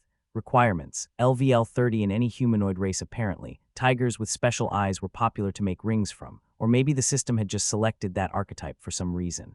Nevertheless, it was just the kind of ring he had wanted. He did get 2 other rings too, but neither of those were of any interest to him. Jake had also discovered through this that he could only have 2 rings on for some reason. Well, he could technically have as many on as he could fit on his fingers, but he would only get the benefits of 2 of them. Whenever he tried to bind the third ring, it wouldn't work before he let go of one of the 2 he already had. The weird ability that all rings carried that made them not get in the way by making them effectively intangible also only worked on 2 rings at once. It was weird that he had to put his rings on before the gloves, but he could neither feel nor see he had a ring on upon putting the gloves on. System fuckery to the rescue. Jake laughed a bit internally. The 4th item of interest he had found was one of those special items he had hoped to find, one that could hopefully prove useful against the king or perhaps the final beast lord. Seed of Entangling Roots, uncommon, a seed filled with the dense power of life and nature. Infuse with mana and throw it to the ground for roots to sprout and entangle your chosen foe. Seed is consumed upon use. It could temporarily incapacitate, something he could see a myriad of advantages with. At first, he had feared he would be unable to use it due to lack of affinity, but luckily it had responded positively to his mana. He also had one more idea to maybe make it a bit interesting. If he used his alchemy skills to infuse some poison into it through Touch of the Malefic Viper, and then used Cultivate Poison to make it fester and work its way through the item, he could perhaps make it do a bit more than just entangle foes. But he wasn't sure if he would ever find time to try that out. As for the final item of value he found, It was a weapon rumored and foretold of for ages, one he had only dreamed of yet never truly imagined he would get a new bow. Windsor bow rare, a bow made from a tree inhabited by wind elementals. The string made from the sinew of the beast that dared destroy their home, now restored to a form made for hunting down the beasts hated by the young elementals. The elemental's spirit and mana have left their mark upon the wood, making it light and flexible. The remnant will of the spirits within blesses any arrow fired. Enchantments, Windsor requirements, LVL 50+ in any humanoid race. He was very, very pleased when he found the bow, but he did have one sneaking fear in the back of his mind. Could he use it? He still remembered the nature affinity blade and the light affinity staff that had both been unusable. Heck, even the axe he had just found didn't like him. This bow was clearly of the wind affinity or something like that. Heck, it clearly had both a mana affinity and a history attached to it. Jake knew he had dark affinity, but did he also have wind? With more than a little internal fear, he had grabbed the bow in his hand and injected mana into it after sending a little prayer the way of his friendly neighborhood god, and praised the viper, for he felt the mana slip into the bow with no resistance and instantly felt the connection with it, a major success, to say the least. It had also inadvertently confirmed that he had the wind affinity as well as dark affinity. Feeling the bow out in his hand, he got used to the weight as he noted how light it was, unnaturally so as it felt practically weightless. Luckily, it didn't affect the bow itself as he knocked an arrow and pulled the string. As with his old bow, the pull strength was magically altered somehow, making him struggle to pull the string, but not overly much. Firing an arrow, he instantly felt one big difference from his old bow, however. While the arrow's power had only increased by a little, he could feel the changes around said arrow. As it flew through the air, it was as if the wind gave way to it, like it gently moved out of the way and pushed it forward towards its target. Upon striking the tree he had aimed at, the arrow went straight through and out the other side. If he had to estimate, then he would say his standard shot was around 10–15% stronger with the new bow. It wasn't as much as a melee weapon provided, but it did have one more significant advantage. Currently, his largest limiter on infused power shot had been his bow. He knew that if he pushed more mana into it than he currently did at his maximum power, it would explode just like his first bow had done during his fight with the Alpha Badger. But with this new bow, he could push it further. His own body still limited him, but the bow wouldn't be the bottleneck for now. Infused power shot had been his bread and butter for quite a while. He had nothing that could come even close to a fully charged infused power shot. The power behind it was quite honestly ridiculous. Power shot before he had upgraded, it was already great, and infused power shot simply made it better in every single way. He truly felt like he had lucked out in getting the upgrade. It had been what catapulted him to his current strength, without a doubt. Of course, he knew it was only possible because of his adamant body. Jake smiled to himself as he put all of the loot into his spatial storage. Most of the items he couldn't use were thrown in one of the corners, while another corner held leather gear and even another common rarity bow he had found. The pile in that corner had the name of backup stuff. It was for if any of his current equipment broke or was lost. Better safe than sorry after all. His last piece of business before heading off to the dungeon was to spend his uncommon upgrade token. As he had found a bow, he no longer needed to upgrade the old one. His only other two pieces to upgrade was a dagger or his cloak. Even if he upgraded the dagger, he wouldn't use it. Upgraded, it would still not come close to Venomfang in power, and his short sword of Icy Winds would very likely also still be better. Besides, he had kind of begun getting used to fighting with a dagger and a short sword. Daggers sucked at blocking, while a short sword was quite a bit better. It also gave some more much-needed reach to his blows. It was still a short sword, but it was far longer than a dagger, so he was left with only one thing to upgrade: his cloak. The cloak he had hated for a long time due to its uselessness and frailty. Now, however, it would finally be able to become useful again. He took out his old cloak and identified it, noting the absolute lie that said it was strong against slashing attacks. Archer's Cloak Common, a cloak handed out for the tutorial, now upgraded with a token, made of resilient cloth that is resistant to slashing attacks. Enchantments, Self-Repair, Requirements, Tutorial Attendee. Archer Class Use Upgrade Token on Archer's Cloak Common, YN. He used the token on the cloak and saw it get enveloped by light, just like it had been when it went from unranked to common rarity. Soon the new cloak appeared, looking just the same as before, brown and rather unassuming. But when he identified it, it became clear it wasn't as simple anymore. Archer's Cloak Uncommon, a cloak handed out for the tutorial, now upgraded with a token, made of resilient cloth that is resistant to slashing attacks. The cloth automatically helps the wearer meld into his surroundings when supplied with mana. Enchantments, Self-Repair, Requirements, Tutorial Attendee. Archer Class an extra effect had been added. Jake didn't waste any time picking it up and injecting mana into it. After binding it to him, he put it on and tried supplying it with some mana. The entire cloak soon turned different colors, looking like camouflage. He even vaguely felt that other signs of his presence were suppressed, such as his mana signature, aura, and likely even emitted heat. But more importantly, upon bringing a common rarity dagger down on it, he felt the resistance on his blade, making him unable to tear it in a single slash. Finally, the cloak had graduated from uselessness. With the cloak on, he felt all geared out and well covered from head to toe. He had spent a bit over 3 hours collecting items, and it had given him an increase of 50 stats, a new cloak and a new bow, along with some other exciting collectibles. All in all, time well spent, time he should easily make up for in the dungeon with the final Beast Lord. Checking the time, he started sprinting onward. Tutorial panel, duration, 5 days and 20:04:32, Chapter 98, Valley of Tusks. As he jumped up the cliff and began running the final stretch to the dungeon, he checked through his full status. Status name, Jake Thane race, Human E, LVL 58, class, Ambitious Hunter, LVL 65, profession, Prodigious Alchemist of the Malefic Viper, LVL 51, health points HP, 5429 5460 mana points MP, 51 11 53 20 stamina, 36 29 38 20 stat strength, 403 agility, 534 endurance, 382 vitality, 546 toughness, 390 wisdom, 532 intelligence, 260 perception, 1053 willpower, 326 free points, 0 titles, Forerunner of the New World, Bloodline Patriarch, Holder of a Primordial's True Blessing, Dungeoneer IV, Dungeon Pioneer IV, Legendary Prodigy class skills. Basic one-handed weapons inferior, Advanced Stealth common, Advanced Archery common, Hunter's Sight uncommon, Basic Twin Fang style uncommon, Basic Shadow Vault of Umbra uncommon. Splitting Arrow uncommon, Big Game Hunter rare, Infused Powershot rare, Mark of the Ambitious Hunter rare, Descending Dark Fang rare, Moment of the Primal Hunter legendary, profession skills. Herbology common, Brew Potion common, Concoct Poison common, Alchemist's Purification common, Alchemical Flame common, Toxicology uncommon, Cultivate Toxin uncommon, Malefic Viper's Poison rare, Palate of the Malefic Viper rare, Touch of the Malefic Viper rare, Sense of the Malefic Viper rare, Blood of the Malefic Viper epic, Scales of the Malefic Viper ancient, Blessing, True Blessing of the Malefic Viper blessing true, race skills. Endless Tongues of the Myriad Races, unique, Identify common, Meditate common. Shroud of the Primordial divine, Bloodline, Bloodline of the Primal Hunter, Bloodline ability unique. His status was starting to get rather large. He could still remember when it barely contained anything, and even had a few NAs in there.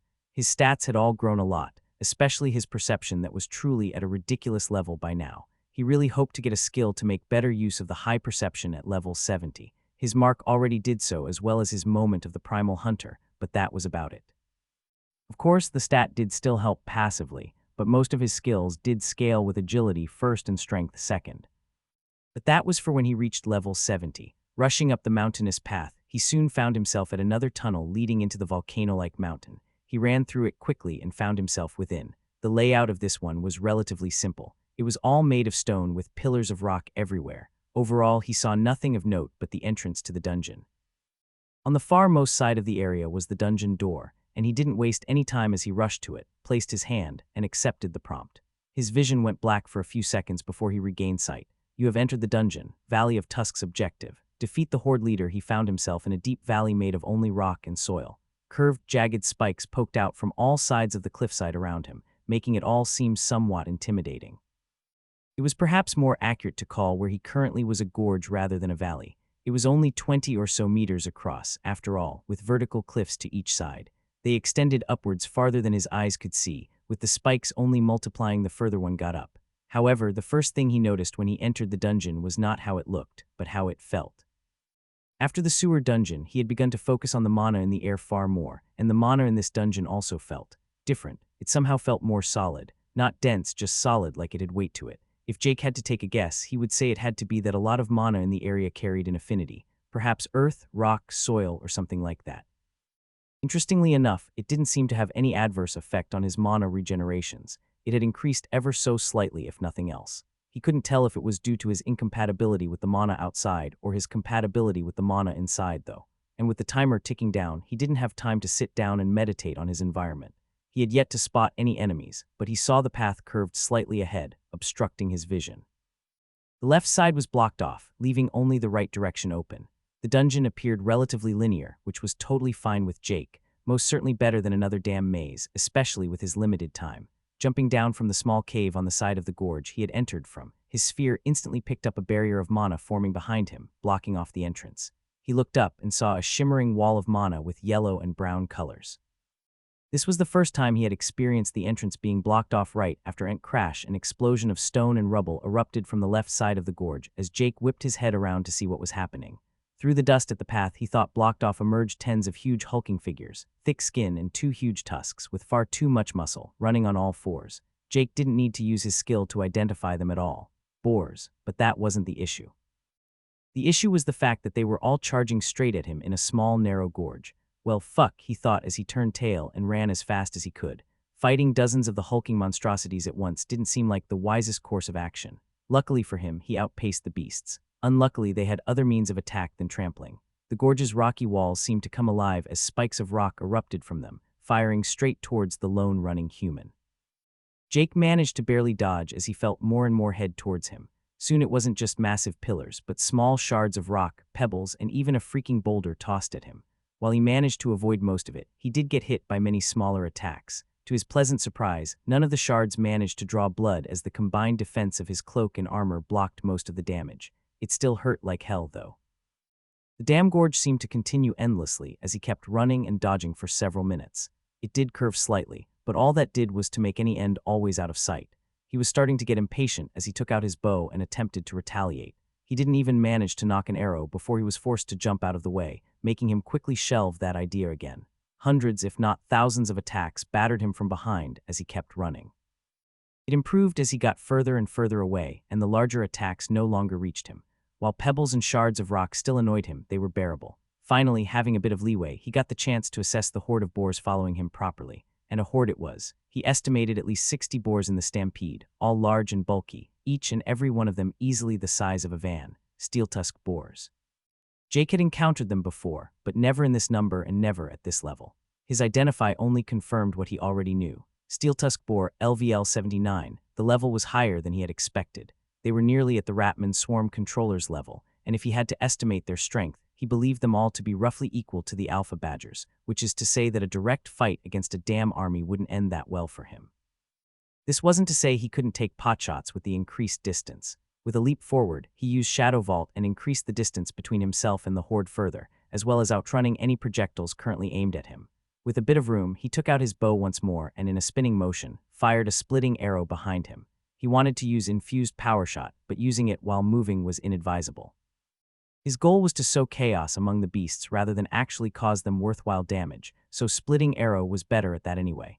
The arrow split into 10 as it traveled, hitting the beasts in the front. The arrow's speed, coupled with the boar's own charge, resulted in them not mounting any defense. 4 of the porky boys in front were hit and squealed in pain and anger. One of them tripped due to the arrow hitting its leg, making it stumble slightly. While it would hardly matter usually, the charging boars behind made it a massive problem for the beast.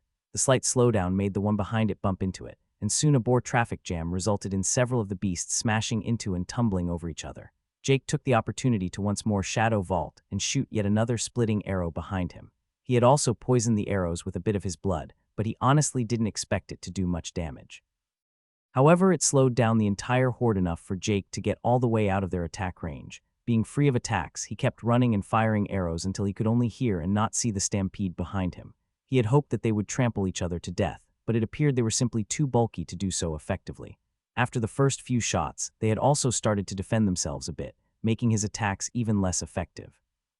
A few minutes later, he finally saw an end to the ridiculously long gorge. Keeping up his sprint, he made it out as he saw the entire area opening up before him. A vast valley appeared before him, nearly utterly flat with nothing of interest in sight. The only thing was huge pillars of stone littering the entire area. With his hunter's sight, he could easily see all the way to the other side of the valley. The entire thing was circular and was formed like a massive hole in the ground. The walls were practically vertical, just like the gorge had been. He couldn't even see how far up they extended. Not a single living thing could be seen in the entire valley, something that would very soon change as the stampede of boars got louder and louder. Rushing into the valley, he quickly started considering his options and looking around. There was only one way in and out. It was like a damn arena. The only geographical features he could make use of was the pillars of stone littering the area. They almost served as trees in a forest, and a forest was great for ambushing.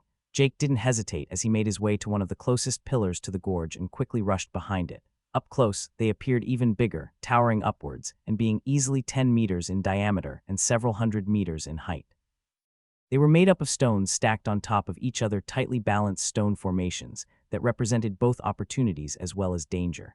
He started climbing one of them, but stopped after getting only 15 meters up as the first boar came into sight as it came out of the gorge. Pushing Mana into his cloak, he made sure it covered his entire body as the cloak started turning into the same color as the stones on the pillar. Completely unmoving, he simply observed as the beasts exited the gorge.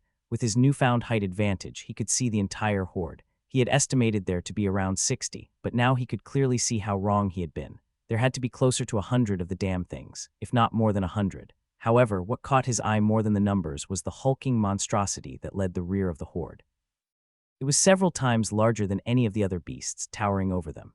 If the other boars were compared to vans, then this would be a huge truck. Massive muscles covered its entire body, and a single golden tusk exited one side of its mouth, giving off strong mana. Jake already knew it before identifying the beast, but it was indeed what he believed it to be, Horde Leader. From where he was hiding, he could feel its aura. It was strong, but not unmanageable. He had feared that the Horde Leader would be D-grade, but he was now sure that it wasn't. It was close, very close, but not quite there yet. Before he could face the leader, he would have to get rid of the Horde. Fortune smiled upon him as he saw what the boars did the moment they entered the valley. They all spread out as some kept rampaging onwards, while others slowed down right away. Almost as if in agreement, they all seemed to forget the hunter they were chasing only a minute or so earlier. Even the one still having an arrow sticking out of its snout apparently didn't mind. Jake soon found out where they were going. They all headed towards different pillars and started eating them. The boars munched on the stones as if they were the tastiest stuff around, while the hunter hanging up on one of them was momentarily dumbstruck. What made him even more flummoxed was the boar eating, 10 meters right below him. He was currently standing on top of one of the rocks protruding from the pillar, camouflaged, looking down at the damn thing munching away. He had already surmised that these boars had earth or stone manipulation or something like that. The one he had faced outside in the forest also had those capabilities. He was a bit surprised at not coming across a single boar in the inner area, but he hadn't thought much of it, honestly. They quite obviously didn't have a vision that allowed them to look upwards or any kind of ability to properly sense enemies. Jake wasn't even adequately hidden where he stood. Not a single one of the dumb pigs noticed him, though. Looking around, he saw that there weren't any other boars within 30 or so meters of the pillar he was currently on. The horde leader was already far off in the distance, devouring one of the more gigantic pillars. Jake decided to take a bit of a risk as he took out his bow. He kept close watch of the still-eating beast below him as he began preparing his poisoned arrows. He still had a few bottles of his best necrotic poison left, but he was starting to run out. It should be enough for the rest of the tutorial, though. Soaking all the arrows, he redeposited the now empty bottle as he knocked one of the arrows. He had feared that the boar would feel it when he began channeling infused power shot as the Lucenti stags had, but it didn't appear to notice a thing as he felt the mana build up in the bow and the stamina in his upper body. Once more, having reached a new pinnacle of attacking power with the new bow, he released the fully charged shot straight down the less than 15 meters separating him and the steel-tusk boar. An explosion of energy rocking the entire pillar made the boar twitch slightly just before the arrow hit it.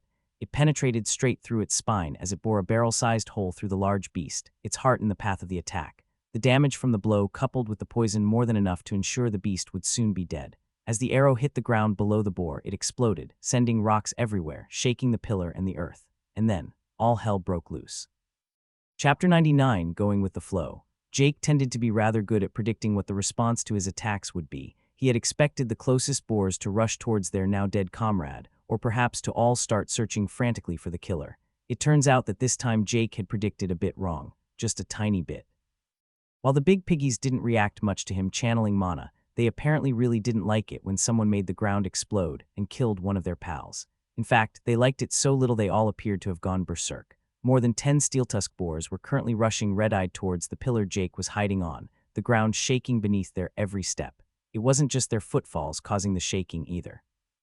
Mana swirled in the air as rocks of all sizes rose around them. The enraged beasts, however, had one major issue. They had nothing to attack. They reached the corpse of their comrade, full of fire and fury with no outlet in sight. Jake had smartly focused every fiber of his being on standing absolutely still while covered by his camouflage cloak, channeling everything he had into utilizing advanced stealth. Without any immediate target, the boars did as any reasonably enraged beast would do. They began destroying everything around where their comrade died, including the pillar he was hiding on. Huge boulders started flying about, and the pillar itself began being ripped apart. One of the beasts even rammed the thing, causing it to shake. Jake, getting the hint, jumped off the pillar, hoping to land behind the boars surrounding it. He fell through the air, boars still in his sphere as he observed them. He watched them all through his fall, and not a single one of them noticed him. That is until his feet hit the ground. As if he had set off an alarm, all of the beasts turned towards him in an instant, eyes red, gleaming with a thirst for revenge. Well, fuck, Jake thought as he legged it. He sprinted straight back towards the gorge, the enraged beasts following him with more vigor than ever before. Scratch that, it wasn't just vigor. They were actually significantly faster than they had been before, catching up to him at a pace far faster than he found comfortable. Forced to use Shadow Vault more than 3 times in less than 10 seconds, he knew the situation wasn't sustainable. He did manage to reach the gorge once more, but all that did was to make his path of retreat more linear. The gorge was the only place he could flee to, though. The rest of the valley was full of more boars, and of course, the horde leader itself. Running through that would only serve to increase the number of crazed beasts chasing him. So Jake ran through the gorge, the stampede close behind him.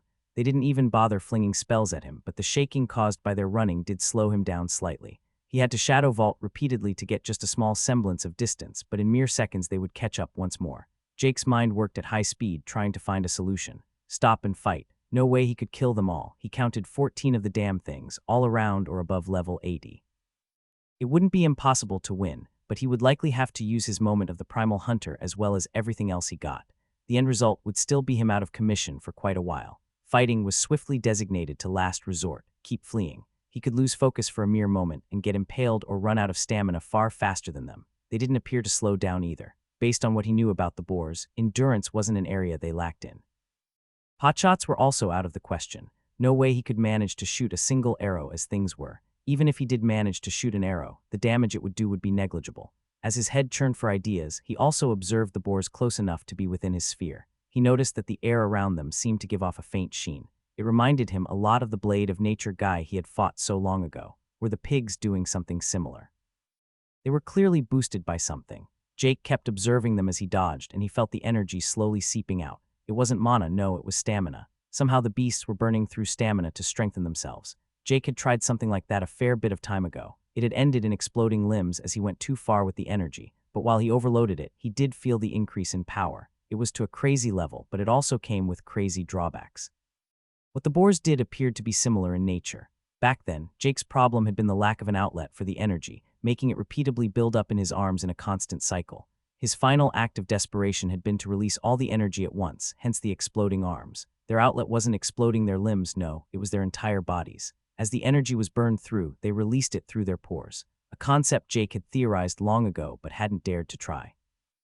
Now, however, the circumstances pushed him to it. He decided to try something he had feared to try before. His control of energy had only increased since then, and he thoroughly believed that if these damn pigs could do it, so could he. Skill or not be damned. As he ran, he began to look inwards. He felt the inner energy that flowed through his body's stamina. It was in a constant cycle as it circulated through the metaphysical veins he had come to call meridians. He could feel the energy moving faster now that he was running than it usually did while idle. Stamina, as he had already explored, was like the fuel of the body. It constantly circulated to keep him moving and fighting. A more powerful body naturally required more fuel, explaining why stamina expenditure increased with his physical stats. When he had been level 1, a measly 80 stamina could keep him up and awake for an entire day. Now he would be lucky if it could keep him fighting for half an hour, even without using skills. As his power increased, so did the power of the stamina flowing through his system. As he expended more stamina and performed more requiring tasks, the speed of the flow increased. If that was true, perhaps the opposite was too. If he increased the speed and/or power of the flow, his own power and ability to do more difficult tasks increased. And now, he would finally put it to the test. He focused on the flow within. He felt the energy in every crevice of his body, the constant idyllic flow, and then he pushed it. He pushed the flow ever so slightly to move faster, for the cycle to rotate more quickly, and the energy listened. The cycle's speed increased only a little while Jake focused every bit of willpower he had to control it. At the same time, he felt the changes outside his physical body. His running speed increased. Every footfall was faster than the one before. The boars that were only a few meters from him, now being slowly left behind. Jake felt the power in his body swell. He felt stronger and faster than before. It felt like when he had gotten one of the titles that increased his stats by a percentage, but this wasn't something as fantastic as that, certainly not as sustainable. The quiet river that was his meridians was now amidst a brewing storm. The wind pushed the energy to flow faster and faster, while Jake focused all of his willpower to stem the tide. It was challenging to do while at the same time running and not falling over from the shaking ground. His instincts once again coming to the rescue. With his body being on autopilot running, his foci could be entirely on his internal struggle. The experiment had worked. The flow of the stamina had increased, and so had his power. Now the issue was to let the rampant energy not rampage through and blow up his entire body in a what albeit would be glorious shower of blood. He began to control the energy more, willing it to slow down as much as he could, but he knew he needed an outlet. But with the external pressures on his body, it was hard. Soon his eyes picked up a glimmer of hope. He had managed to make it all the way to the entrance of the dungeon once more. More importantly was the fact that the barrier that was blocking it was gone. Without hesitation, he leaped up to the small cave, the boars hot on his tail. They couldn't fit in the cave from what he had seen, but it wasn't a bet he was willing to take. He placed his hand on the portal door and instantly was transported outside. The second he was out, he sat himself down in meditation. The slight slip of focus from exiting the dungeon had thrown the energy ravaging his meridians into disarray. With renewed will and his undivided attention, he grabbed hold of the energy to control it. With every ounce of will, he managed to control the flow somewhat, but he still needed to find an outlet for the energy. It was still ever so slowly building up, and even if he felt himself get stronger by the moment, he also felt himself get more unstable. His body began to make small jerks here and there, a twitching muscle or a tapping finger outside of his control. Like mini seizures, symptoms increased in frequency as he felt out the energy flow, looking for any way to let it out. He was sitting still, but his body desired to move. It demanded to move, but he knew indulging it would only worsen his condition. He needed it to calm down and not stress it further. Seconds that felt like hours ticked by as he sat there, twitching uncontrollably outwardly while being full of serenity inwardly, until finally, he found something. As if a small valve opened, energy started slowly fizzling out of his nose and mouth. Soon it also came out of his ears and even from his eyes. More and more outlets appeared now on his skin. From his arms, chest, legs, every single pore on his body began letting out the pent-up energy. He kept a steeled resolve and control as he meticulously let out the energy a little at a time, not to injure himself more than necessary. However, he felt immense fatigue overtake his body as more and more energy was let out. Not that his mind experienced that at all. It made sure that the flow of energy slowly decreased as the excess energy left his body. It took nearly an hour before the stamina stopped leaving his body and his internal flow returned to its normal idle state. The balance was restored, and his body finally felt at ease as the twitching and spasms stopped. His entire body was covered in sweat. The stamina was intangible, so it just passed straight through his clothes, but that didn't mean the physical stress didn't still exhaust him. With his mind, he summoned a barrel of water from his spatial storage and climbed into it. Or he tried to climb into it but was unable to even lift his own body weight. Giving up, he just lay back on the hard ground. His entire body was aching. It felt like he had just done the most insane exercise imaginable, and everything hurt. Looking at his stamina, he also saw that it was down to only a bit over 300, which is to say less than 10%. In a bit over an hour, he had expended around 3,000 stamina just from speeding up the circulation. He could use more if he kept using his skills in quick succession, but the drainage was still intense, to say the least. Heck, he was even meditating during it all, making the actual amount consumed even more than 3,000. All of that even ignoring the fact that his health had also dropped to less than half. The internal damage and overexertion had resulted in him repeatedly pulling his muscles and overloading his organs, forcing his body to keep healing itself. Weakness was something Jake hadn't experienced in a long time. It wasn't as if he was utterly helpless, though. Strings of mana were extended from all over his skin, pushing the ground beneath him and lifting him up. Without moving a single muscle, he managed to get his body into the barrel purely with mana usage.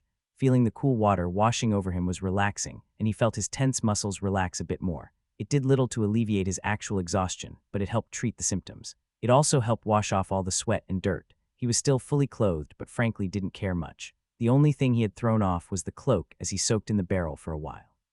As he sat there, he felt the mental exhaustion also strike. He was tired and he needed a rest. Meditation wouldn't help against that. He needed to sleep. Thinking back, the last time he truly slept was just before fighting the Den Mother. The constant fighting, meditation, and levels had somehow managed to keep him going, but it could only do so much. He was getting closer to not needing sleep at all, but not quite there yet.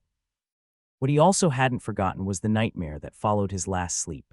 Without a doubt, something that had helped him to avoid the desire to sleep, both consciously and unconsciously. He remembered the influence of a fake Andy that tried to push him to do things he didn't want to. Lifting himself out of the makeshift bath, he didn't even bother to summon the bed as he lay there on the ground. His clothes would have to make do as bedding.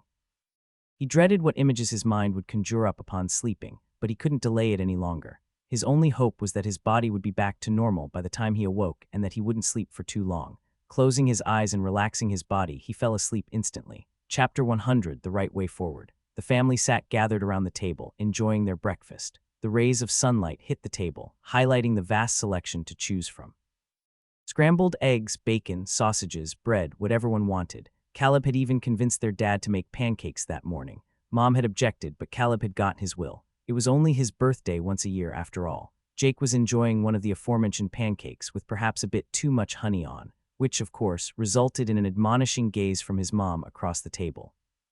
When he tried to ignore as he sheepishly put the fork into his mouth, the honey dripping down on the plate, it was 3 weeks before the system arrived. Jake had gone back to visit his parents and brother to celebrate his brother's 27th birthday. Also at the table were his parents as well as Maja, Caleb's wife. They had gotten married at what many considered a young age, but Caleb felt it was the right thing to do after she got pregnant, a pregnancy she was currently 7 months into. Also, it made the loan on their new house a lot cheaper. Maja sat at the table, her stomach clearly showing as she spoke to his mother, Deborah. Deborah gave all the tips about having a first child, along with embarrassing anecdotes about Jake and Caleb. Jake used to be very quiet, while Caleb kept us up all night every night, she said, as she jokingly added. Caleb was quite lucky we had Jake first, or we wouldn't have mustered up the courage to have another.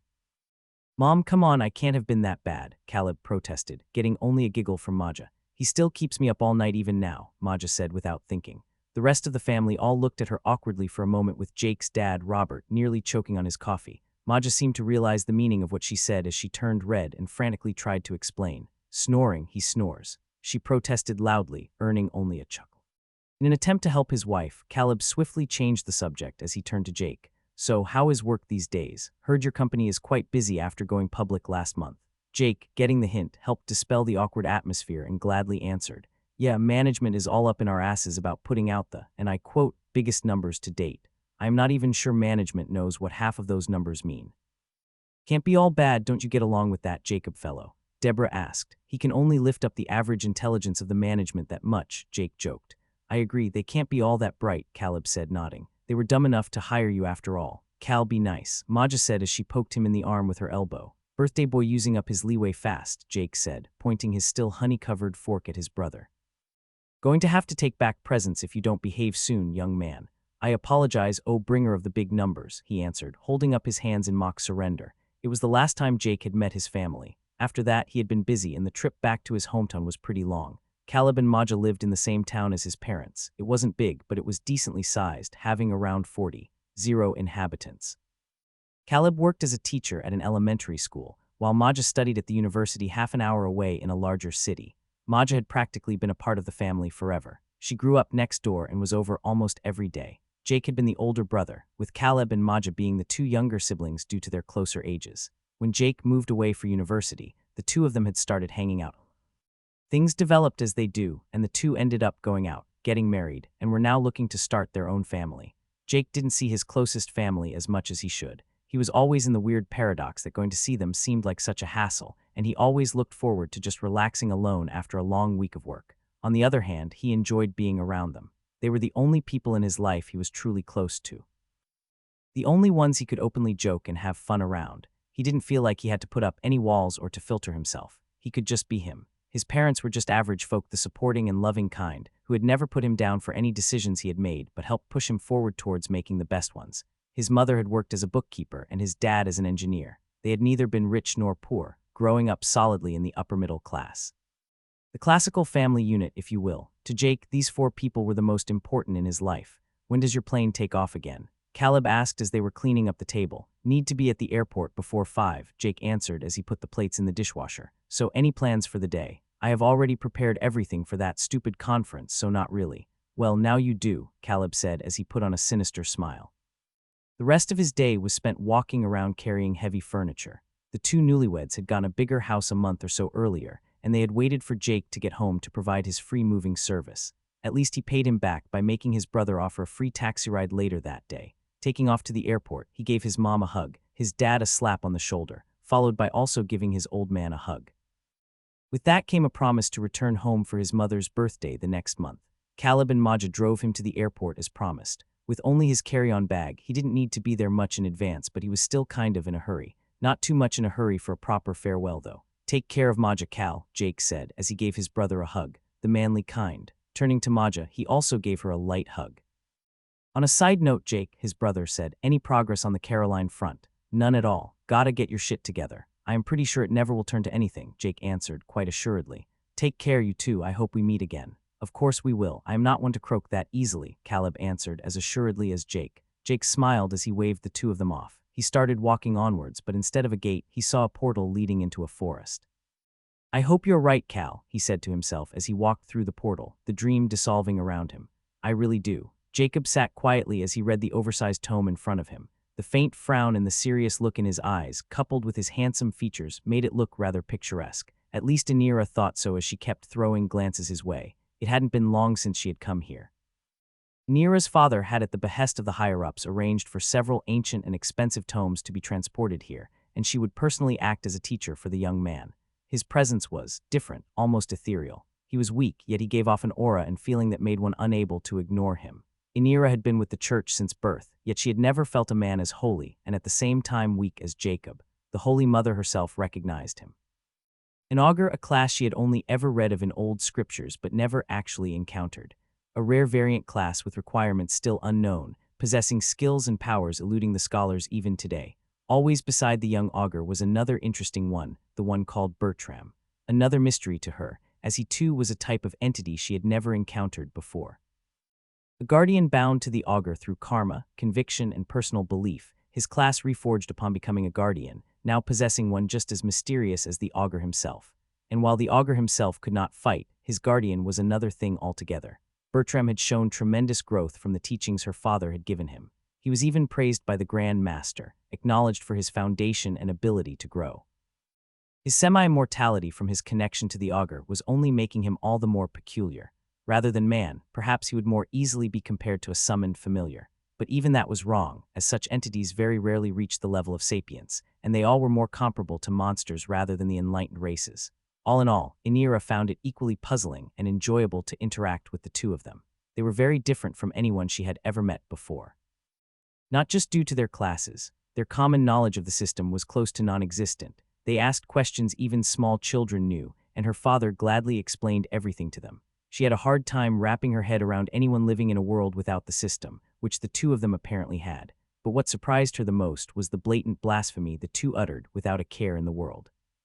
They questioned the Pantheon's goals openly, questioned their methods and the very root of their belief. Yet the Grand Master didn't react to it once, almost as if he expected it. Anira also knew that her station was not one to question the augur either. His level of recognition from the gods was far above her own, maybe even her dad's. Her father held the title of Grand Master of the Templars of Morning Bright, one of the many orders of Templars under the Church. As a man solidly in the B rank, he had great renown and recognition within the Church. Even with his great title and honor, he hadn't met any of the higher-ranked gods. He held the blessing of one of the subordinate gods in charge of their part of the Church, a blessing far less honorable and impactful than one bestowed by the Primordial herself. Anira herself had yet to receive a blessing, but hoped to one day get one. She instead had something called a baptism on her status screen in place of the blessing, and it did nothing more than open up new paths. She was a priestess in the order and had recently been transferred to this area to help train new acolytes. What she hadn't known was that the only ones she was meant to help train would be Jacob and Bertram, and that her father would do most of the vital teaching himself. And speaking of teaching, she did learn quite a lot. One of their earlier conversations had especially interested her. "Augur, the Church has many hopes for you, not just for your own planet, but even beyond it," the Grand Master said as he sat across the table from Jacob. "Oh, would it be wise for me to divide my attention away from my homeworld? Does the Church not have more suitable individuals for such a task? As a human, should my focus not be on my fellow humans?" He answered with a bunch of questions. Anira had to agree on that. Preachers, diplomats, pilgrims, and missionaries were not a thing the Church lacked. They could always use more, but out of all, only the augur could spread the holy word in his own universe. He was essential to get a foothold before the universe truly opened up to the rest of the multiverse. Getting a solid foothold on one civilized planet would carry far more weight than merely spreading the word sparsely to many different places. "While that is true, you forget one of your greatest advantages," the Grand Master said as he continued. "Upon being initiated into the system, you received 3 gifts. One was the tutorial and all the benefits found therein. The next a title to give you a small bonus and forever enhance your records, allowing you to more easily unlock variants at lower grades. The final one a skill. Endless tongues of the myriad races. Exactly. This skill is perhaps your most significant advantage over all other holy men. It allows you to communicate and understand all beings in the multiverse capable of advanced communication. No matter what means of communication, even those with methods you cannot even begin to comprehend. Even new languages will automatically become a part of you. It is the type of skill one can only ever hope for. The only time it will not work is if the words are purposefully made to speak in code. It even applies to the written, hence why you can read all the tomes here without any struggle. Of all the gifts the system has given you, this one is by far the most valuable to an augur. I see, that is certainly food for thought, Jacob answered, nodding. I will still, however, argue that Earth shall be my primary objective. To guide my fellow Earthlings towards a better future is what I truly wish for. While certainly Earth is important, so is the rest of your universe. Earth will have many contending voices, and it is limited how much support we can provide with the restrictions of the system in place, which is exactly why it is so important I focus on it. The voice of the Holy Mother must not be drowned out, Jacob argued. The Grand Master didn't seem to agree, however. A voice is only as powerful as the one making it. Without the necessary strength, none will listen. It is risky for you to make yourself a target. Oftentimes, natives are not as susceptible to our beliefs as they should be. Inira had simply observed the two men speak, as she acted like she was still reading a book. After their discussion, which had ended inconclusively, Jacob had taken the tome he was currently reading, while the Grand Master and Bertram had entered one of the training rooms. She couldn't help thinking about why her father had made sure she transferred here. He had clearly pushed for it hard with the higher-ups and managed to get her here. She honestly couldn't see the reason. On the other end of her stare, Jacob sat reading. He had, of course, noticed the young woman throwing glances at him. Despite her clearly being far above him in levels, her ability to be subtle was about as good as a kid's. Unlike her, Jacob was far from new to politics and had already begun to put things together, but he did wonder why she had been the one chosen. He assumed it was due to the Grand Master's personal meddling and desires. Despite the appearance of purity in the Holy Church, it was clearly not empty of politics. For now, however, he would keep focusing on his preparations for the return to Earth. He was genuine in his desire to spread the word of the Holy Mother. He believed it could help his fellow Earthlings unite around something greater than themselves. But even more so, he was looking forward to meeting old friends. Through the Pantheon's knowledge, he learned about Jake and his role in the tutorial, or more accurately, his lack of a role. Jacob couldn't help but wonder how different it could have gone if Jake had been with them, if they hadn't betrayed him. And after that, he had overly relied on his abilities as an augur and not even considered asking his friend to help them. If they had just killed William and Jake had stayed there with them. He had made many mistakes and his decisions had been flawed, no doubt due to Jake muddling fate so much. Not that it was Jake's fault, Jacob just regretted how everything had gone down. Yet Jacob was happy for his friend. He had found a path that was his own. The former manager had known Jake for many years and he had always seemed lost, like he didn't have any long-term. He never cared for promotions or raises. He didn't personally invest himself in the company's growth. He just did his thing and went home. But now he had a purpose. One Jacob couldn't see or begin to augur, but perhaps that was for the best. As an augur, his role was to make people realize their ideal destinies and the whole's ideal destiny. Yet he still had certain qualms. Returning to Earth after the time of the tutorial ended would be a tumultuous time. Jacob had also resigned himself to having enemies then, but one thing he was sure of was that Jake was not his enemy. Not because of some divine ability or grand interpretation of fate, but because of one simple fact: Jake was his friend.